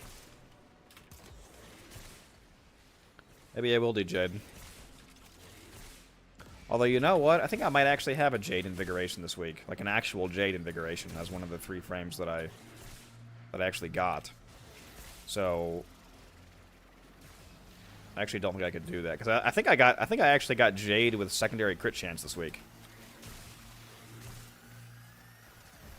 Which is pretty nice since she has a secondary, has a exalted ability.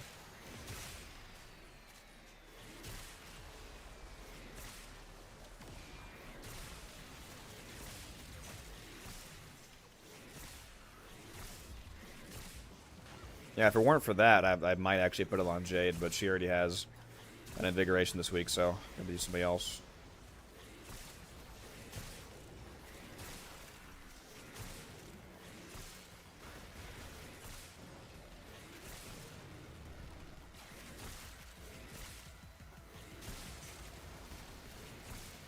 Or I could just not use the Invigoration. Like, it is, you know, a god roll, basically. 200 strength and 75% efficiency. But my favorite Invigoration is getting the 100% range and then putting it on Gyre, for example. Because having a 365% range Gyre and then taking it to her Fissure and getting corrupted and turning it into fucking 730% range. Then having a 730% range permanent rotor swell thanks to her augment. It's pretty funny. I streamed to that one time. And I think some of you guys that are here right now were here for that stream, you know, a couple months ago, where I had that invigorated Gyre. It was so good, dude.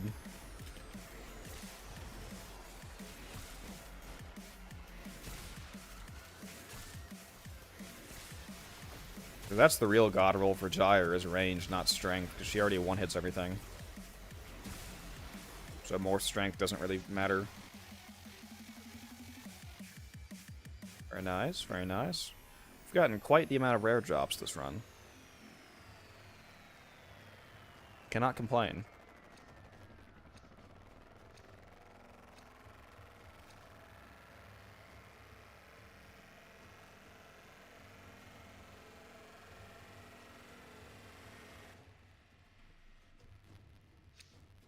These manifestations must not be allowed a foothold on Lua. Life support is at risk. Destroy them.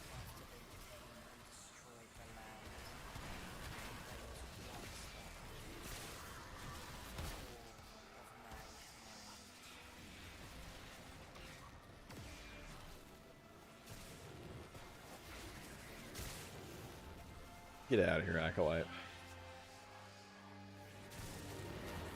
Get out of here, Stinky.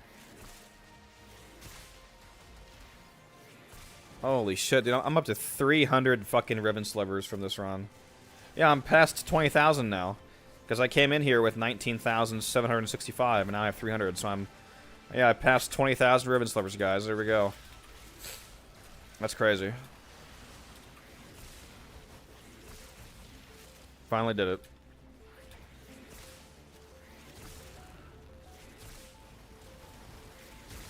I'm at an ungodly amount of Lua Thraxplasm, too. Before I came in here, I was at 22,641. We've gotten 700 from this run so far, so we're past 23,000.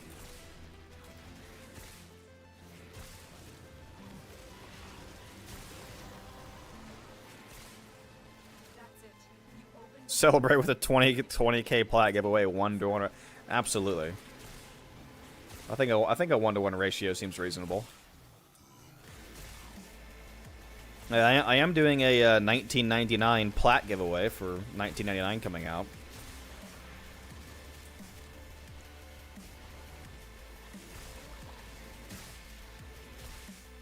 We'll see who wins that.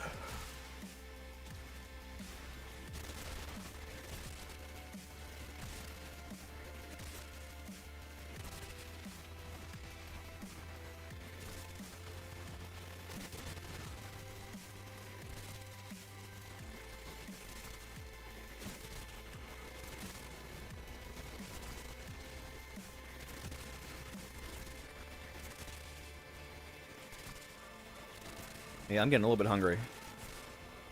I feel like I'm gonna be afraid to eat any food now that I know that my tooth has that issue. I feel like every bite I take is gonna be the last bite before my tooth explodes.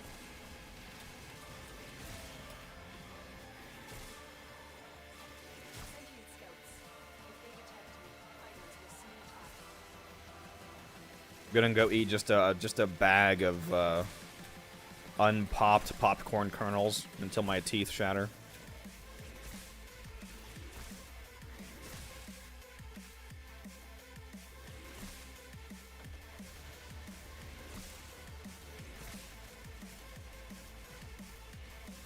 The 10,000 subscriber special on YouTube is going to be me operating on myself and removing my own tooth with pliers. No painkillers, no lidocaine. Just straight raw dog and tooth extraction. Live on stream.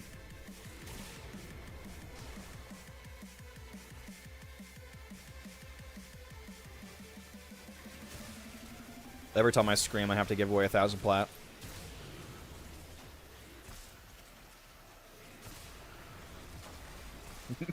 Making the bot accounts right now. That's crazy. Bro is depraved. He needs my torture.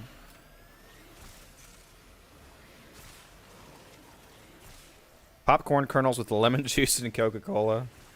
Yeah, just straight lemon. Just fresh squeezed lemon. Not lemonade, just straight lemon juice. Just pure acid. Pure pain.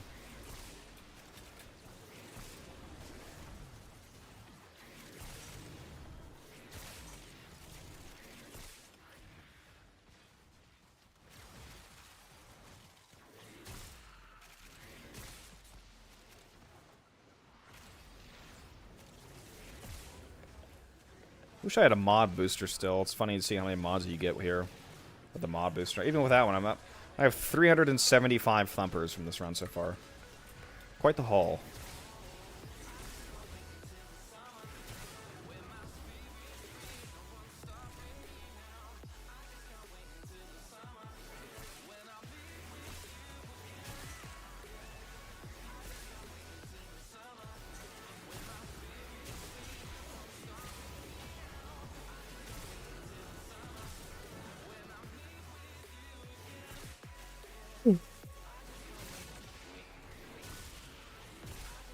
Oh shit, I'm gonna miss energy drinks, but this gives me a reason to stop drinking them, I'll tell you what. I am drinking only water for a while, I think.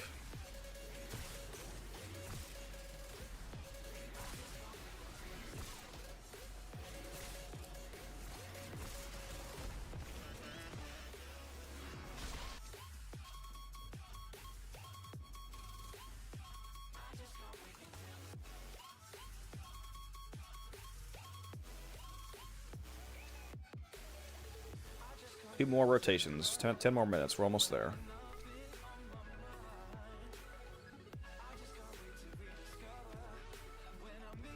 I refuse to run this Lith C4 relic. I have 170 of them. I never run it because I think it's funny having 170 of a single relic.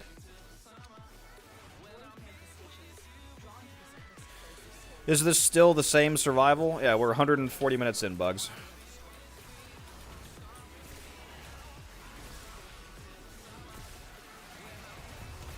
We're in here chilling. I'm leaving at 150 though, and I'm gonna take a little stream break to go get some food. So I'll be gone for, I don't know, an hour-ish. Yeah. Oh, yeah. This is my warm-up run. Yeah.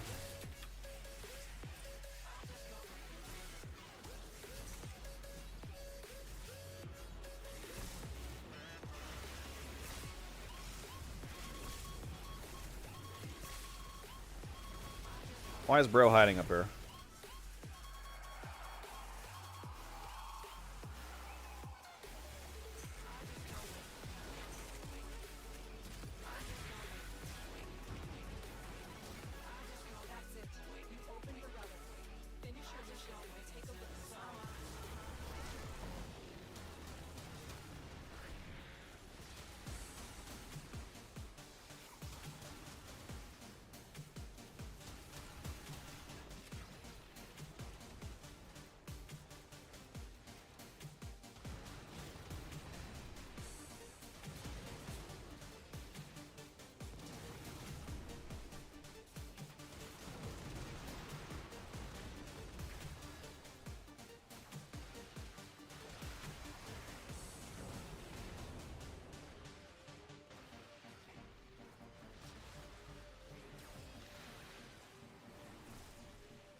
Yeah, since the break is going to be a little longer than just like a little snack break, because I'm actually going to I'm actually going to go somewhere and eat, I think. So it'll be an hour-ish, so not super long. But because of that, I'm probably going to actually end the stream, because I don't want to just have the stream running for that long. It's going to fuck up my retention stats, honestly. So I'll probably end the stream and then bring it back later on.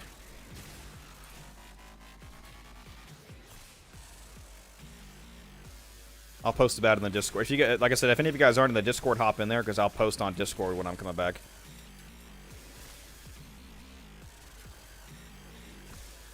How the fuck am I one-shotting things with no Magistar? Ellie asks. I mean, these guys are only level 600 and you're playing as Korra, so if you have an appropriate build, I would hope you still are one-shotting, especially if you're using Magus Aggress.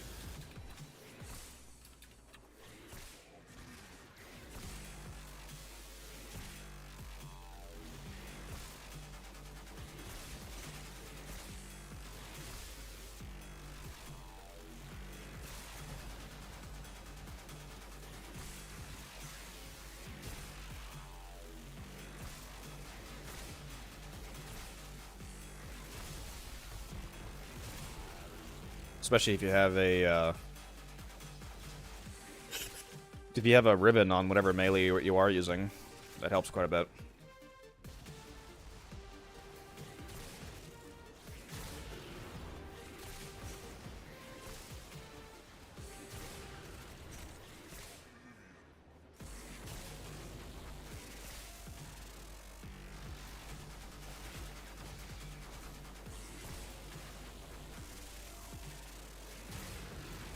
MK kills, very nice, very nice. I'm gonna have to ban you for having more kills than me, but very nice, nonetheless.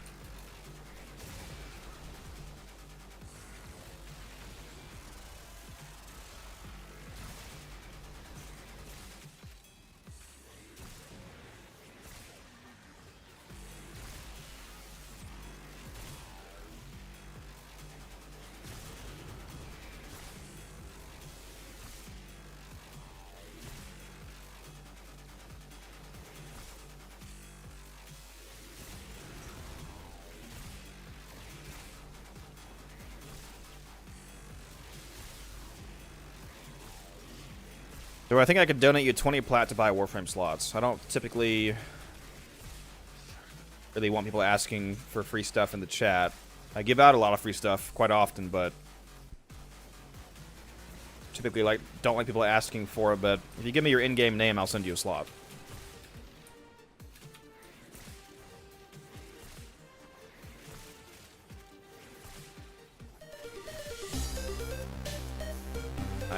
I'll send you a Warframe slot, Avery, if you drop your in-game name in the chat. Just don't ask for something free again.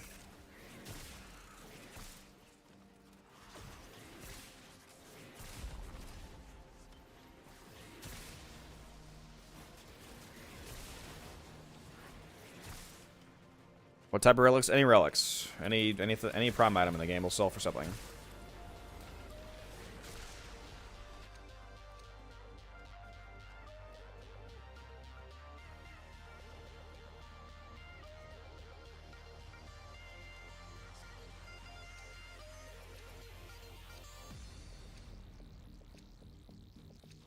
One more relic.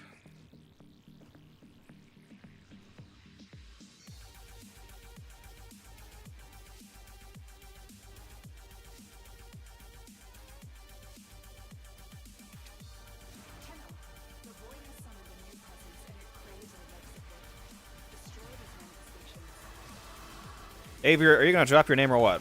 You're asking for free shit. I'm telling you, I'll give you free shit if you drop your name in the chat. So drop your name in the chat if you want me to send you a slot.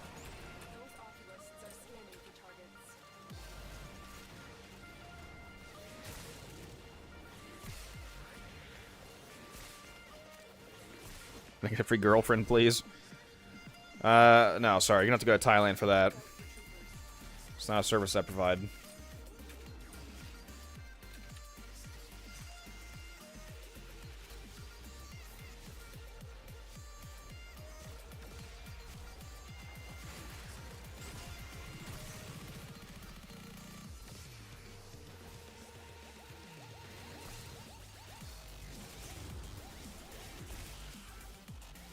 Work for it? Alright, well there you go.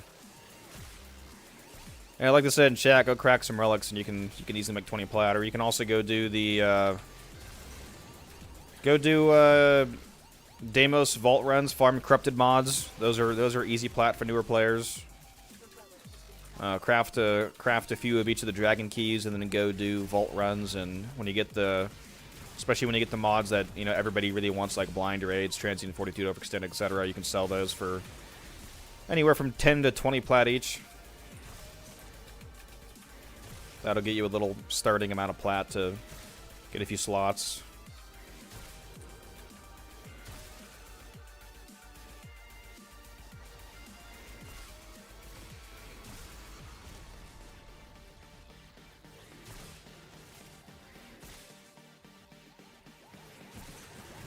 Now, obviously, this reminds me. This is. I'm not saying you should do this, but in my opinion, if anybody plays this game and they've put in at least let's say 10+ hours. If you put in over 10 hours in the game and you still like it, then you probably know that you like the game by that point.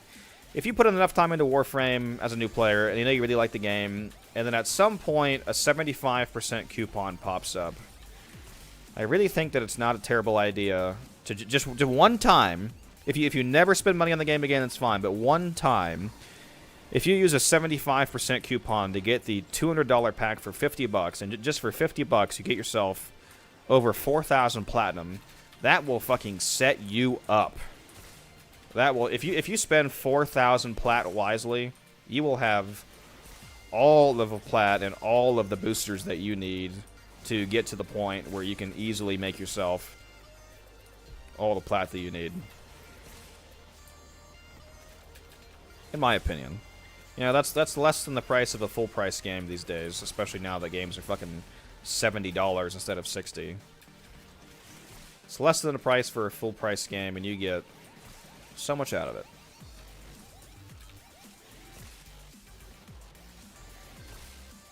If Codex had a faction, it'd be Corpus for sure. Yeah. Yeah.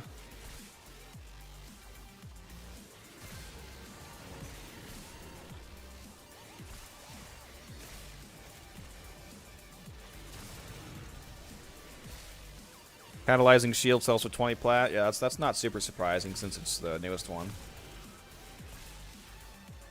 Anybody who didn't get it for free when it first came out from the event run they had of it is gonna want that.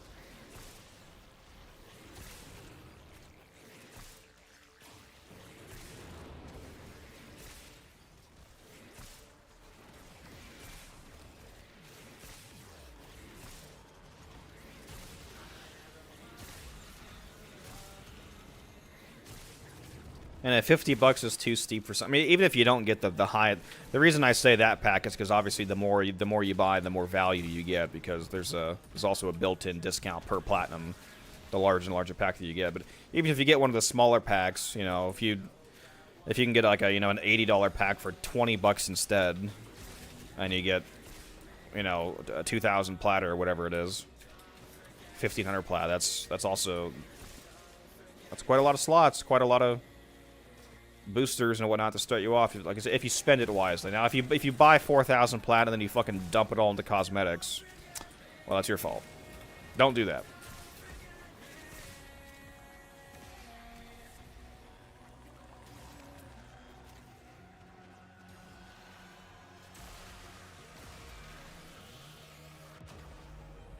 Whoops, I went down because I was typing somebody. This guy wants to buy something. Speaking of which, let me turn off my market presence if I'm about to leave.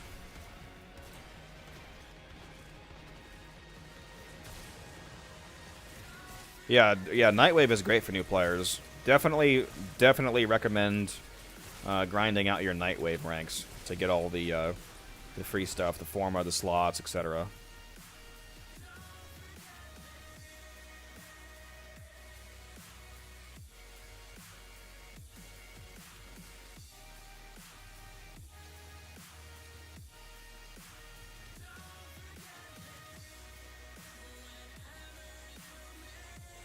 Alright, good run, guys. Let's get out of here. After we kill the tracks. Of course.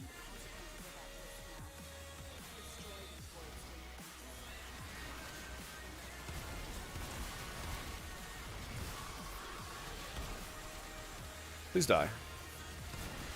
I want to go eat. I'm hungry. I'm gonna go eat a bowl of acid to really help my teeth get better. Alright.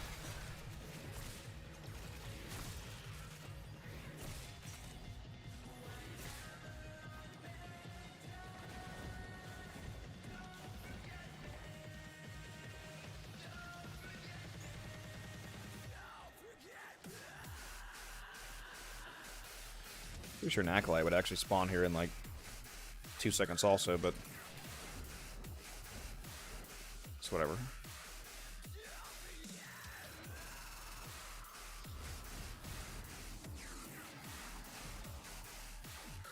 It's just the sentient spawn. I don't care about those.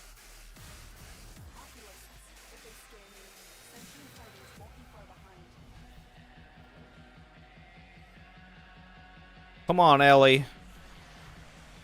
Got that Master Rank 10 movement. I'm just kidding. I'm just kidding. I'm sorry.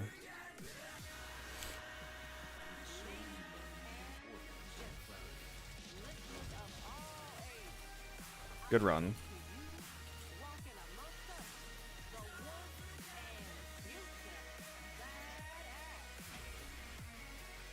Very good game. 817 Luithrax Plasm and 319 Steel Essence. And 3 million credits, because why not?